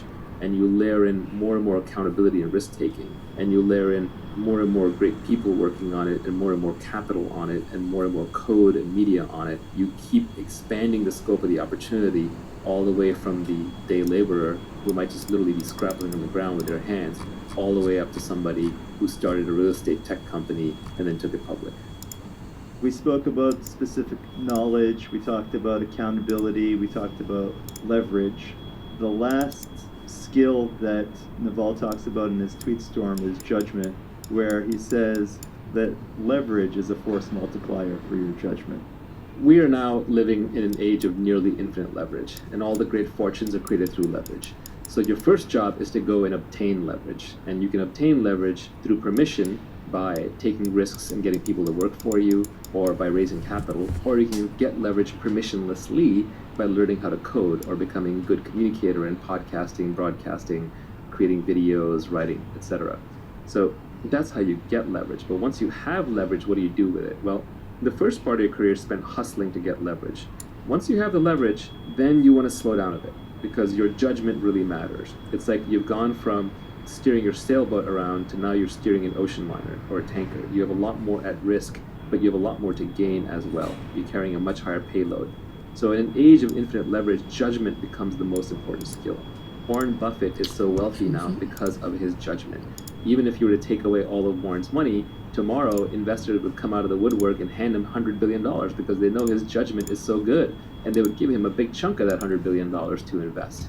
So ultimately, everything else that you do is actually setting you up to apply your judgment. one of the big things that people rail on is CEO pay. And for sure, there's crony capitalism that goes on where these CEOs control their boards and the boards give them too much money. But there's certain CEOs who definitely earn their keep because their judgment is better. If you're steering a big ship, if you're steering Google or Apple, and your judgment is 10 or 20% better than the next person's, society will literally pay you hundreds of millions of dollars more because you're steering $100 billion ship. If you're on course 10 or 20% of the time more often than the other person, the compounding results on that hundreds of billions of dollars you're managing will be so large that your CEO pay will be dwarfed in comparison. So demonstrated judgment, credibility around the judgment is so critical. Warren Buffett wins here because he has massive credibility. He's been highly accountable. He's been right over and over in the public domain. He's built a reputation for very high integrity, so you can trust him. So a person like that, people will throw infinite leverage behind him because of his judgment. Nobody asks him how hard he works. Nobody asks him when he wakes up or when he goes to sleep. It's like, Warren, just do your thing. So especially demonstrated judgment with high accountability, clear track record is critical. Let's define judgment. I would define it as knowing the long-term effects of your decisions, or being able to predict the long-term effects of your decisions. It's funny, my definition of wisdom is knowing the long-term consequences of your actions. So they're not all that different. Wisdom is just judgment on a personal domain. Wisdom applied to external problems, I think, is judgment. So they're highly linked. But yes, it's knowing the long-term consequences of your actions and then making kind of the right decision to capitalize on that. Judgment is very hard to build up. This is where both intellect and experience come in play. There are many problems with the so-called intellectuals in the ivory tower, but one of the reasons why Nassim Taleb rails against them is because they have no skin in the game. They have no real-world experience, right? So they just apply purely intellect. And intellect without any experience is often worse than useless, because you get the confidence that the intellect gives you, and you get some of the credibility, but because you had no skin in the game and you had no real experience and no real accountability, you're just throwing darts. The real world is always far, far more complex than we can intellectualize. And especially all the interesting, fast-moving edge domains and problems, you can't get there without experience. So if you are smart and you iterate fast, so it's not even you put 10,000 hours into something, but you take 10,000 tries at something. If you are smart and you have a lot of quick iterations and you try to keep your emotions out of it, the people with the best judgment are actually among the least emotional. A lot of the best investors are considered almost robotic in that regard, but I wouldn't be surprised if even the best entrepreneurs often come across as unemotional. There is this archetype of the passionate entrepreneur, and yeah, they have to care about what they're doing, but they also have to see very clearly what's actually happening. And the thing that prevents you from seeing what's actually happening are your emotions. Our emotions are constantly clouding our judgment. And in investing, or in running companies, or in building products, or being an entrepreneur, emotions really get in the way. Emotions are what prevent you from seeing what's actually happening until you can no longer resist the truth of what's happening, until it becomes too sudden and then you're forced into suffering, which is a breaking of this emotional fantasy that you had put together. To try and connect some of these concepts, I would say that first, you're accountable for your judgment. Judgment is the exercise of wisdom. Wisdom comes from experience, and that experience can be accelerated through short iterations. And the reason why a lot of the top investors, a lot of the value investors, if you read Jeremy Grantham or you read Warren Buffett, you read up on Michael Burry, these people sound like philosophers, or they are philosophers, or they're reading a lot of history books or science books. Like, what are they doing? Shouldn't they be reading investment books? No, investment books are the worst place to learn about investment, because investment is a real world activity that is highly multivariate. All the advantages are always being competed away. It's always on the cutting edge. So what you actually just need is very, very broad-based judgment and thinking. And the best way to do that is to study everything, including a lot of philosophy. And philosophy also makes you more stoic, makes you less emotional, and so you make better decisions, you have better judgment. One simple thing is I go out on Twitter, and it seems like half of Twitter is outrageous something at all times. You can go within someone's Twitter feed and get at least some semblance of what it must be like to be in their head all the time. And the more outraged somebody is, I guarantee you, the worse their judgment is. If someone's constantly tweeting political outrage and seems like an angry person getting into fights, You don't want to hand this person the keys to your car, let alone the keys to your company. Abdul. So we covered the Others. skills that you need to get rich. That was specific knowledge, accountability, leverage, judgment, and lifelong learning. Let's talk a little bit about the importance of working hard and valuing your time. So no one is going to value you more than you value yourself. So you just have to set a very high personal hourly rate, and you have to stick to it. So even since when I was young, I just decided that I was worth a lot more than the market thought I was worth, but I started treating myself that way. So always factor your time into every decision. How much time does it take? Oh, it's going to take me an hour to get across town to get this thing. Well, I value myself at $100 an hour. That's throwing $100 out of my pocket. Am I going to do that? You buy something from Amazon, they screwed it up, you have to return it. Is it worth your time to return it? Is it worth the mental hassle? Keep in mind that you have less work hours, you have less mentally high output hours. Do you want to use them to run errands and solve little problems, or do you want to save them for the big stuff? All the great scientists were terrible at managing their household life. None of them had a clean, organized room, or made all their social events on time or sent their thank you cards. You can spend your life however you want, but if you want to get rich, it has to be your number one overwhelming desire, which means that it has to come before anything else, which means you can't be penny pinching. This is what people don't understand. You can penny pinch your way to a basic sustenance. You can keep your expenses low, maybe retire early and not spend too much, and that's perfectly valid. But we're here to talk about wealth creation. And if you're going to do that, then that has to be your number one overwhelming priority. So fast forward to your wealthy self and pick some intermediate hourly rate. For me, believe it or not, back when you could have hired me, which now obviously you can't, but back when you could have hired me, and this was true a decade ago or even 2 decades ago before I had any real money, my hourly rate, I used to say to myself over and over, is $5,000 an hour. Today, when I look back, really it was about $1,000 an hour. And of course, I still ended up doing stupid things like arguing with the electrician or returning the broken speaker, but I shouldn't have. And I did it a lot less than any of my friends would. And I would make a theatrical show out of throwing something in the trash pile or giving it to Salvation Army rather than trying to return it, or handing something to people rather than trying to fix it. I would argue with my girlfriends and even today to my wife, like, I don't do that. That's not a problem that I solve. I still argue that with my mother when she hands me like little to-dos. I just don't do that. I would rather hire you an assistant. And this was true even when I didn't have money. Another way of thinking about something is that if you can outsource something, or not do something for less than your hourly rate, outsource it or don't do it. So if you can hire someone to do it for less than your hourly rate, hire them. That even includes things like cooking. Now, you may want to eat your healthy home-cooked meals, but if you can outsource it, do that instead. And I know some people will say, well, what about the joy of life and what about getting it right just your way? Sure, you can do that, but you're not going to be wealthy because now you've made something else a priority. Paul Graham said it pretty well for Y Combinator startups. He said you should be working on your product and getting product market fit, and you should be exercising and eating healthy. Like, that's about it. That's kind of all you have time for while you're on this mission.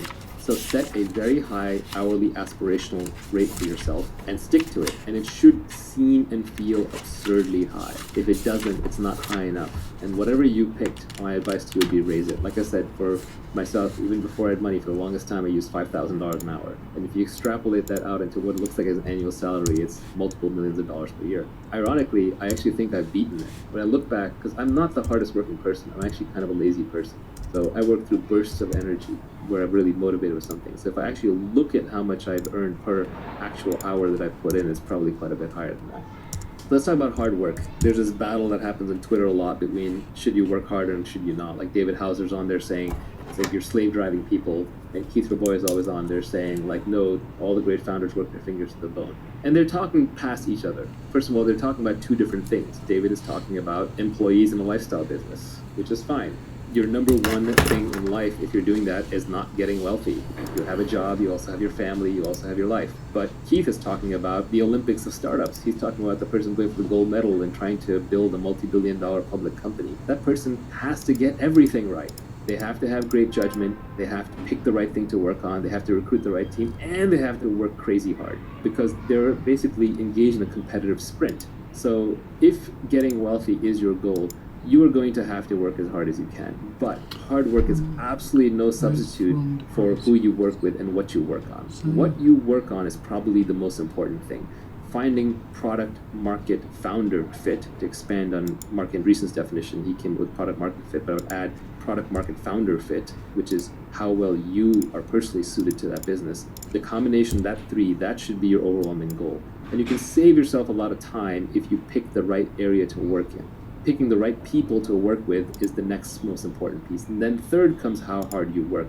But they're like three legs of a stool. If you shortchange on any one of them, the whole stool is going to fall down. So it's not like you can pick one over the other that easily. So the order of operations when you're building a business is, or even building your career, is first figure out what should I be doing? What is something where there is a market that is emerging, there's a product that I can build that I'm excited to work on, and something where I have specific knowledge and I'm really into it. And then second, surround yourself with the best people possible. And no matter how high your bar is, raise your bar. Because you can never be working with other people who are great enough. If there's someone greater out there to work with, you should go work with them. I advise a lot of people who are looking at which startup to join in Silicon Valley, I say basically pick the one that's going to have the best alumni network for you in the future. Look at the PayPal mafia. They worked with a bunch of geniuses, so they all got rich. So just try and pick based on the highest intelligence, energy, and integrity people that you can find. And then finally, once you've picked the right thing to work on and the right people to work with, then you work as hard as you can. This is where the mythology gets a little crazy. People will work 80, 120-hour weeks. A lot of that's just status signaling. It's showing off. Nobody really works 80 to 120 hours a week sustained at high output with mental clarity. Your brain breaks down. You just won't have good ideas. So really the way people tend to work most effectively, especially in knowledge work, is they sprint as hard as they can while they're working on something and they're inspired and they're passionate, and then they rest, they take long breaks. It's more like a lion hunting and much less like a marathon runner running. So you sprint, then you rest, you reassess, and then you try again. And what you end up doing is you end up building a marathon of sprints. Nivi just made the point to me on the side that inspiration is perishable, which is a very good point. When you have your inspiration, do it right then and there. This happens to me a lot with my tweet storms. I've actually come up with a whole bunch of additional tweet storms besides the ones that are already out there, but sometimes I just hesitate or I just pause and then it just dies. And what I've learned is if I'm inspired to write a blog post or to publish a tweet storm, I should probably do it right away. Otherwise it's not going to get out there. I won't come back to it. So inspiration is a beautiful and powerful thing, and when you have it, just seize it. So people talk about impatience. When do you know to be impatient? When do you know to be patient? My glib tweet on this was impatience with actions and patience with results. And I think that's actually a good philosophy for life. Anything you have to do, just get it done. Why wait? You're not getting any younger. Your life is slipping away. You don't want to spend it waiting in line. You don't want to spend it traveling back and forth. You don't want to spend it doing things that you know ultimately aren't part of your mission. And when you do them, you want to do them as quickly as you can while you do them well with your full attention. But then you just have to give up on the results. You have to be patient with the results because you're dealing with complex systems, you're dealing with lots of people. It takes a long time for markets to adopt products. It takes time for people to get comfortable working with each other. It takes time for great products to emerge as you polish away, polish away, polish away. So impatience with actions, patience with results. And as Nivi said, inspiration is perishable. So when you have inspiration, act on it right then and there. If I have a problem that I discover in one of my businesses that needs to be solved, I won't sleep until at least the resolution is in motion. And this is just a personal failing, but if I'm on the board of a company, I'll call the CEO. If I'm running the company, I'll call my reports. If I'm responsible, I'll get on there right then and there and solve it. If I don't solve a problem the moment it happens, or I don't start moving towards solving it the moment it happens, I have no peace. I have no rest. I have no happiness until that problem is solved. So solve it as quickly as possible. I literally won't sleep until it's solved. Maybe that's a personal characteristic, but it's worked out well in business. We squander our time with the death of 1,000 cuts. So another tweet I had was, you should be too busy to do coffee while still keeping an uncluttered calendar. People who know me know that I'm famous for simultaneously doing two things. One is having a very clean calendar. I have almost no meetings on it, and there are people that I meet with when they see my calendar, they almost weep. While at the same time, I am busy all the time. I'm always doing something. And it's usually quote-unquote work-related, but it is whatever the highest impact thing is that needs to be done at that time and that I'm most interested and inspired about. But the only way to do that is to constantly, ruthlessly decline meetings. People want to do coffee and build relationships, and that's fine early in your career when you're still exploring, but later in your career when you're exploiting and there are more things coming at you than you have time for, you have to ruthlessly cut meetings out of your life. If someone wants to do a meeting, see if you can do it with a phone call instead. If they want to do a phone call, see if they can do it with an email instead. If they want to do it with email, see if they can do it with a text message instead. If they're text messaging, you should probably be ignoring most text messages unless they're true emergencies. So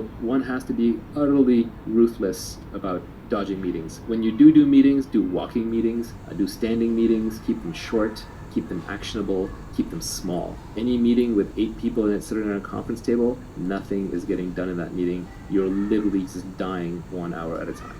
Doing coffee reminds me of an old quote, I think, from Steve Jobs when they asked him, hey, why doesn't Apple come to conventions? Or why don't you come to my convention? And his response was, well, then because we wouldn't be here working.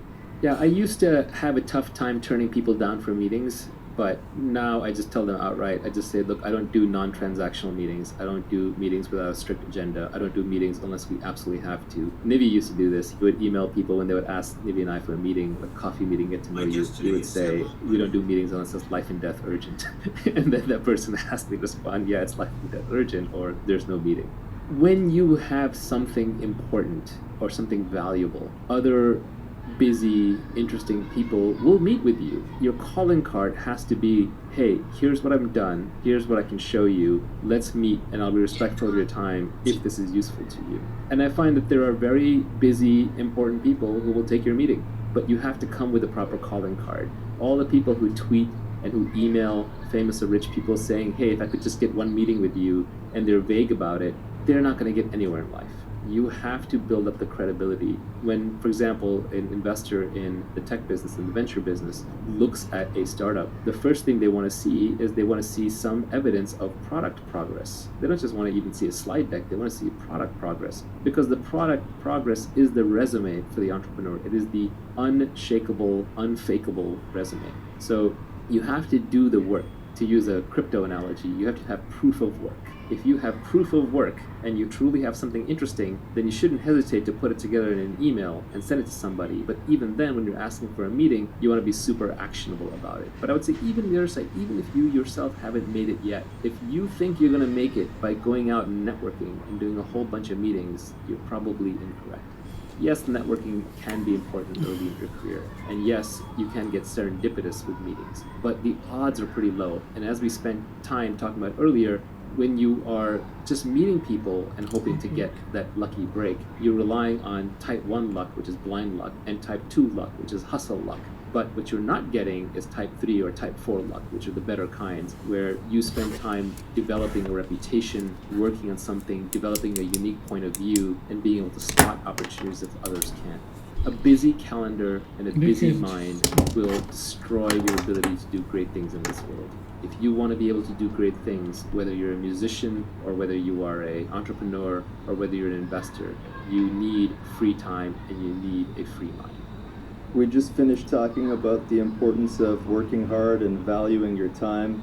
Next, there's a few tweets on the topic of working for the long term. The first tweet is, become the best in the world at what you do. Keep redefining what you do until this is true. If you really want to get paid in this world, you want to be number one at whatever it is that you're doing. And it can be niche, that's the point. It can literally be you're getting paid for just...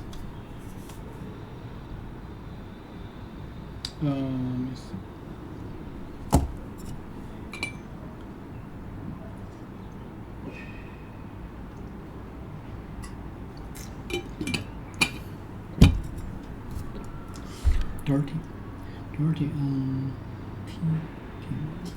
tidiness, wounds or beauty in which members of the armed forces have their meals or spend their free time.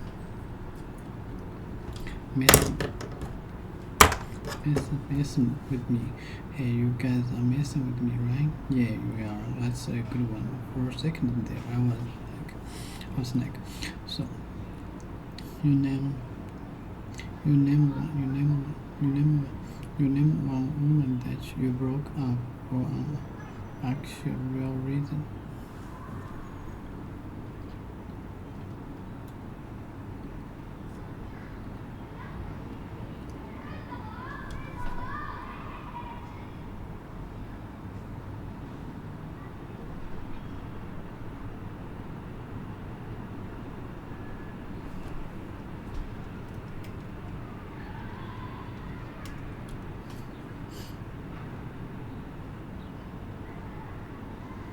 Marjorie Russell.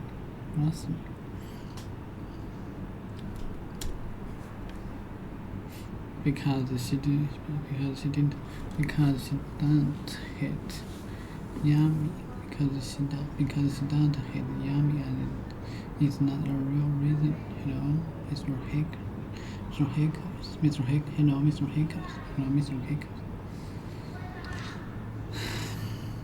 You name one woman that you broke up for an actual reason.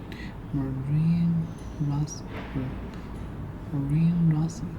Because she don't hate Yummy is not a real reason. Mr. Hickers, you're doing talking. You're drinking. You're stopping. Stop.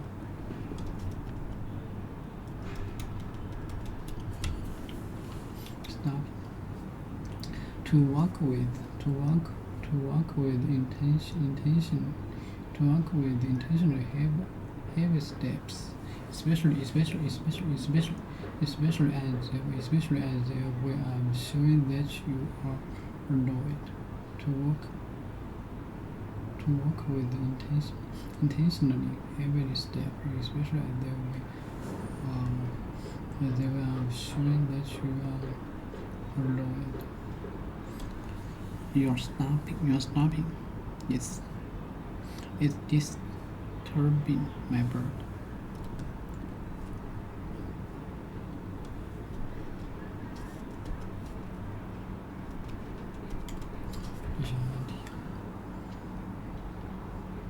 Making you feel worried or upset.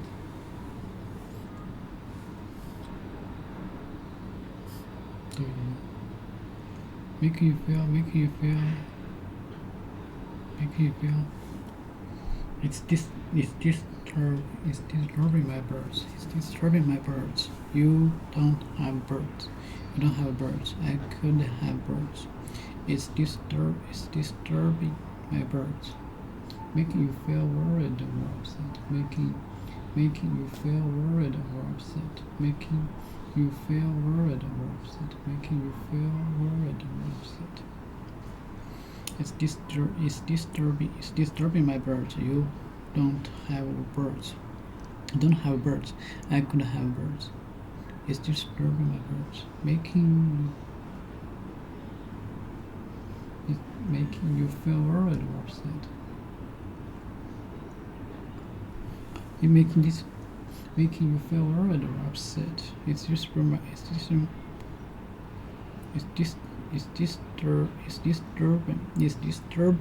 my birds. It's disturbing my birds. You don't have birds. I could have birds.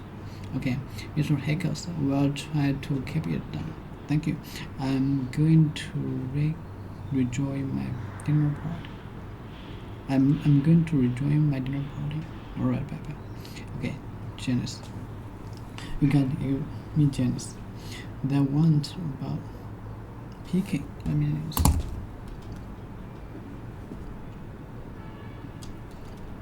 Picking.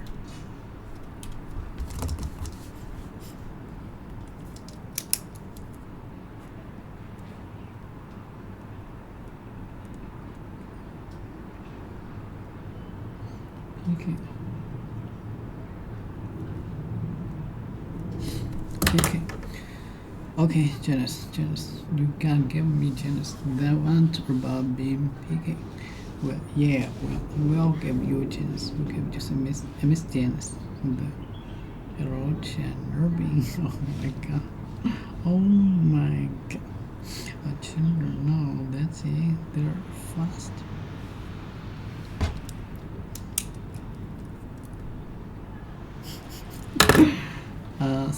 Stop with the boring.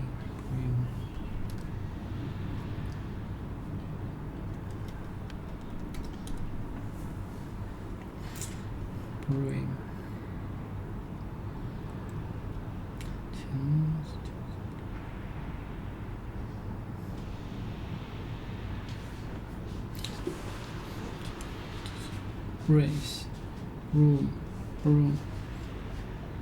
brew. Stop with the brew. Okay, stop with the brew. You are now making noise. Brew. Stop with the brew. Stop with the brew. We're not. Stop with the brew. We are not making noise. We went dead. Oh, Mr. Hackett, how did this happen? It must be have a weapon.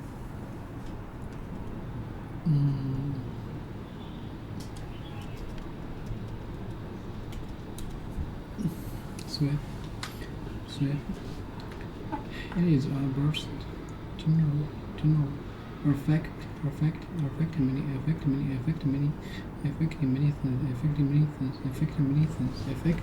things or people in large. Affecting many things or people in large. It is very obvious. That sweeping changes are needed in the nature system. Sweeping cats. We need sweeping cats to our bucket. We went sweeping. General.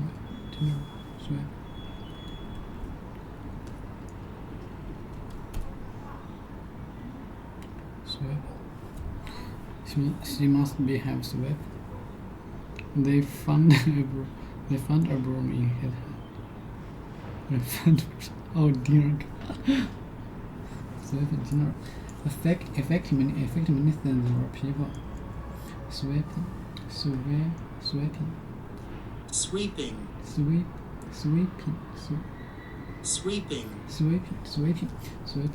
that. Sweeping when world. Sweeping when world. Victory. Sweeping when war victory. Sweeping when war victory is easy or complex.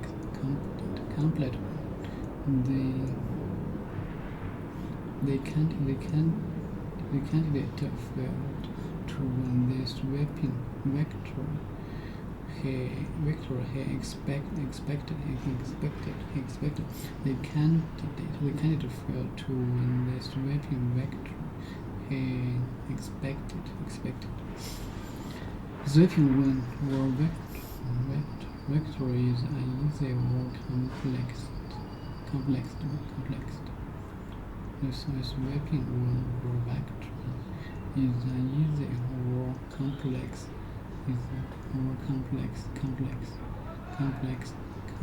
Complete win. Sweeping win war victory is easy or complex.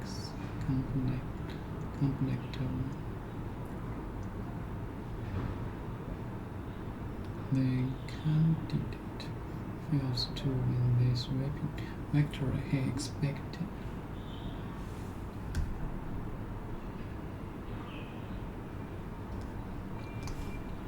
He must be sweeping. Sweeping.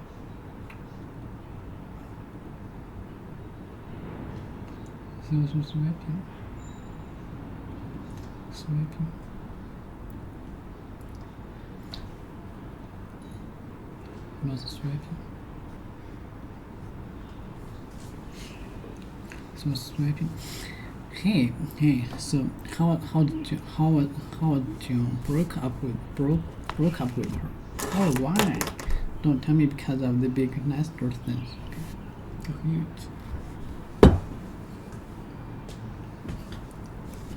Yes.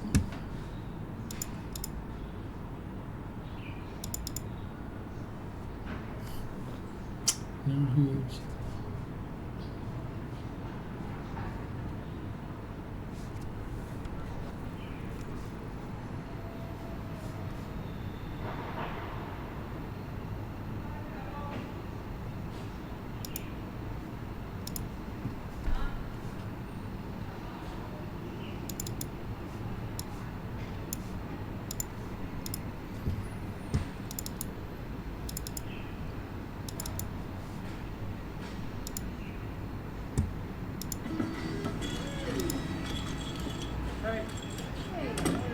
So how was Joan? Broke up with her. Broke up with her. Why? Don't tell me. Because of the big nostril thing? Why? They were huge. Huge. When she sneezed, bats flew out of them. Come on, they were not that huge. I'm telling you, she leaned back. I could see her brain. How many perfectly fine women are you going to reject over the most superficial, insignificant... Oh, hold it. I mean, I gotta side with Chandler on this one. When I first moved to the city, I went out a couple times with this girl, really hot, great kisser, but she had the biggest Adam's apple. You or me? I got it. Joey, women don't have Adam's apples.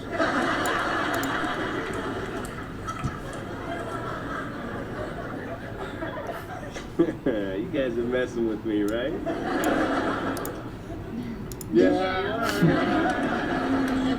That was a good one. For a second there, I was like, whoa.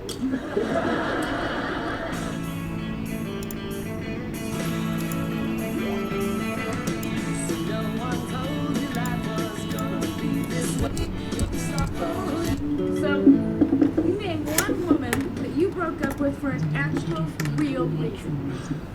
Maureen Zillow. Because she doesn't hate Yanni is not a real reason.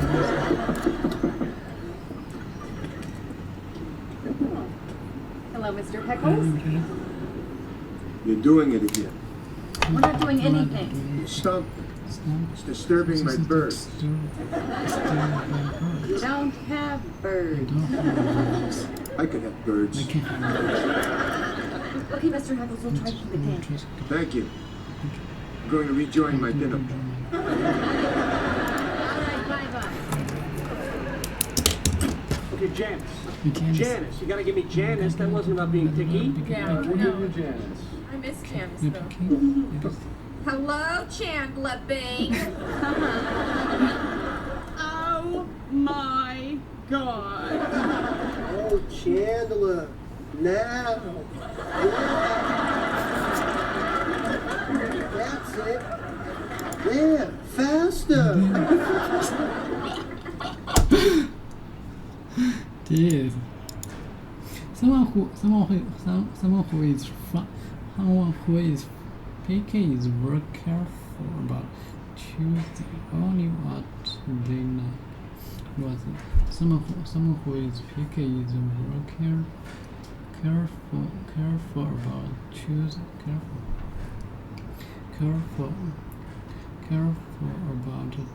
only what they like. Someone who is picky and contains the one about being picky. Someone who is picky is very careful about choosing only what they like. Picky. Someone who is picky is very careful about choosing only what they like. Picky. So.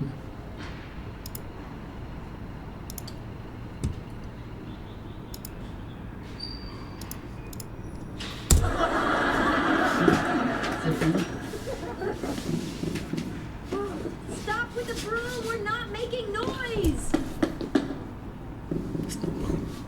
Stop with the broom.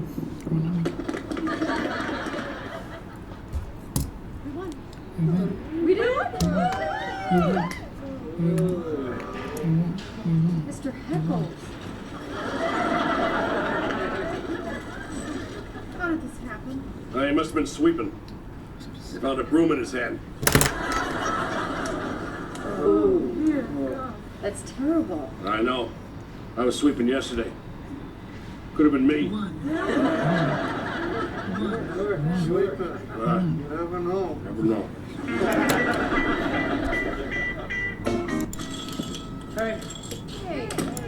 So how was Joan? broke up with her. Oh, why? Don't tell me. Because of the big nostril thing? They were huge. When she sneezed, bats flew out of them. Come on, they were not that huge. Okay. Hey, Hey. So how was Joe? Oh, it's Joe. Broke up with her. Why? Don't tell me. Because of the big nostril thing? They were huge. Huge. When she sneezed, bats flew out of them. Come on, they were not that huge. I'm telling you, she leaned back. I could see her brains. How many perfectly fine women are you going to reject over the most superficial, insignificant... Oh, hold it. I mean, I gotta side with Chandler on this one. When I first moved to the city, I went out a couple times with this girl, really hot, great kisser, but she had the biggest Adam's apple. Yes. You or me? I got it. Joey, women don't have Adam's apples.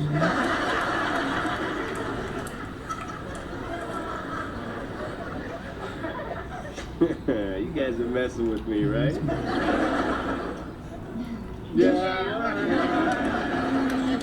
That was a good one. For a second there, I was like, whoa.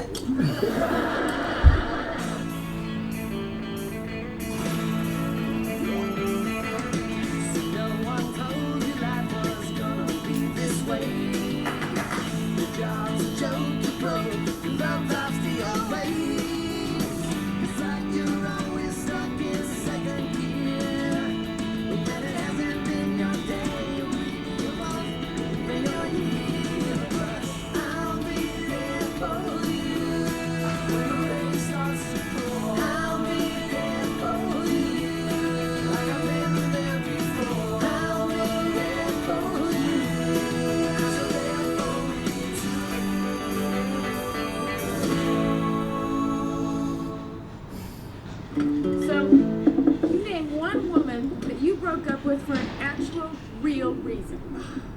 Maureen Rosillo. Because she doesn't hate Yanni is not a real reason.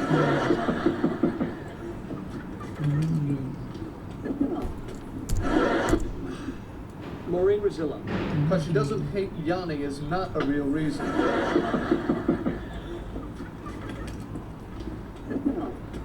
Hello, Mr. Heckles. You're doing it again. We're not doing anything. You stumped me. It's disturbing my birds. You don't have birds. I could have birds. Okay, Mr. Heckles, we'll try to keep it down. Thank you. I'm going to rejoin my dinner party. Bye-bye. Okay, Janice, you gotta give me Janice.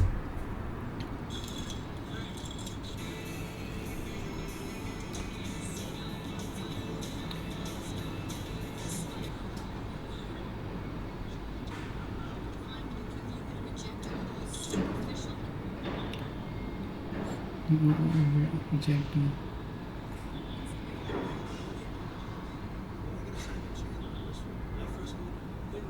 They're huge.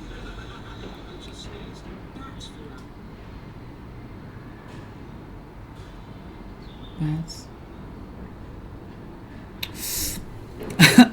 Bats. Bats fraud. That's fraud. What's that?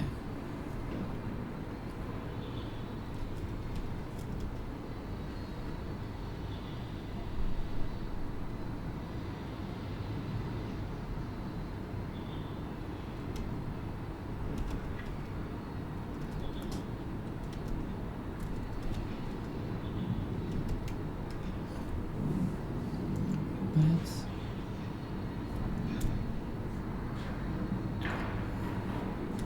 Bats fraud. Let me say bats fraud. Bats.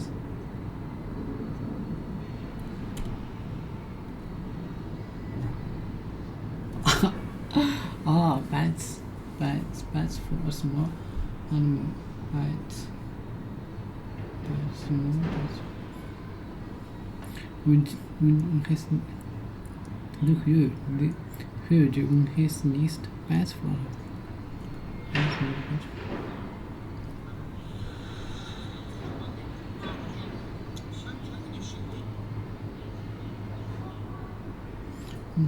I'm telling you, singing, I can singing the bag.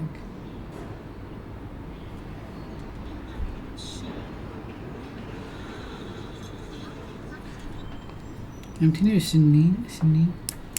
Near the back, I could see her brain.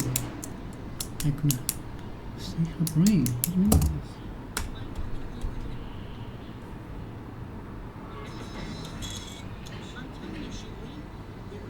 They're huge. Which is the best friend? Can do it.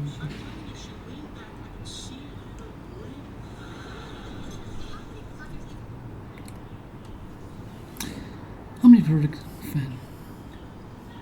How many perfect fan women are you gonna reject over the most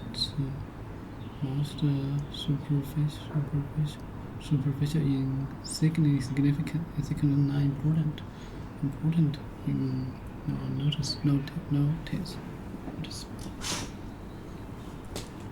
Unvariables. Okay. Superficial.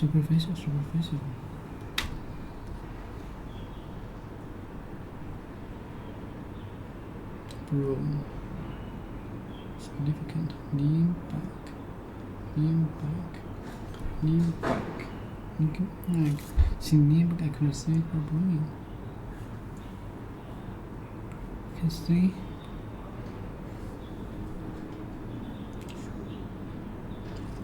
Superficial, not serious.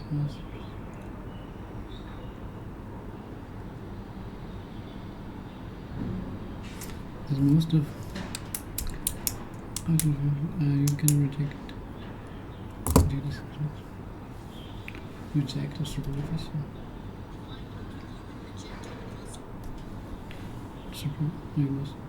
Most superficial over reject the most. I think that's not true. Not superficial, not superficial, insignificant. Small almost. Consider superficial as worse.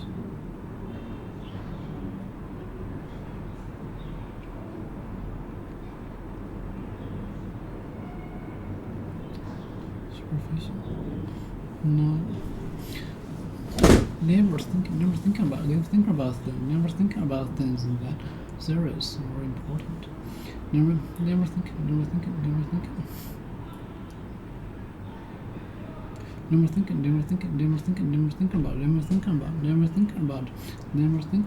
things that are serious or important. Never think about things that are serious or important. Insignificant, small or not serious. Okay. How many perfectly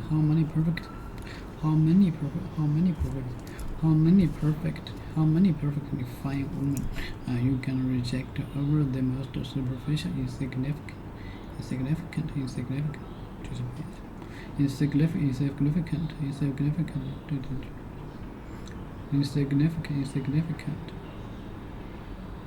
Logo.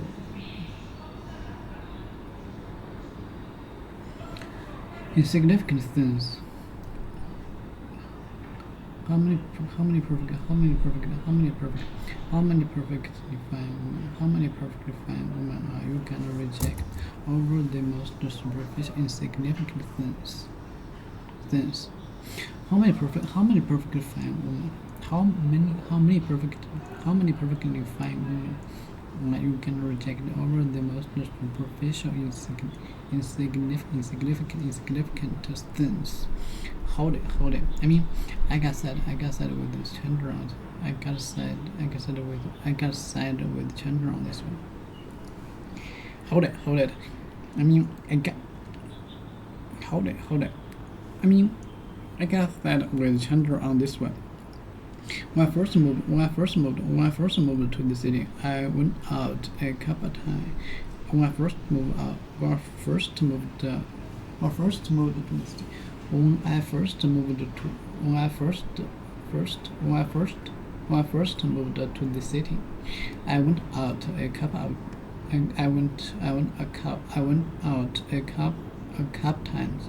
I went out a couple times with this girl. Really hot, great kisser. But he had the biggest apple. Drove me nuts. You were me? Hold it.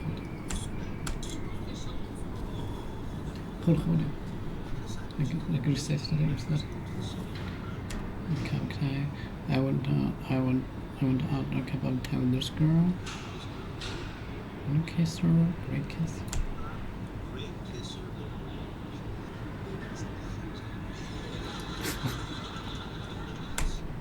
Drove me nuts.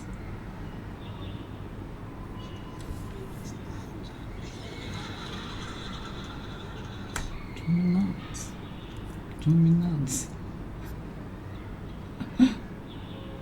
Say nuts.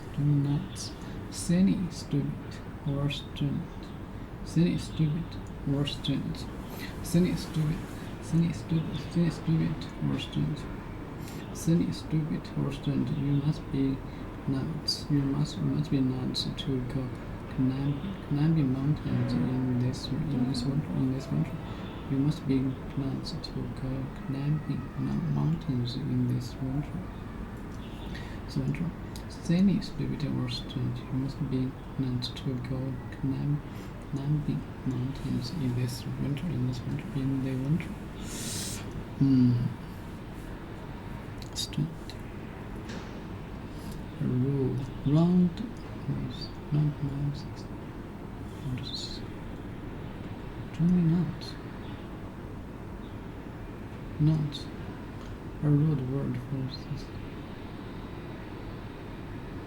Drove me nuts. Silly, drove me nuts. An unrude word for tasting. Unrude word for tasting. Not by a sexy organs that produce sperm. 5 years. 5 years. Saying stupid, worst student. You must be nuts to go climbing mountains in the winter. 首先这两个是我学习，等到了第二期之后。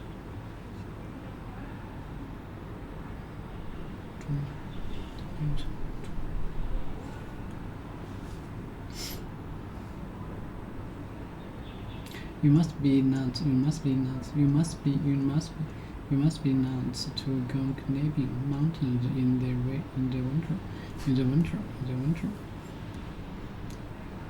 Silly, stupid, worst student. You must be nuts to go climbing mountains in the winter. When I first moved to the city, I went out a couple of times with this girl, really hard, great kisser, but she had a big ass apple. Drove me nuts. You were me.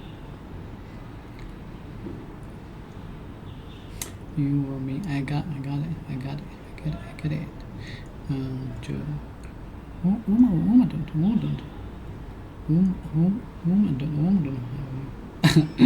Drove me nuts. Silly, stupid, worst student. A rude word for taste. Want my 6 organs. So that word also say. Body part.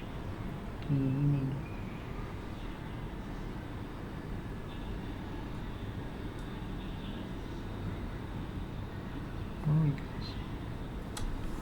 1 mile 16. That produces sperm. For taste. Taste is 1 mile 6 organs that produce sperm. Silly, stupid, worst student. You must be nuts to go climbing mountain in the winter. You must be nuts to go climbing mountains in the winter, in the winter, in the winter, in the winter, in the winter, in the winter, in the winter. Let me think.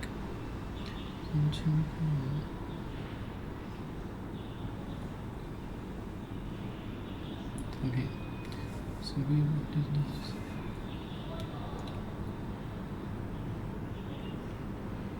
Okay, some so we have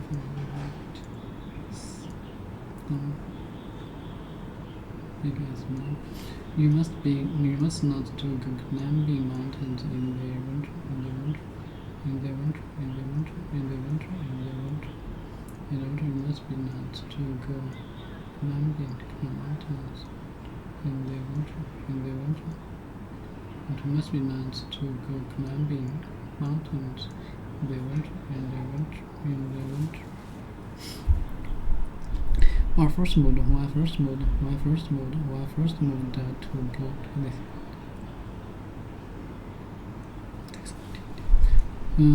First mode. Hey, you guys are messing with me, right? Yeah, that's a good one. For a second there, I was like, oh, you guys are messing.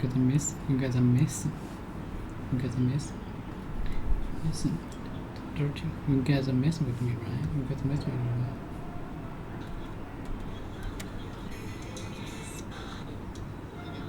I get it.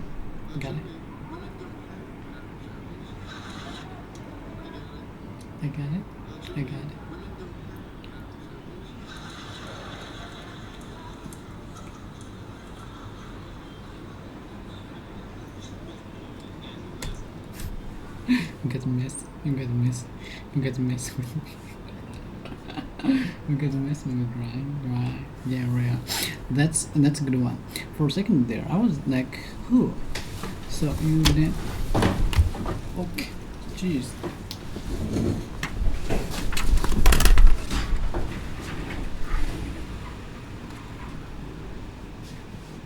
For a second there.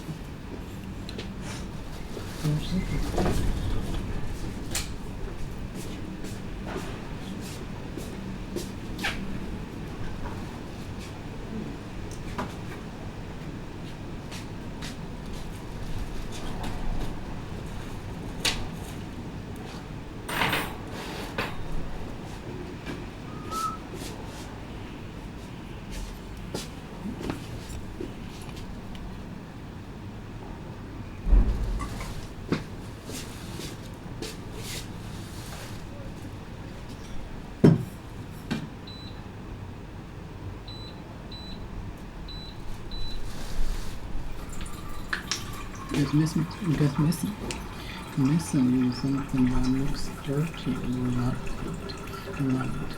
Missing is something that looks dirty or not neat.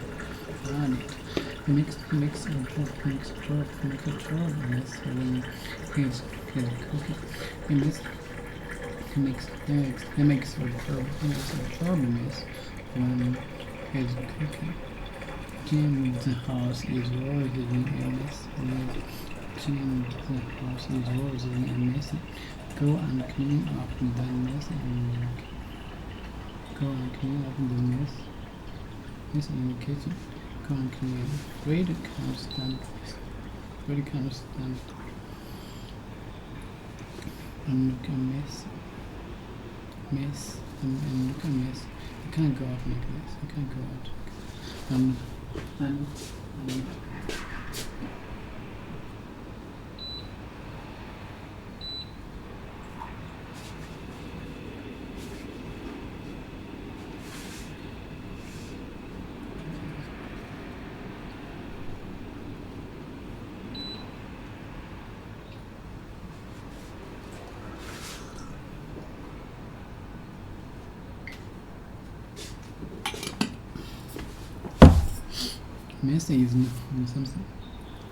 Messy is something that looks dirty or not neat, and he makes a terrible mess. When he's cooking. Jim's house is always in a mess. EMS. James House is was EMS. Go and clean up. Go and clean up. Go and clean up that mess. Go and clean up that mess in the kitchen. Freddy can't stand a mess. I knocked a mess. I can't go out like this because I'm interested.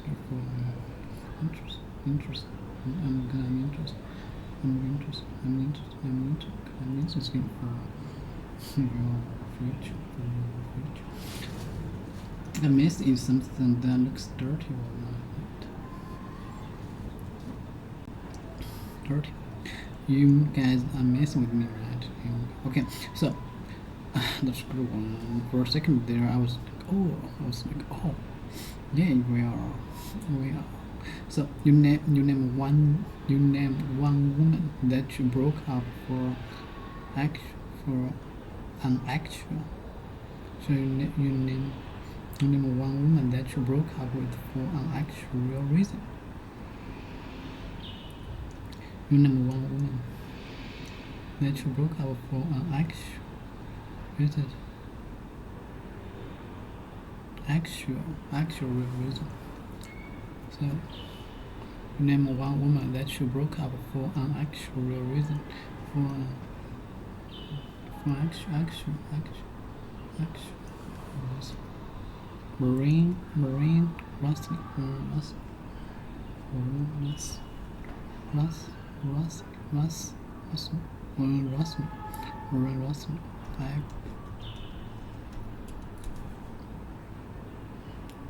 Actual,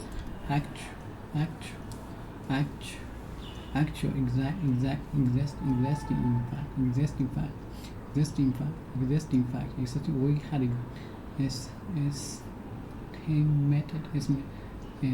had estimated about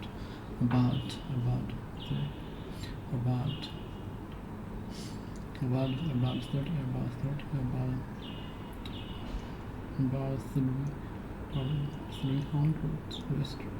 Actual existing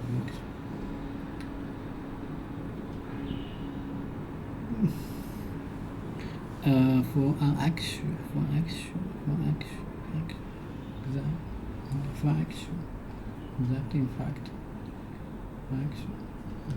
marine rain because it's down to hit Yanni and it's not a real reason. Yanni. What do you mean of this?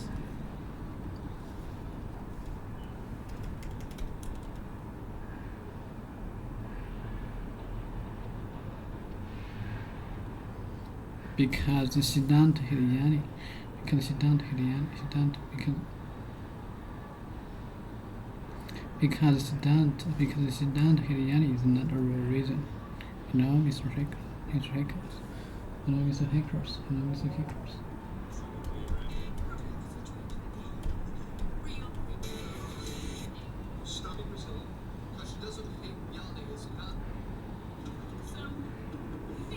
Marine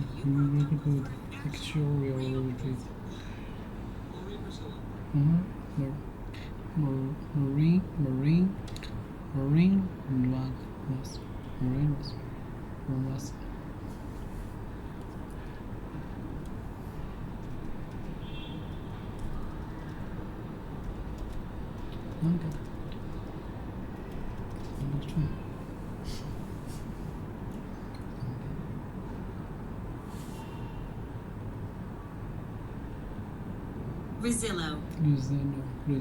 Rosillo. Marine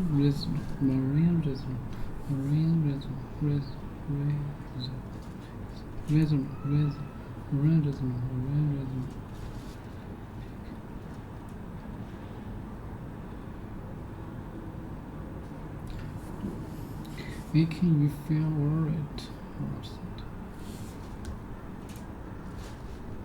Actual reasons. Hello, Mr. Hackers. You are doing it again. Okay, because it's done to hit Yanni. It's not a real reason. Because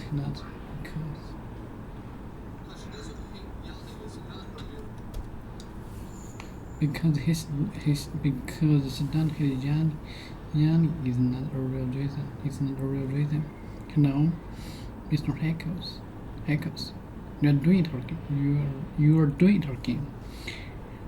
Or not doing anything. You're stomping. You're stomping. You're stomping. You're stomping. You're stomping. You're stomping. Stomping. You're stomping. To walk with intention. To go with intentional heavy steps, especially as they will showing that you are annoyed.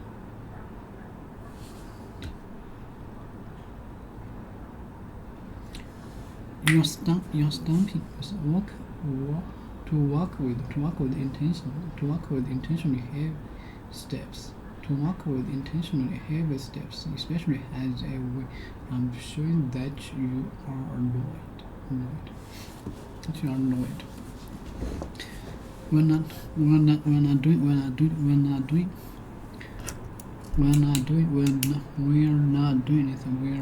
anything. You're stomping to walk with intentionally heavy steps, especially as a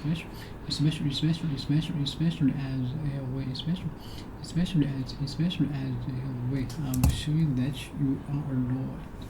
That you are annoyed. To walk with intentionally heavy steps, especially as a way. Especially as a way I'm showing that you are annoyed. She stamped up the stairs and slammed her bedroom's door. Her bedroom's door. He woke up in a bad mood and stamped up off to the bathroom. You're doing talking. You're not doing anything. You're stomping. It's disturbing. It's disturbing my birds. You don't have birds. I could have birds. I could have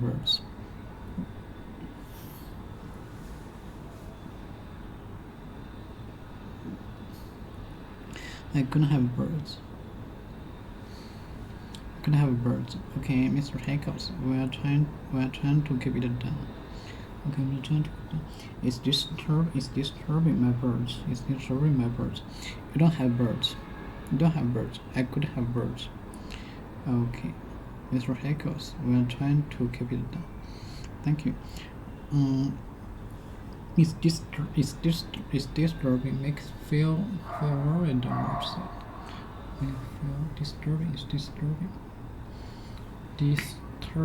Disturbing. Making you feel worried or upset. Making you feel worried or upset. Making you feel worried or upset. Making you feel worried or upset. Making you feel worried or upset. Making you feel worried or upset. The article described the latest crime figures as disturbing. The article described the latest crime figures as disturbing. The article described the latest crime figures as disturbing.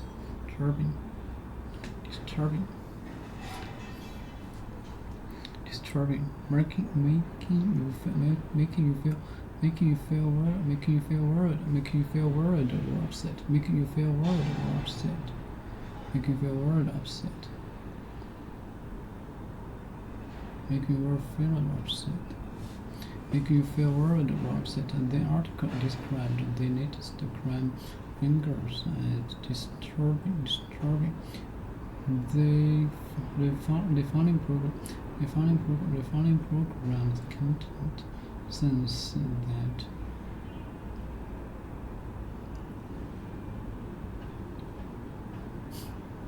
the following program contains sense that may be disturbing to some viewers. It's disturbing my birds. You don't have birds. You don't have birds. I could have birds.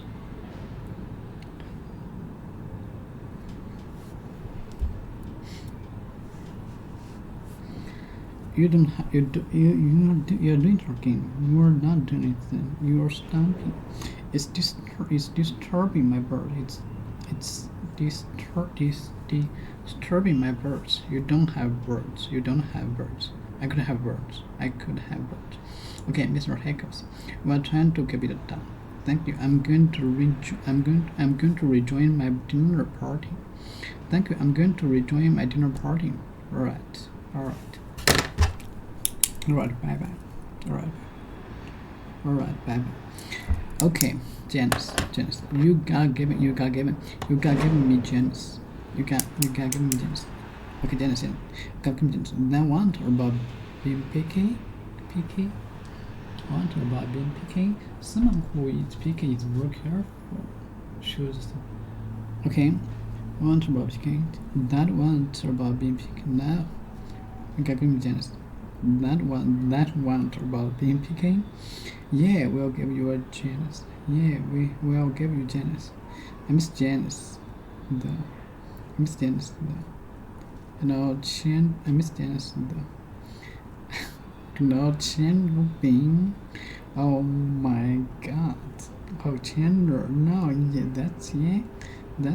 There, faster. Stop with the broom. Stop with the broom.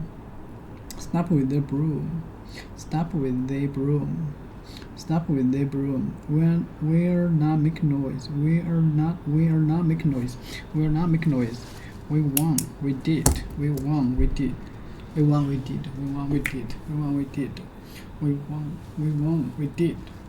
Oh, Mr. Hiccups. So how did this happen?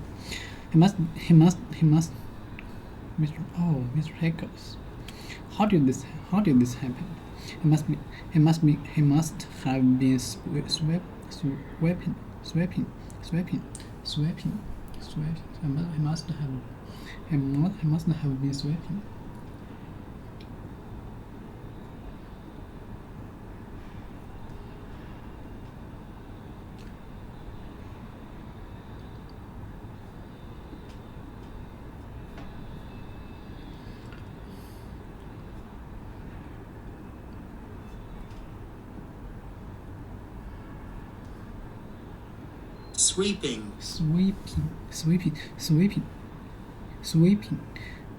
He must have been sweeping. Sweeping. He must have been sweeping. He must have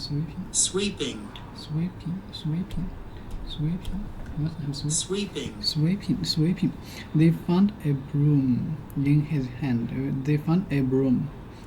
hand. Oh dear God. He must not have been sweeping. He must have sweeping. They found a broom. They found a broom in his hand. They found a broom in his hand. I can read it. Hey. So how was Joan? Broke up with her. Oh, wow. Don't tell me. Because of the big nostril thing? They were huge. When she sneezed, bats flew out of them. Come on, they were not that huge. I'm telling you, she leaned back. I could see her brains. How many perfectly fine women are you going to reject over the most superficial, insignificant... Hold it. I mean, I gotta side with Chandler on this one. When I first moved to the city, I went out a couple times with this girl, really hot, great kisser, but she had the biggest Adam's apple. You or me? I got it. Joey, women don't have Adam's apples.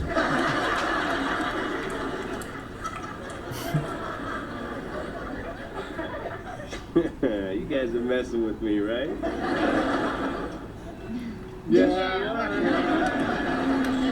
That was a good one. For a second there, I was like, whoa.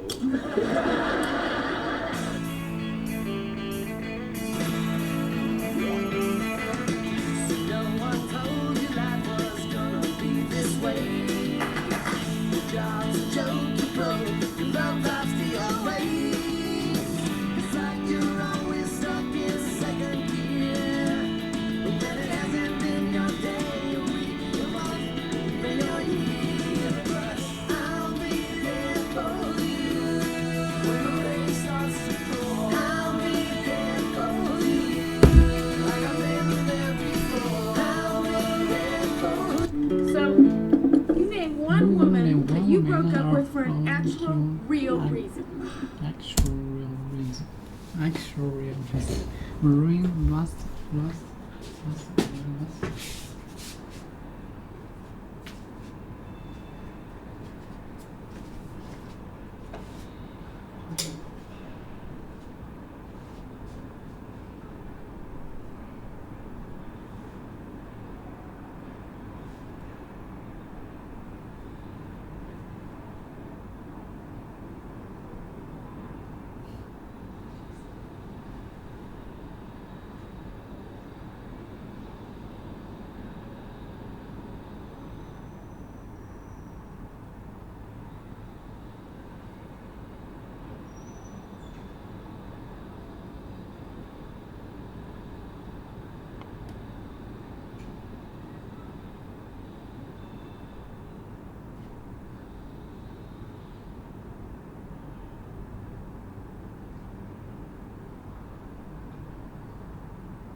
Just being you. You know, at this point, some of the more successful people in the world are that way. Paid for being Oprah. Joe Rogan gets paid for being Joe Rogan. And they're being authentic to themselves. So So what this tweet is trying to say simultaneously is that you want to be number one, but you want to keep changing what you do until you're number one. You can't just pick something arbitrary. You can't say, I'm going to be the fastest runner in the world, and now you got to beat Usain Bolt. That's too hard of a problem.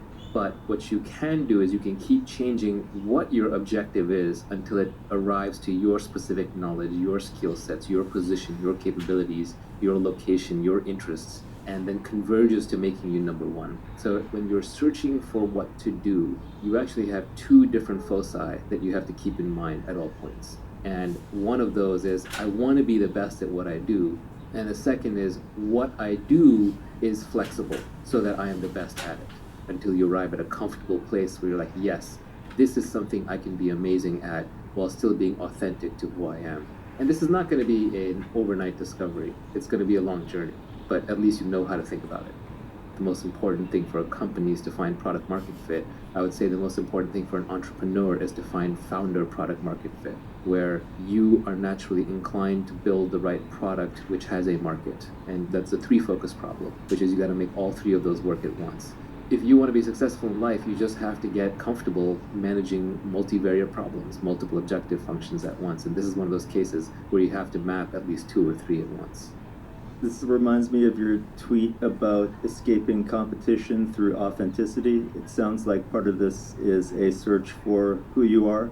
It's both a search and a recognition, because sometimes when we search our egos, we want to be something that we aren't, and our friends and family are better at telling us actually who we are, or looking back at what we've done is a better indicator of who we are. Peter Thiel talks a lot about how competition is besides the point. It's counterproductive. We're highly mimetic creatures. We copy what everybody else is doing around us. We copy our desires from them. Everyone around me is a great artist. I want to be an artist. If everyone around me is a great business person, I want to be a business person. Everybody around me is a social activist. I want to be a social activist. That's where my self-esteem will come from. You have to be a little careful when you get caught up in these status games that you end up competing over things that aren't worth competing over. So Peter Thiel talks about how he was going to be a law clerk because he was in law school and everybody around him wanted to be a law clerk for a Supreme Court justice or some famous judge, and he got rejected, and that's what made him go into business. So it helped him break out of a lesser game into a greater game. So sometimes you just get trapped in the wrong game because you're competing.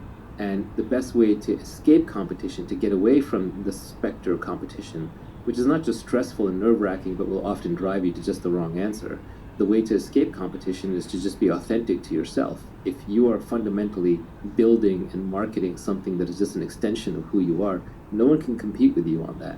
Who's going to compete with Joe Rogan or Scott Adams? It's impossible. Is somebody else going to come along and write a better Dilbert? No. Is someone going to compete with Bill Watterson and create a better Calvin and Hobbes? No.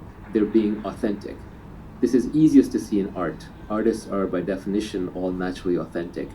But even entrepreneurs are authentic. Who's going to be Elon Musk? Who's going to be Jack Dorsey? These people are authentic, and the businesses and products that they create are authentic to their desires and their means. If somebody else came along and started launching rockets, I don't think it would faze Elon one bit. He's still going to get to Mars because that's his mission, insane as it seems, that's the one he set for himself, and he's going to accomplish it. So authenticity naturally gets you away from competition. It doesn't mean that you necessarily want to be authentic to the point where there's no product market fit. It may turn out you're the best juggler on a unicycle, but maybe there just isn't that much of a market for that even with YouTube videos. So you got to adjust that somehow until you find product market fit, but at least lean towards authenticity, towards getting away from competition, and competition automatically leads towards copycatting and often towards just playing completely the wrong game. Especially in entrepreneurship, the masses are never right. If you see a lot of people tweeting about what a great market to enter is, or you see journalists talking about a company is terrible, they don't know anything. If the masses knew how to build great things and create great wealth, we'd all already be done. We'd all already be rich by now. So in a sense, when you see a lot of competition, sometimes that indicates to you that the masses are already here, so it's already competed over too much and there's nothing here, or it's in the wrong trend to begin with. On the other hand, if it's completely empty, if the whole market is empty and no one's there, that can also be a warning indicator that you've gone too authentic and not enough on the product market fit part of founder product market fit. So there's a balance, you have to find it. But generally, most people will make the mistake of paying too much attention to the competition and being too much like the competition and not being authentic enough. And the great founders tend to be authentic iconoclasts. I hate to bring up the Scott Adams skill stack one more time, but I'll still bring it up. Do you think one way of getting to authenticity is not necessarily adding some random skills that you think might be important, but just really finding 5 or 6 various skills that you already authentically do and just stacking them on top of each other, and not even in any purposeful way? If you are expressing who you are, you're going to be expressing all these little 5 or 6 different skills anyway. That's really where life is going to lead you anyway. Long term, if you are good and successful at what you do, you will find that whatever your hobbies were, you're almost doing them for a living. As Robert Frost said, combine your vocation and your avocation, what you love to do and what you do. So I think you'll find yourself there anyway. And you're right about the skill stack, and that everyone's got multiple skills. We aren't all one-dimensional creatures, even though that's how we have to portray ourselves in our online profiles to get employed. You meet somebody and they say, I'm a banker, or I'm a bartender, or I'm a barber, or what have you, all the B's. But people are multivariate. They have a lot of skills. One banker might be good at finance, another one might be good at sales, a third one might be just good at macroeconomic trends and have a feel for the markets. Another one might be really good at picking individual stocks. Another one might just be good at maintaining relationships rather than selling new relationships. So everyone's going to have their various niches, and you're going to have multiple niches. It's not going to be just one. So over time, you will find, as you go through your career, both you will gravitate toward the things that you're good at, which by definition are almost the things you enjoy doing, otherwise you wouldn't be good at them, you wouldn't have put in the time. And other people will push you towards the things that you're good at, because your smart bosses and your smart coworkers and your smart investors will realize, okay, you're really world-class in this thing, and you recruit somebody else for that other thing. So ideally, you want to end up specializing in being you. I think when you're being authentic, you don't really mind competition that much. Yeah, it pisses you off and it inspires some fear and jealousy and all the other emotions that come along with it, but also you don't really mind because you're more oriented towards the goal and the mission, and worst case, you get some ideas from them, and there's often ways to work with the competition in a positive way, and it ends up increasing the size of the market for you. Yeah, sometimes it depends on the nature of the business. Silicon Valley tech industry businesses tend to be winner take all, at least the good ones. And so when you see competition, it can make you fly into a rage because it really does endanger everything you've built. Whereas if I was opening a restaurant and a more interesting version of the same restaurant opens up in a different town, that's fantastic. I'm just going to lift from them what's working and drop what I can see that they have already figured out is not working. So it does depend to some extent on the nature of the business. That said, even the businesses that seem like that they're often in direct competition really aren't. They can end up adjacent or slightly different. You're one step away from a completely different business, and sometimes you need to take that one step, and you're not going to be able to take it if you're busy fighting over a booby prize. Kind of, you're playing a stupid game and you're going to win a stupid prize, and it's not obvious right now because you're blinded by competition, but 3 years from now it'll be obvious. To give a simple example, when I was first starting companies, one of my first ones was called ePinions, which was an online product review site for all the products out there that was independent of Amazon. And that space eventually turned into TripAdvisor and Yelp, which is where we should have gone. We should have done more local reviews because there's more value to having a review of a scarce item like in your local restaurant than it is of an item like a camera, which is going to have 1,000 reviews on Amazon. But before we could get there, we got caught up in the whole comparison shopping game. And so we ended up merging with Deal Time, and we competed with MySimon and BizRate, which became Shopzilla, and Price Grabber and NextTag, and a whole bunch of these price comparison engines. And we're all caught in fierce competition with each other, and that whole space went to zero because it turns out Amazon won e-tail completely. So there was no need for price comparison. Everyone just went to Amazon. But we got the booby prize because we were caught in a competition with a bunch of our peers. When really, we should have been looking at what the consumer really wanted and being authentic to ourselves, which was reviews and not price comparison, and gone more and more into more and more esoteric items that needed to be reviewed where customers had less and less data and wanted reviews more badly. So if we'd stayed authentic to ourselves. Okay, now sooner or later, somebody's gonna come around. Let's snide a better shit. Okay, let me see.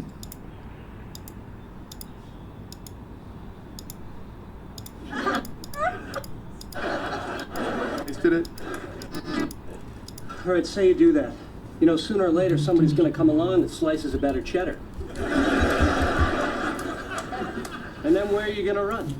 Yeah, I guess you're right. You're damn right I'm right. I say you show this guy what you're made of. I say you stand your ground. I say you show him that you are the baddest hombre west of the lingerie. I'm going to do it. All right.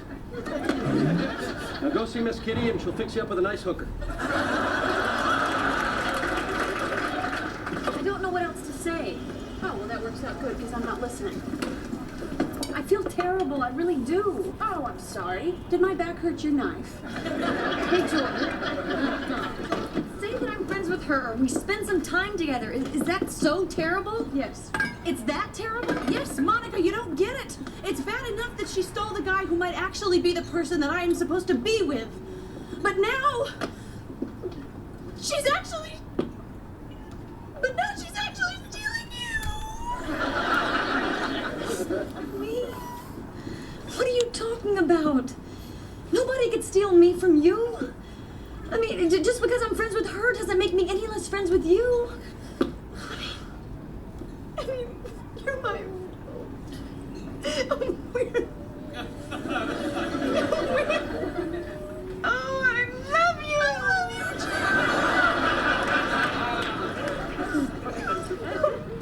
you. You guys, I know that this really doesn't have anything to do with me, but I love you guys too.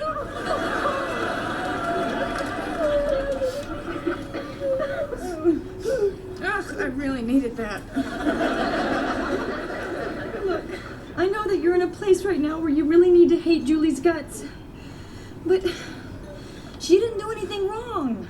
I mean, she's just a girl who met a guy and now they go out. And I really think that if you gave her a chance, you'd like her. Will you just give that a chance? For me? I'd do anything for you, you know that! Wait!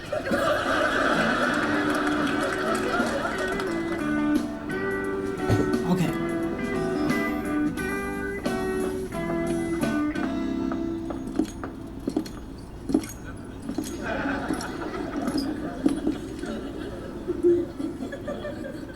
Morning.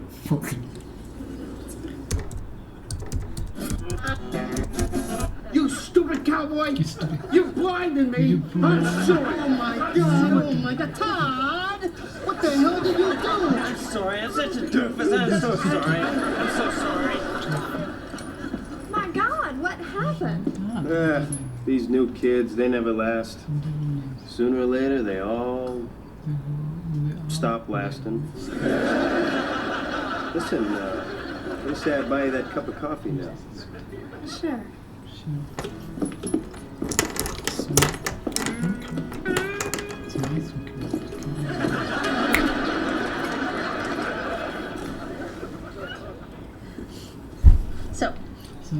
So. I just thought the two of us should hang out for a bit. I mean, you know, we've never really talked. I guess you'd know that being one of the two of us, all right? I know.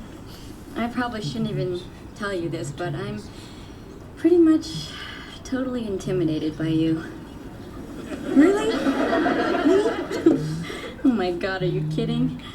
Ross is so crazy about you, and I really wanted you to like me, and it's probably me just being totally paranoid, but I kind of got the feeling that maybe you don't.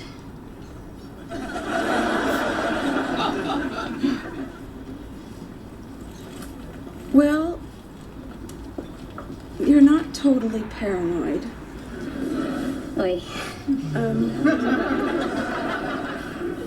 Okay.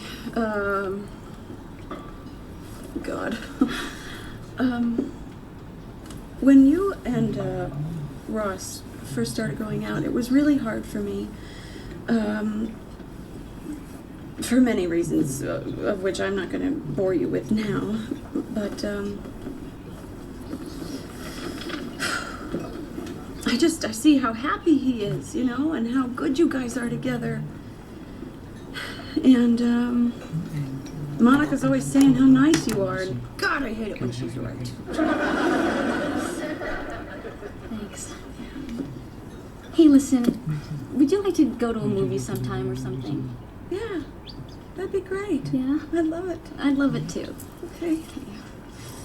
Oh, shoot, I gotta go. Okay, so I'll talk to you later, okay? All right, Julie. Bye. Bye.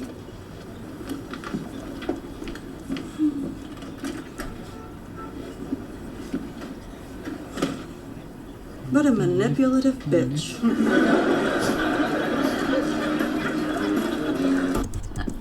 Would you... I guess.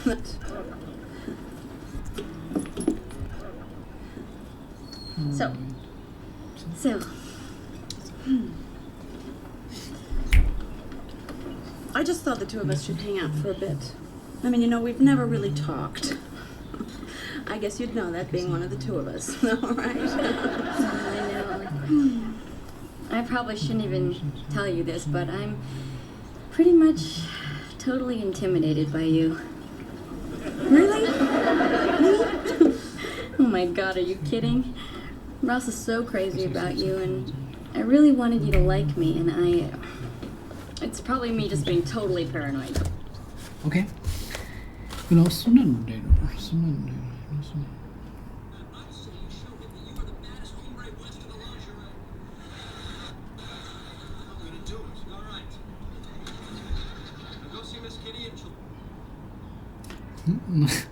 I'll go see Miss Kitty and she'll fix it with. Fix you up with a nice hooker.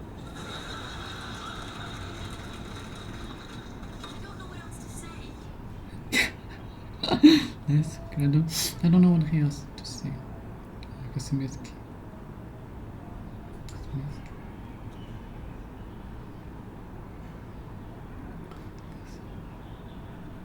I'll go see Miss Kitty. Alright, say you do that. You know, sooner or later somebody's gonna come along and say, I say you show this kid that you are the baddest one, that you are this kitty, and she'll fix you up with a... Miss Kitty and she'll fix you. She'll fix you up. Okay. I don't know what to say.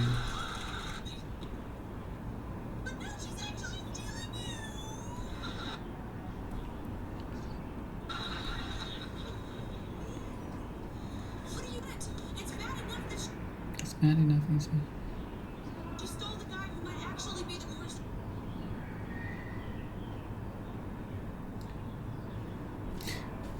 It's bad enough if she stole the guy who might actually be that mess. I suppose Max matters the person.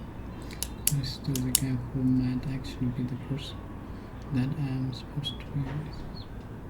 The person that I'm supposed to be with. That I am supposed to be with. But now she's actually. So next. But now she's actually stealing you. Next. What are you talking about? I'm afraid. Let's talk about it. I suppose to do it.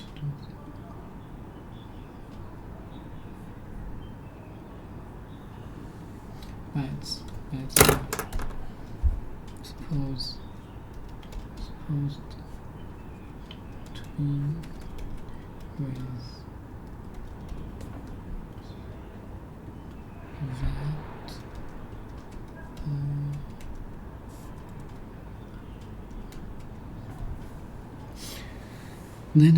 Supposed to be with that I am supposed to be with, that I am supposed to be with, that I am my shit stole the guy who might act the person that I'm supposed not to be with. Okay. You know, sooner or later somebody can pronounce nice a better cheddar. Nice a better cheddar. It's nice a better cheddar. It's better to cheddar. It's nice a better cheddar. It's nice a better cheddar. It's nice a better cheddar. You know, sooner or later somebody can know that that's nice a better cheddar. And then we're gonna know Yeah, I guess you're right. You're damn right. I say you show this guy what you're made of. I say you show this guy what you are made of. I say you stand your ground. I say you stand your ground. I say you show him you are the best of the laundry. I'm gonna do it. Alright. Now go say Miss Kitty and now go say Miss Kitty and she'll fix you up with a nice hooker. No, go say Miss Kitty and she'll fix you up with a nice hooker. Alright.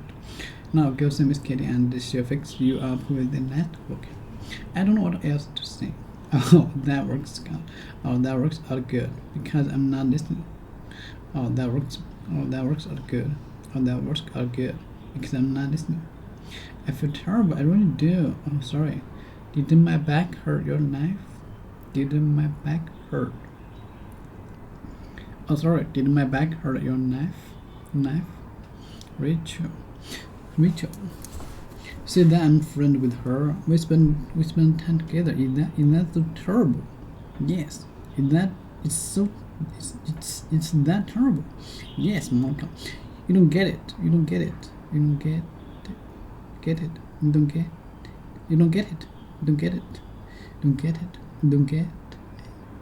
You don't get it. You don't get it. You don't get it. You don't get it. It's bad enough she stole the guy who might actually be the person that I'm supposed to be with. But now she's actually stealing you. Me? What are you talking about, man? Nobody could steal me with wrong. Nobody could steal me from you. Just that's because I'm friend with her. Just because I'm friend with her, don't make me any less friend with you.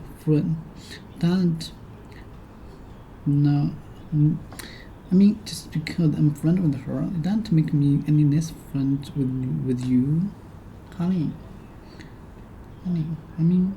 You're my underwear. Oh, I love you. I love you too. You get? I know that it really don't have anything to do with me, but I love you guys too. Oh, I really needed that. Look, I know you're in a place right now where you really needed to head where you really needed to head Junior's guts.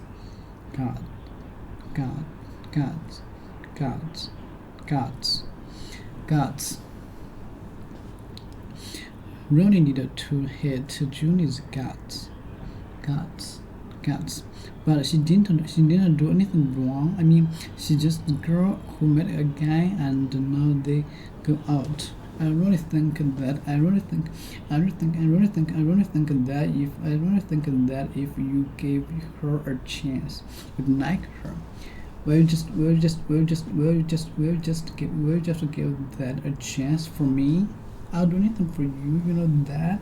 I'll do anything for you. Wait. Morning. I said morning. I heard you.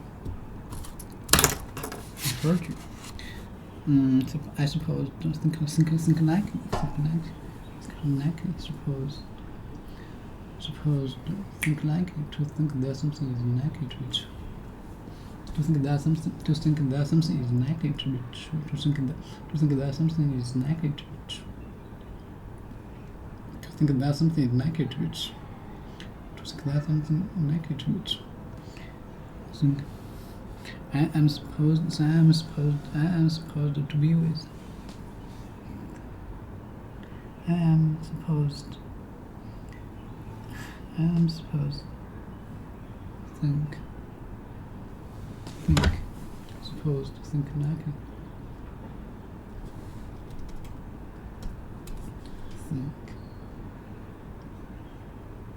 Think like it. Jeez.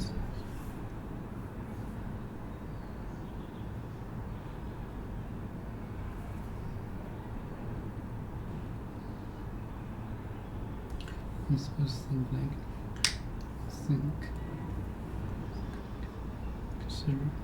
consider to be near something or have an opinion. Consider think likely to think that something is likely to reach. To think that is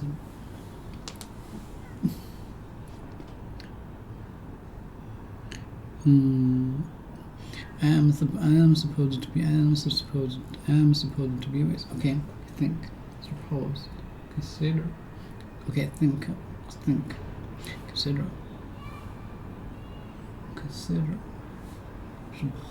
suppose. Think that, to think that, think likely, just think that something is likely to be true.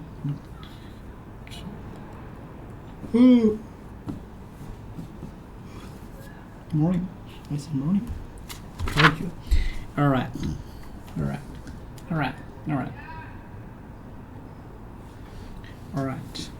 Ready? I'm opening the door. You boys ready? Ready. I'm ready. You idiot. You stupid cowboy. You blinded me. Blinded.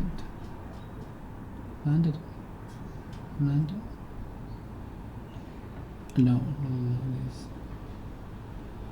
Blinded.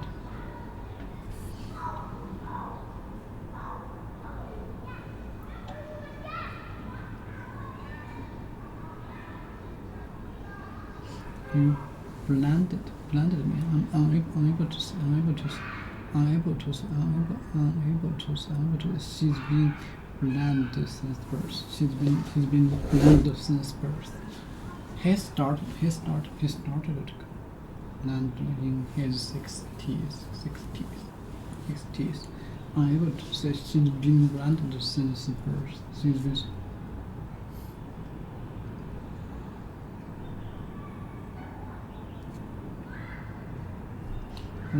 blinded. I'm able to say she's been blinded since birth.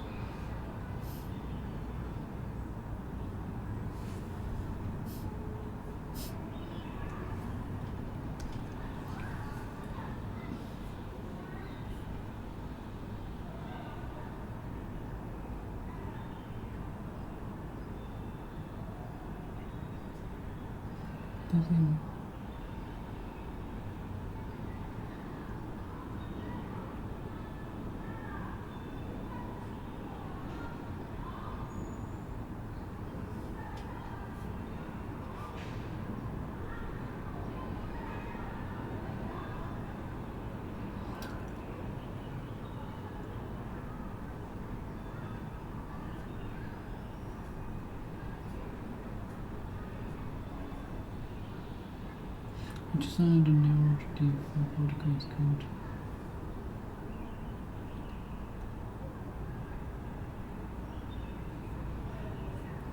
Matt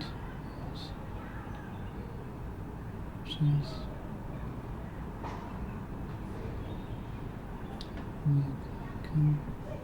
come this is good. She's good.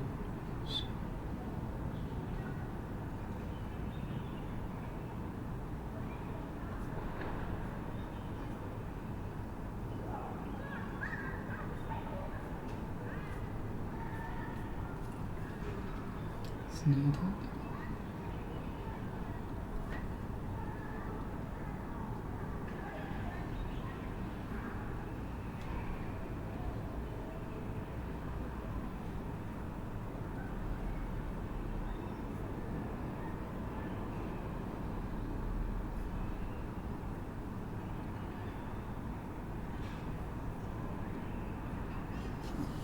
Able to somebody. She's been blinded since birth. She's been blinded since birth. Since birth. She's been blind. She's been blinded since birth. She's been blinded since birth. He started to go blind in his 60s. He started to go blind in his 60s. He started to go blind in his 60s. I go to the city blind first. He started to go blind in his 60s. Can you imagine how it feels to be blind? Steve Wonder was born blind. Blinded. You idiot, you stupid cowboy, you blinded me. I'll sue. Oh my god, Ted. What the hell did you do? What the hell did you do? I'm sorry, I'm such a doofus. I'm such a doofus. Stupid. Sue. Idiot. Stupid person. A stupid person. I'm stupid. I'm sorry. I'm such a doofus. I'm so sorry. My God, what happened? Yeah, there's new kids. They're never lost. Yeah, they're new kids. They never lost. They never lost. Sooner or later, they all stop. Yeah, there's new kids. They never lost. They're everlasting.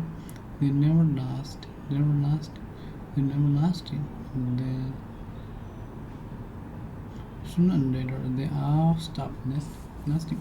Listen, why do you say I buy you that cup of coffee now? Sure. Why do you say a cup of coffee now?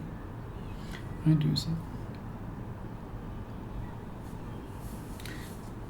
Listen, why do you say I buy you that cup of coffee now? Sure. Sooner or later, they all stop listening. Stop listening.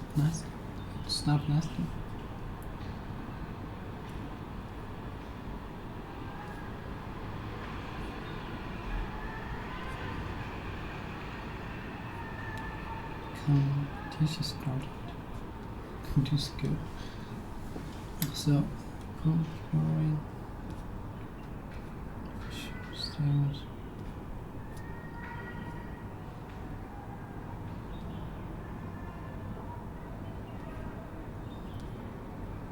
Stubbornness.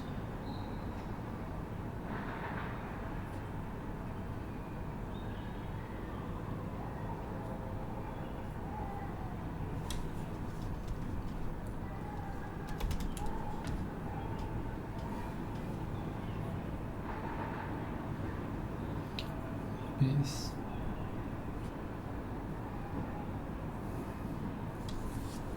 So I just thought the two of us should hang out for a bit. I mean, we've never even talked.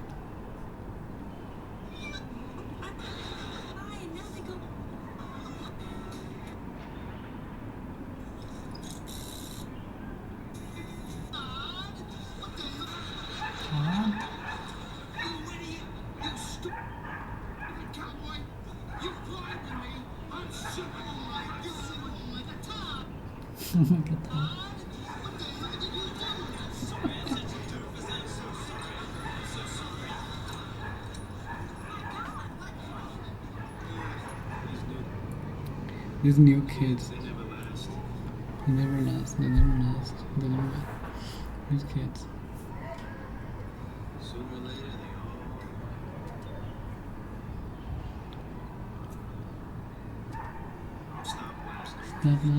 Stop lasting. These new kids, they never last. Sooner or later, They all stop lasting. Stop lasting. Stop lasting.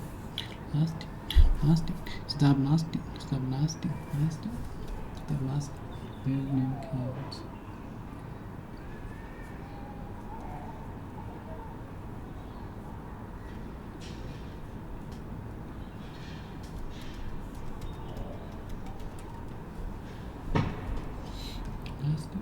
Lasting. Okay, they stop lasting. They all stop lasting. They all stop lasting. Stop nice.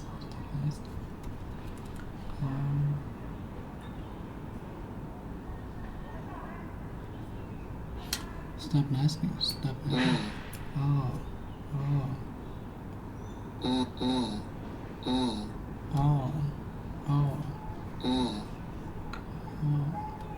Stop nasty.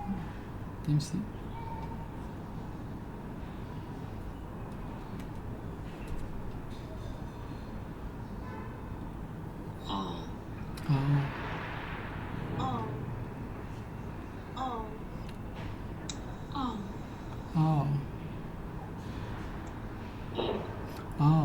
They stop nasty.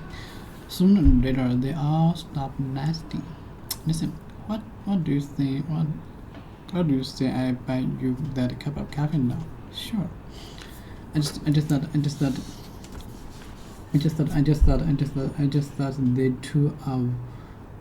the two of us should hang out for a bit. I mean, you know we've never really talked. I guess you know that being one. I guess you know that being one of them, right? I guess you don't know. I guess you don't know that being one of us. I guess you don't know that being one of the two of us, right? I know. I probably shouldn't. I guess you didn't know that being one of us. That being one of us. That being one of the two of us, right? I know. I probably shouldn't. I probably shouldn't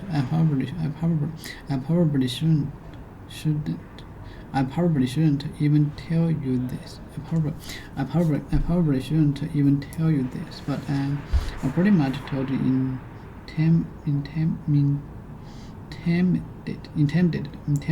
but I'm pretty much totally intimidated by you running me.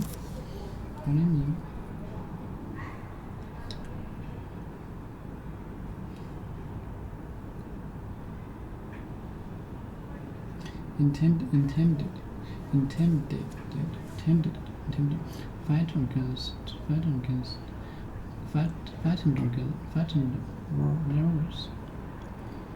over nervous because you are not fitted in your situation. Oh no, probably shouldn't even tell you this, but I'm pretty much totally intimidated by you running me. Oh my god, are you kidding? Ross is so crazy about you, and I really wanted you to like me. And probably simply no. And timid, nervous because of you not fit into your situation. Because you are not confident in your situation. I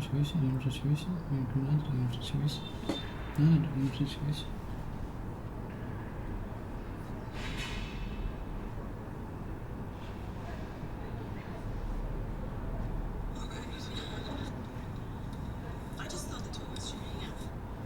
Yes. I mean, you know, we've never really talked. I guess you know that. I guess that being one of the two of us. I guess you know that being one of the two of us.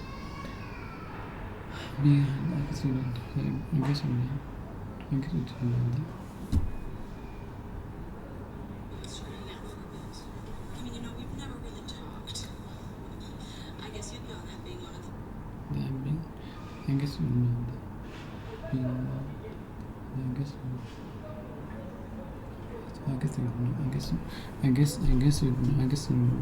I guess you know that one. That being. I guess you know that being one. I guess you don't know that being one of the two of us, right? I guess you know that being one of the two of us, right? Guess you don't know that being one of the two of us, right?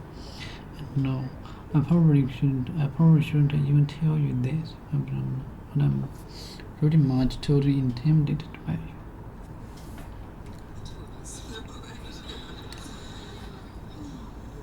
I probably shouldn't even tell you. I probably shouldn't tell you this, but pretty much I was intended nervous and no confident situation.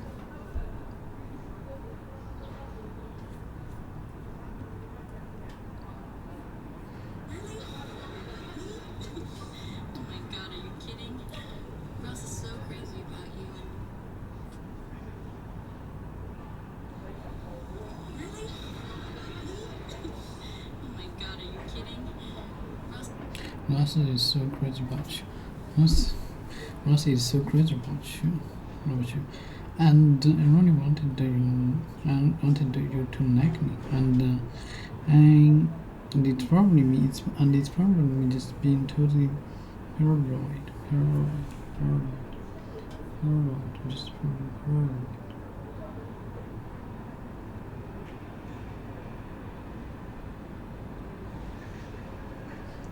Paranoid. Being extremely nervous. And it's probably me just being totally paranoid.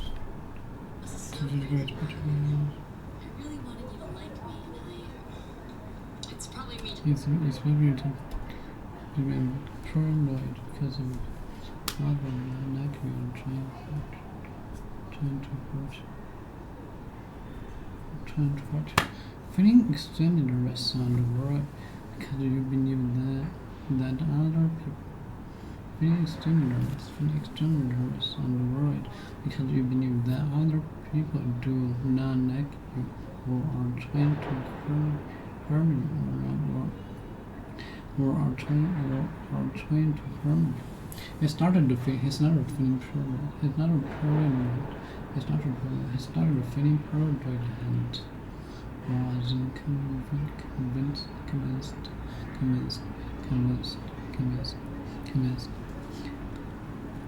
Oh my god, are you kidding? Ross is so great about you and I really wanted you to like me and it's probably me just being totally paranoid it's probably me just it's probably me just being totally paranoid, but I can't get the feeling that maybe you don't. I can't understand, but maybe you don't. Well, you're not totally paranoid. Well, you are not totally paranoid. You're not totally paranoid. You're not totally paranoid. Just being totally paranoid, but I kind of get the Okay. feeling that Maybe you don't. Well, You're not totally you're good. You're not totally. Well, Okay.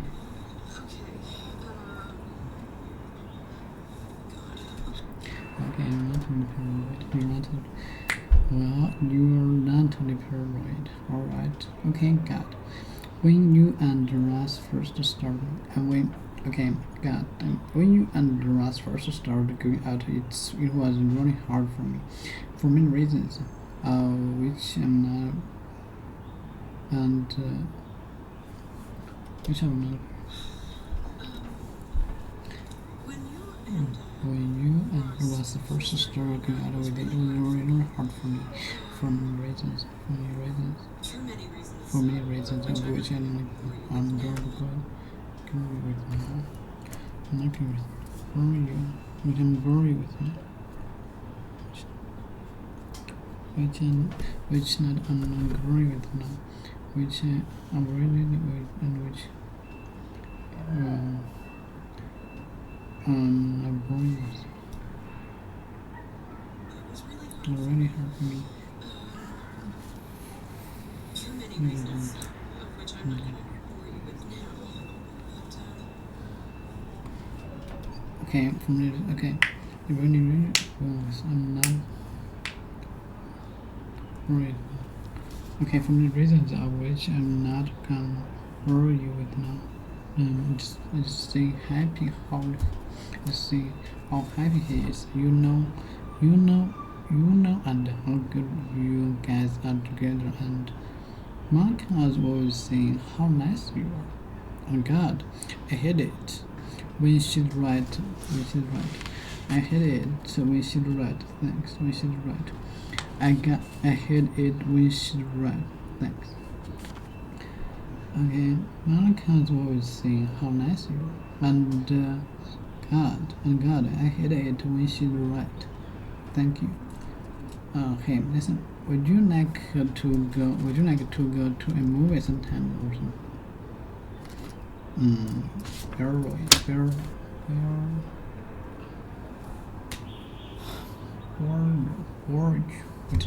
Which I'm not gonna bore you with now, but I see how happy he is, and how good you guys are together.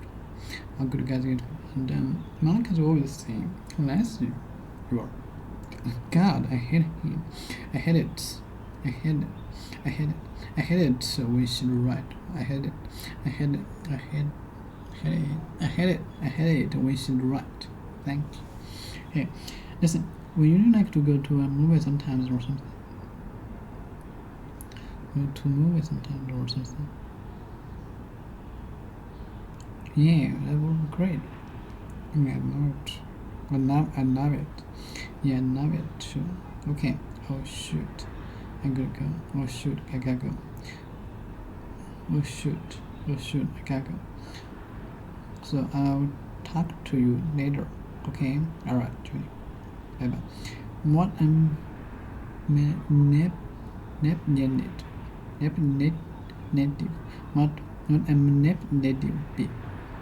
bitch. What bitch.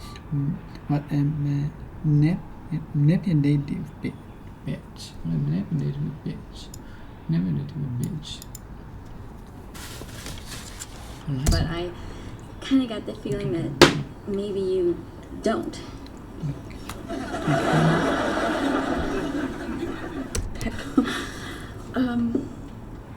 When you and Ross first started going out, it was really hard for me. For many reasons, of which I'm not going to bore you with now. But I see how happy he is, and how good you guys are together. And Monica's always saying how nice you are, and God, I hate it when she... I hate it. God, I hate it. I hate it. Right. God, I hate it. I see how happy he is, and how good you guys are together. And Monica's always saying how nice you are, and God, I hate it when she's right. I hate it when she's right. Thanks. Hey, listen. Would you like to go to a movie sometime or something? Yeah, that'd be great. I'd love it too. Okay. Love it. Oh shoot, I gotta go. I'll talk to you later. I'd love it too. Okay. Oh shoot, I gotta go. I'll talk to you later.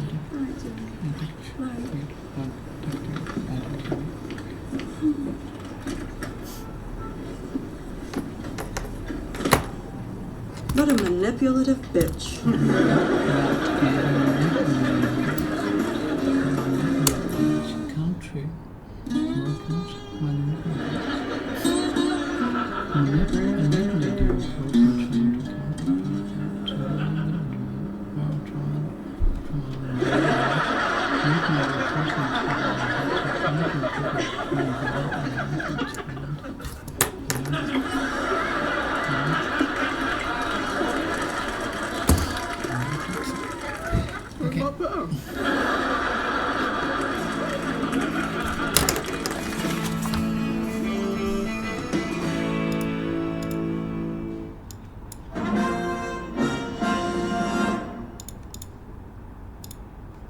Okay, let me see.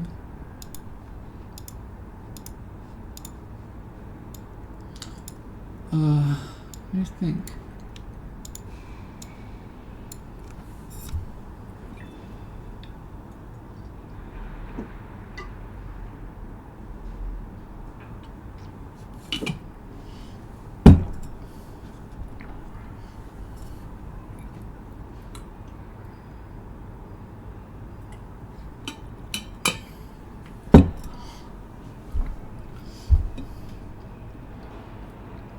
Jeez. Bitch.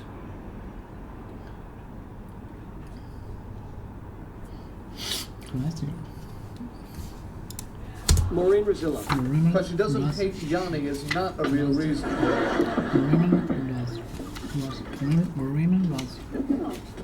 Hello, Mr. Heckles. You're doing it again. We're not doing anything. You stop. It's disturbing my birds.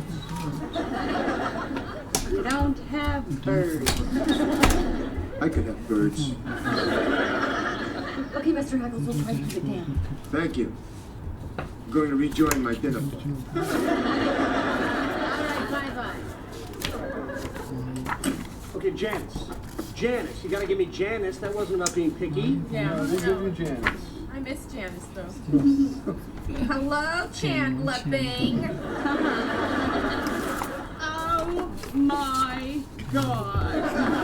Oh, Chandler. Now. That's it. There, faster.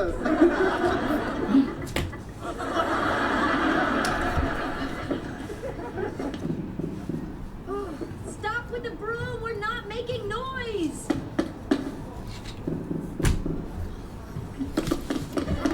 Why 我想一想就是Gears, We do it? Mr. Heckles.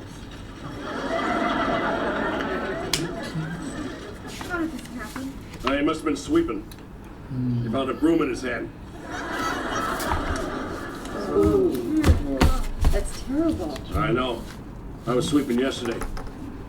Could have been me. Never know. Never know. Okay. It's very faint, but I can still sense him in the building. Go into the light, Mr. Heckles! Okay, Phoebe. I'm sorry, but sometimes they need help. That's fine. Go ahead and scoff. You know, there are a lot of things out there that I don't believe in, but that doesn't mean they're not true. Such as? Like crop circles, or the Bermuda Triangle, or evolution. Whoa. But you don't believe in evolution? Nah, not really. You don't believe in evolution? I don't know. It's just, you know, monkeys, Darwin. You know, it's a nice story. I just think it's a little too easy. Too easy? The process of every living thing on this planet evolving over millions of years from single-celled organisms is too easy? Yeah, I just don't buy it. Excuse me. Evolution is not for you to buy, Phoebe. Evolution is scientific fact, like the air we breathe, like gravity. Oh, okay. Don't get me started on gravity. You don't believe in gravity? Well, it's not so much that, you know, like I don't believe in it. You know, it's just, I don't know. Lately, I get the feeling that I'm not so much being pulled down as I am being pushed. Uh-oh, it's Isaac Newton and he's pissed. Oh, there she is. Over there. That's the other one. This is Mr. Buddy Boyle, Heckle's attorney. He'd like to talk to you. What can we do for you? All right, kids. Here's the deal. According to my client's will, he wants to leave all his earthly possessions to the noisy girls in the apartment above mine. Well, what about his family? He didn't have any. Whoa. Okay, so let's talk money. All right, there was none. Now, let's talk science. You be noisy girl number 1, you be noisy girl number 2. I can't believe that this whole time we thought he hated us. I mean, isn't it amazing how much you can touch someone's life without even knowing it? Would you look at this dump? He hated us. This was his final revenge. Ever seen so much crap? Actually, I think this apartment sullies the good name of crap. Check this out. Can I have this? How can you not believe in evolution? I don't know, just look at this funky shirt. Please, I've studied evolution my entire adult life, okay? And I can tell you, we have collected fossils from all over the world that actually show the evolution of different species, okay? I mean, you can literally see them evolving through time. Really? You can actually see it? You bet. In the U.S., China, Africa, all over. See, I didn't know that. Well, there you go. Huh. So now, the real question is, who put those fossils there and why? Hey, look at this. My big book of grievances. I sure. Hey, there's me. April 17th. Excessive noise. Italian guy comes home with a date. Hey, Chandler, look, you're in here too. April 18th, excessive noise. Italian guy's gay roommate brings home dry cleaning.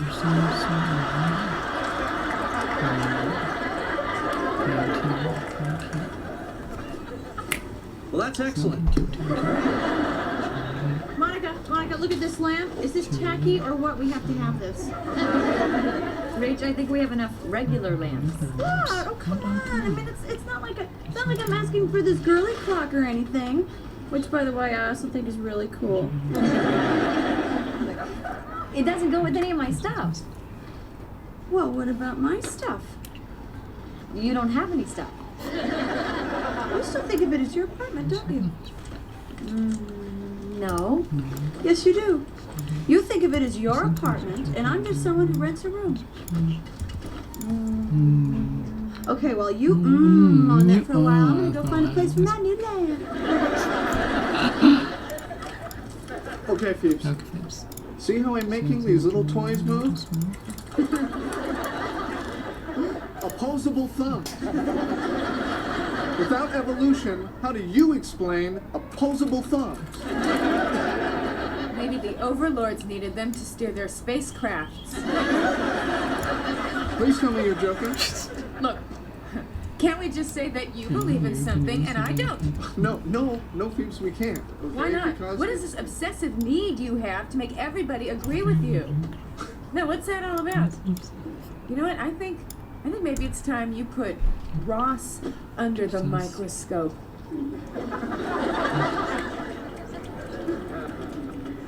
Is there blood coming out of my ears? Check it out. Heckle's high school yearbook. Wow, he looks so normal. He's even kind of cute. Heckles, you crack me up in science class. You're the funniest kid in school. Funniest? Heckles? That's what it says. Wow, Heckles was voted class clown, and so was I. He was right. Would you listen to that? I call that excessive. Whoa. What? Heckles played clarinet in band, and I played clarinet. And he was in the Scale Modelers Club, and I was, well, there was no club, but I sure thought they were cool. So you were both dorks. Big deal. I just think it's weird, you know, Heckles and me, me and Heckles. Hey, would you knock it off?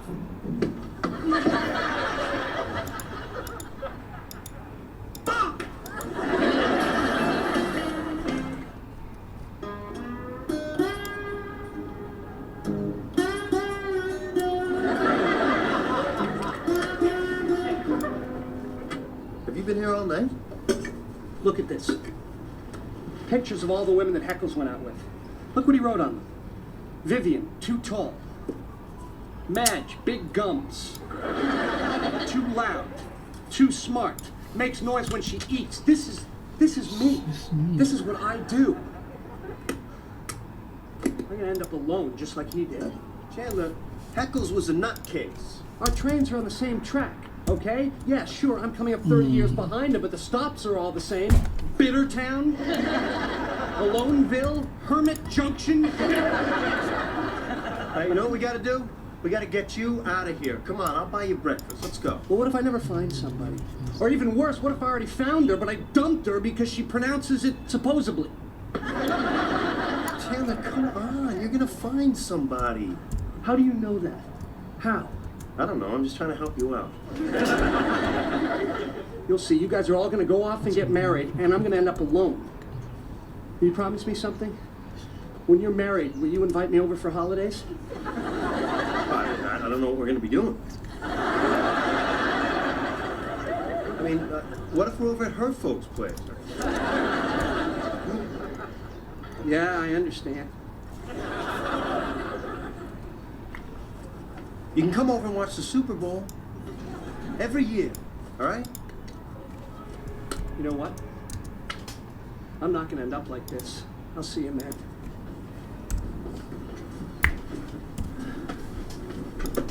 Sheesh. Supposable. Supposable. Did they go to the zoo? Supposedly.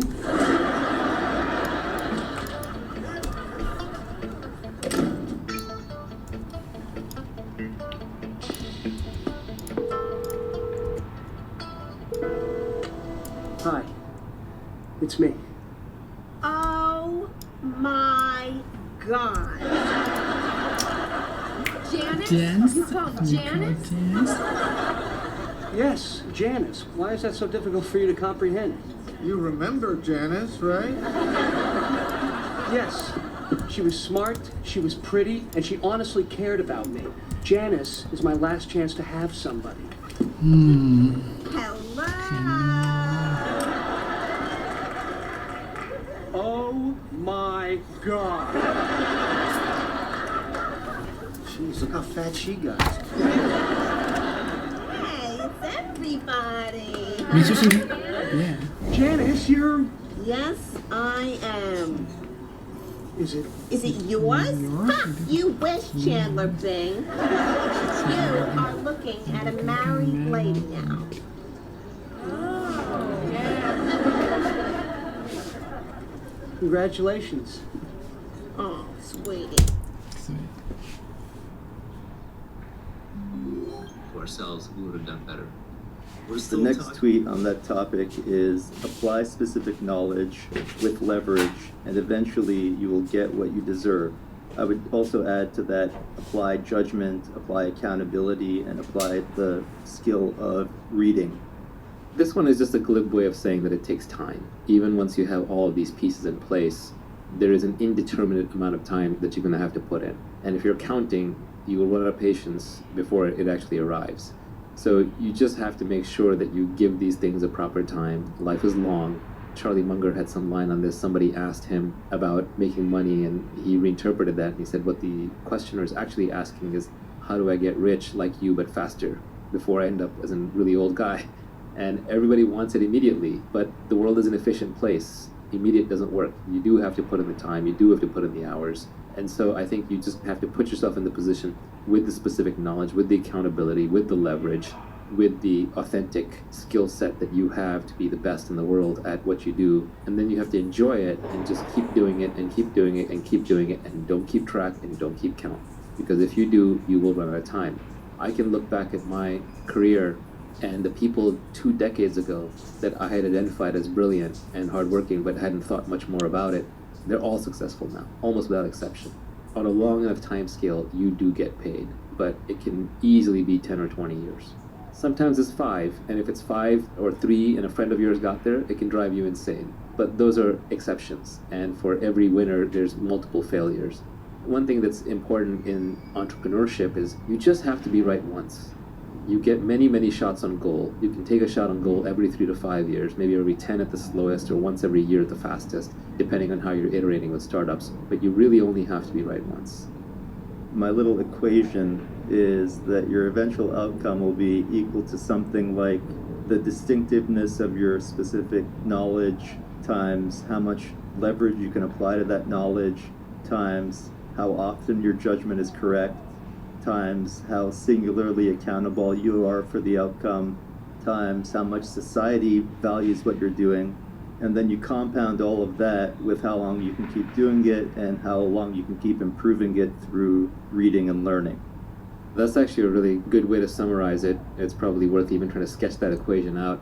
That said, people try to then apply mathematics to what is really philosophy. So I've seen this happen in the past where I say one thing and then I say another thing that seems contradictory if you treat it as a math equation, but it's obviously in a different context. And then people will say, well, you say that desire is suffering, the Buddha's saying, and then you say that all greatness comes from suffering, so does that mean all greatness comes from desire? It's like, well, this isn't math, people. You can't just start carrying variables around and forming absolute logical outputs. You have to know when to apply things.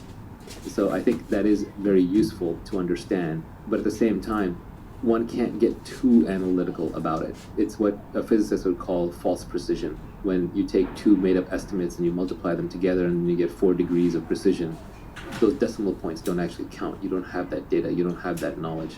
In a model, the more estimated variables you have, the greater the error in the model.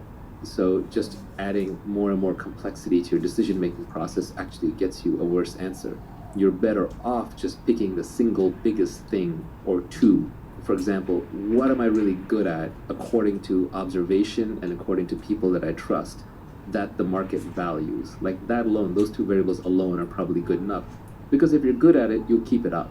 And if you're good at it, you'll develop the judgment. And if you're good at it and you like to do it, eventually people will give you the resources and you won't be afraid to take on accountability. So all the other pieces will fall in place. Product market fit is inevitable if you're doing something you love to do and the market wants it. Regarding the guy that gets rich in 5 years, one of the tweets that you had on the cutting room floor was, avoid people who got rich quickly. They're just giving you their winning lottery ticket numbers. This is generally true of advice anyway, which is, it's back to Scott Adams, systems, not goals. If you ask a specific person what worked for them, very often it's just like they're reading out the exact set of things that work for them, which may not be applicable for you. They're just reading their winning lottery ticket numbers.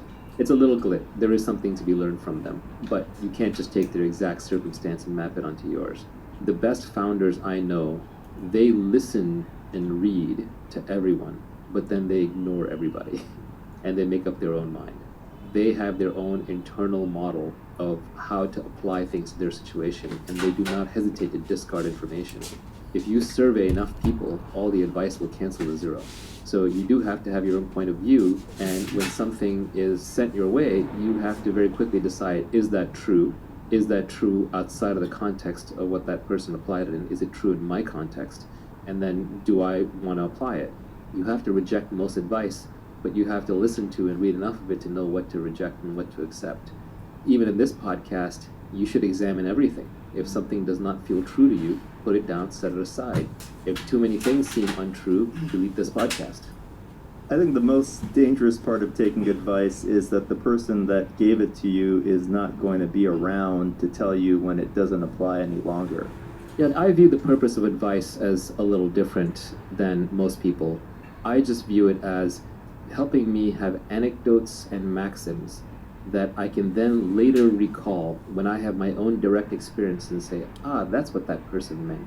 90% of my tweets are actually just maxims that I carve for myself that are then little mental hooks to remind me when I'm in that situation again, like, oh, I'm the one who tweeted, if you can't see yourself working with someone for life, then don't work with them for a day. So as soon as I know that this person is not going to be someone that I'm going to be working with 10 years from now, then I have to start extricating myself from that relationship, or just not investing that much more effort into it. So I use my tweets and other people's tweets as maxims that help compress my own learnings and be able to recall them. Because, the brain space is finite. You have finite neurons. So you can almost think of these as pointers, addresses, mnemonics to help you remember deep-seated principles where you have the underlying experience to back it up. If you don't have the underlying experience, then it just reads like a collection of quotes. It's like, it's cool, it's inspirational for a moment, maybe you make a nice poster out of it, but then you forget it and move on. So all of these are really just compact ways for you to recall your own knowledge. The last tweet on the topic of working for the long term is that when you're finally wealthy, you'll realize that it wasn't what you were seeking in the first place. But that's for another day. That's a multi-hour topic in of itself. First of all, I just thought it was a really clever way to end the whole thing, because it disarms a whole set of people who'd say, well, what's the point of getting rich?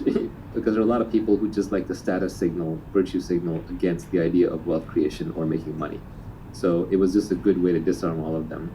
But it's also true in that the things that you really want in life, yes, money will solve all your money problems, but it doesn't get you everywhere. The first thing you'll realize when you've made a bunch of money is that you're still the same person. If you're happy, you're happy. If you're unhappy, you're unhappy. If you're calm and fulfilled and peaceful, you're still that same person. I know lots of very rich people who are extremely out of shape. I know lots of rich people who have really bad family lives. I know lots of rich people who are internally a mess. So I would lean on another tweet that I put out, which is actually, when I think back on it, I think it's my favorite tweet of mine.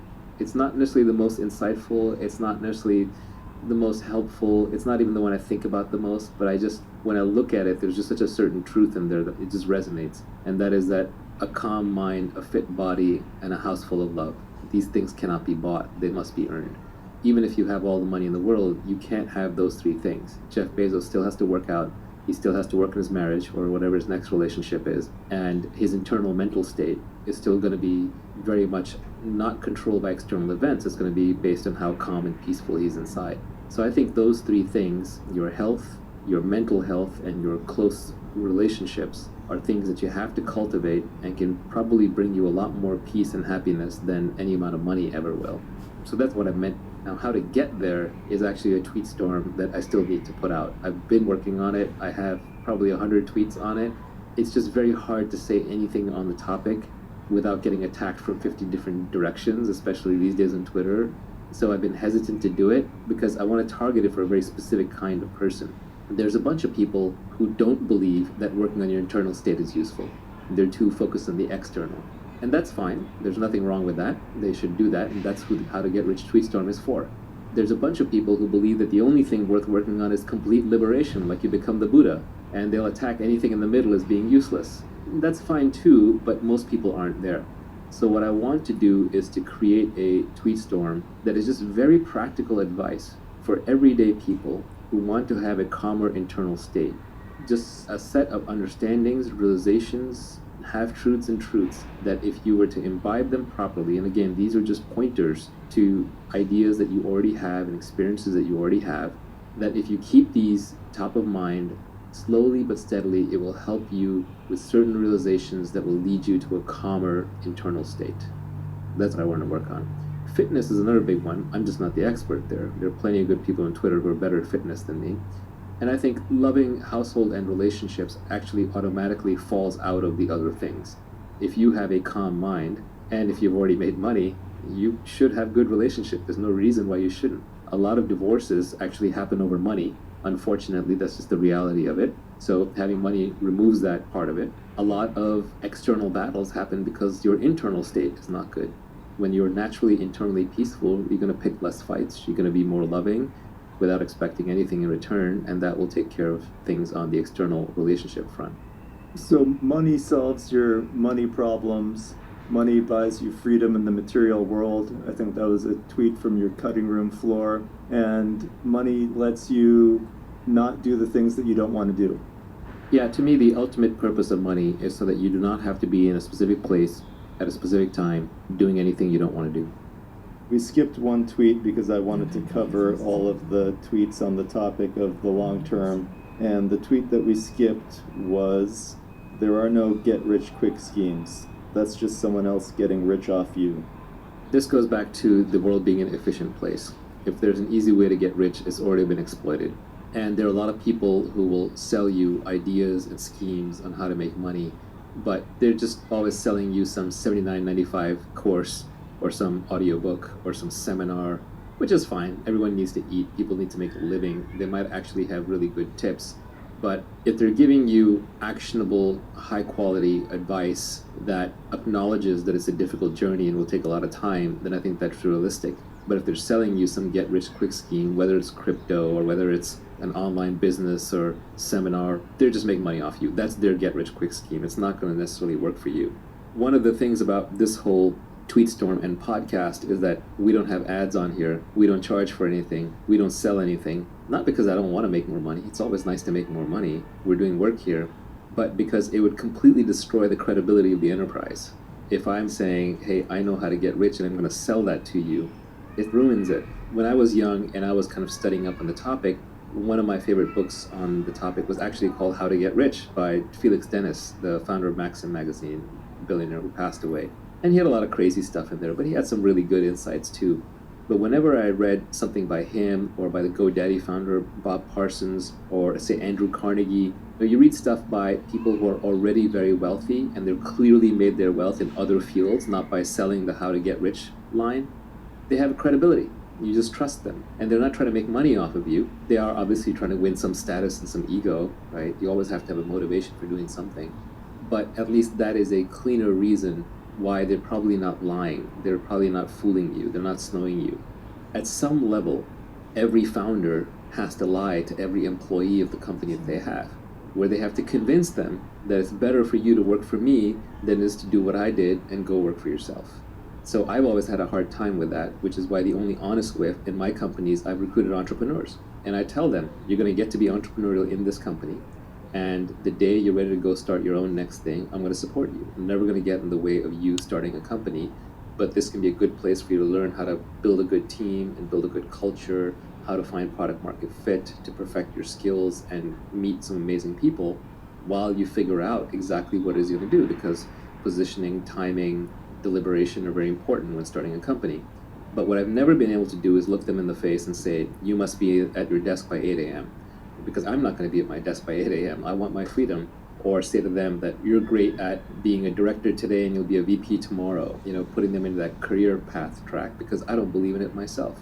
If anyone is giving advice on how to get rich and they're also making money off of it, they should have made their money elsewhere. Like, you don't want to learn how to be fit from a fat person. You don't want to learn how to be happy from a depressed person. So you don't want to learn how to be rich from a poor person, but you also don't want to learn how to be rich from somebody who makes their money by telling people how to be rich. It's suspect.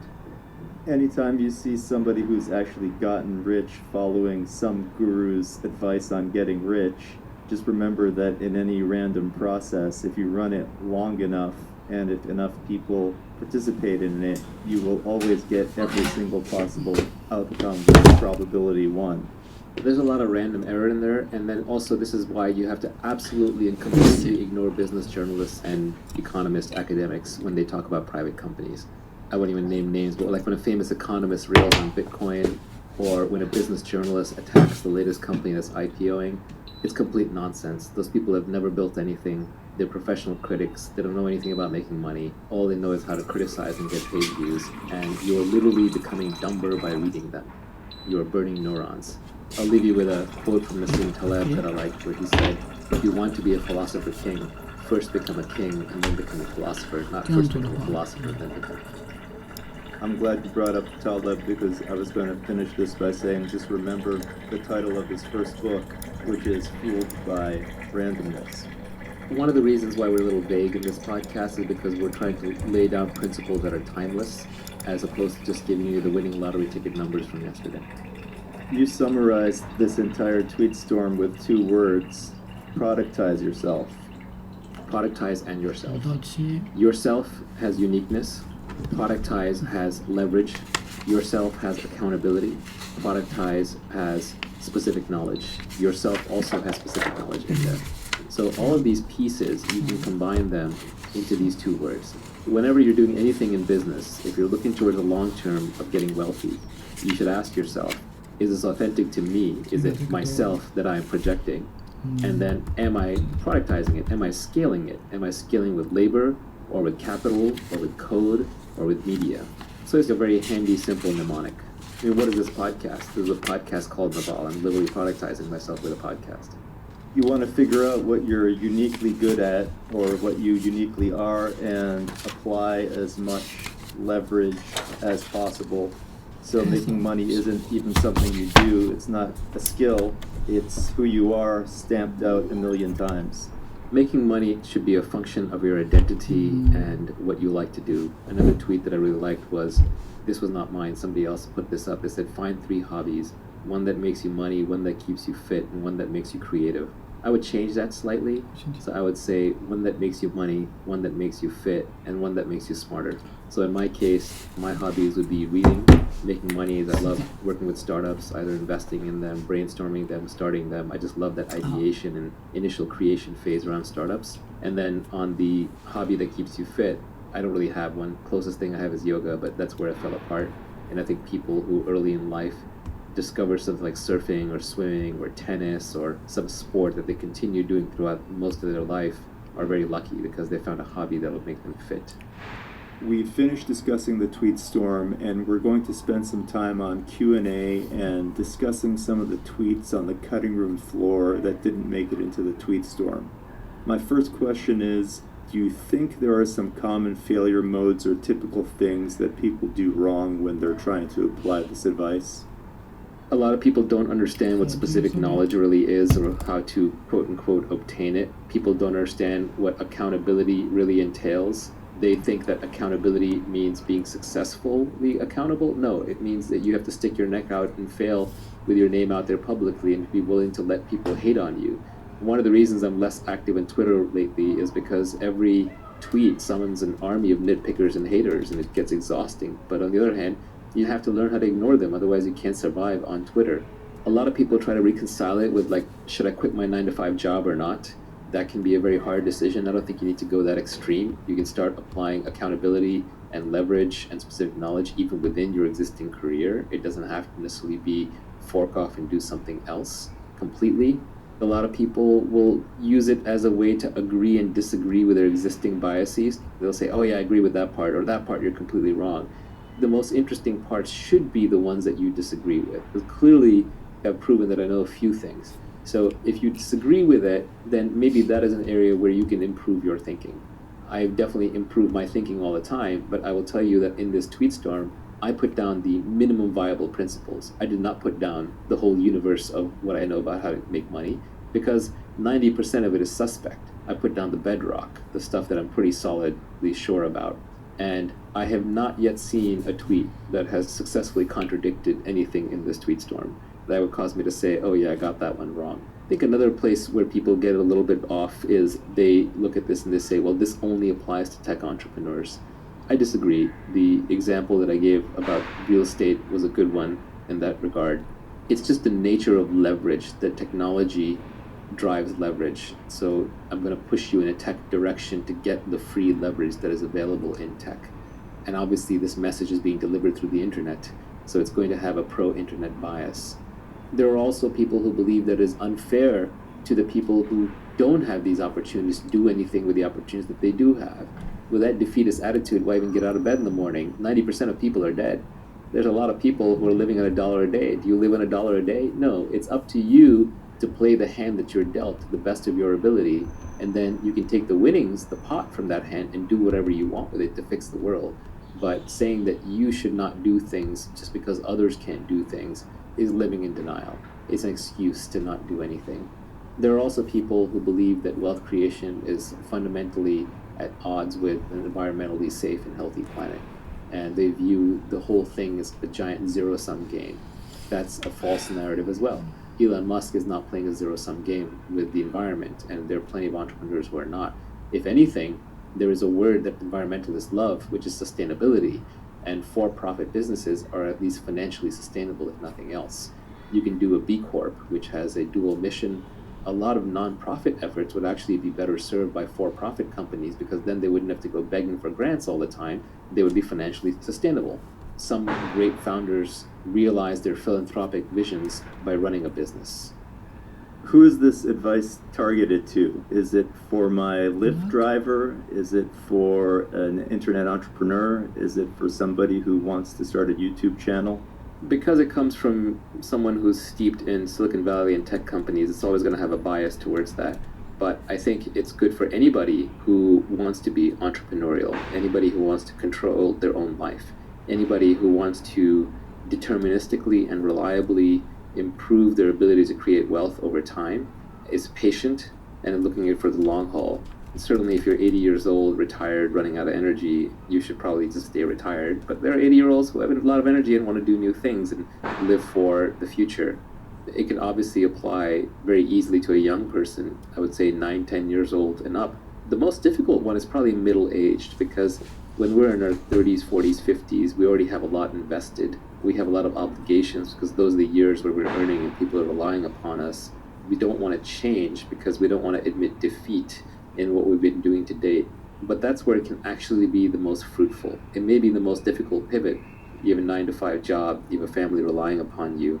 And so it may seem like the things in this podcast are far too idealistic, but maybe it can inform your weekend projects. Maybe it can inform your self-re-education that you do at night on the internet. Maybe it can inform what roles you take on in the company that you're at, because they move you closer and closer to points of leverage, points of judgment, or points where you're naturally good at and you're authentic. It might cause you to take on more accountability. Even applied piecemeals, these principles can directionally guide you regardless of what stage you are at in life short of retirement. And if you're in retirement, just test them to see if they're true and then teach them to your kids or your grandkids. There's many different ways to participate. It should really apply to almost everybody who has a complete body, sound mind, and is looking to work. I think one way to apply the advice is to look at who is getting the leverage off of the work that you're doing. Look up the value chain, look at who's above you and who's above them, and see how they are taking advantage of the time and the work that you're doing and how they're applying leverage to it. People do that naturally in that they want to move up the corporate ladder, but that's mostly about managing other people. And what you really want to be doing is managing more capital, products, media, and community. People think about moving up the ladder in their organization, but they don't think that often about moving to a different organization or creating their own organization to get more leverage. In general, ceteris paribus, fancy Latin words for all other things equal, you will do better in a smaller organization than a larger one. You will have more accountability, it'll be more visible. You are more likely to be able to try on multiple things to find out the thing that you are uniquely good at. People are more likely to give you leverage through battlefield promotions. You're going to have more flexibility. There'll be more authenticity to how the company operates. A good progression for a career is start out in a large company and then progressively move to smaller and smaller ones. It's very hard to go from a small company to work in a larger company. Larger companies tend to be more about politics and less about merit. They're more stable, but they're less innovative situations. The goal long term is, if we are all wealthy, is that we're all working for ourselves, and the people who are working for us are essentially robots. And today that's software robots in data centers executing code. Tomorrow it could be delivery bots, flying bots, mechanical bots that are carrying things around. This goes back to this idea of the best relationships are peer relationships. If there's someone above you, then that's someone to learn from. If you're not learning from them and improving, then there shouldn't be anybody above you. If there's somebody below you, it's because you're teaching them and enabling them. If you're not teaching them and enabling them, then get a robot underneath. You don't need a human being below you. This is utopian, and it's a long ways off, but in the not too distant future, anybody who wants to work for themselves will be able to work for themselves. You may have to make other sacrifices. You may have to take on more risk. You may take on more accountability. You may have less steady income, but more and more, I think the younger generation is realizing that if they're going to work for themselves. In one of your tweets, you listed out some of the things you should study, like programming, sales, reading, writing, arithmetic. One of the items that ended up on the cutting room floor was that you should also study ethics. I was originally going to put that out there as a concession to people who believe that making money is evil and that the only way to make it is evil. But then I realized ethics is not necessarily something you study. It's something you think about, and it's something you do. Every one of us has a personal moral code.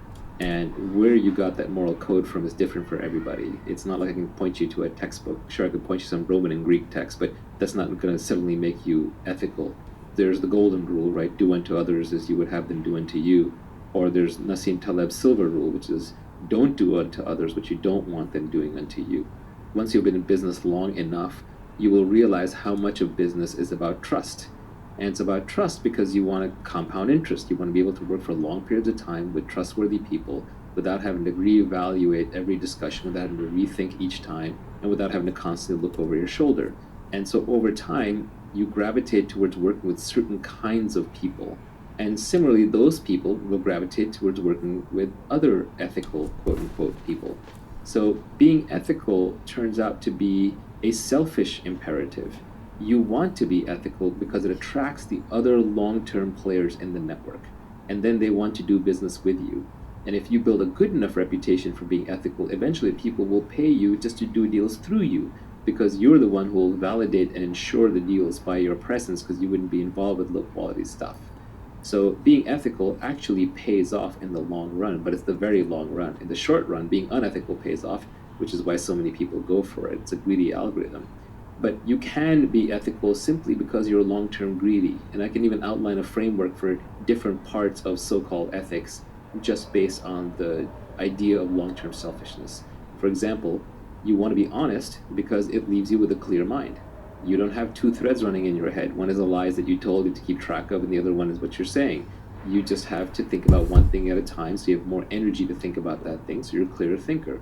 Also, by being honest, you're rejecting the people who only want to hear the pretty lies, so you force those people out of your network, and sometimes it's painful, like friends and family, but long term you create room for the people who like you exactly the way that you are.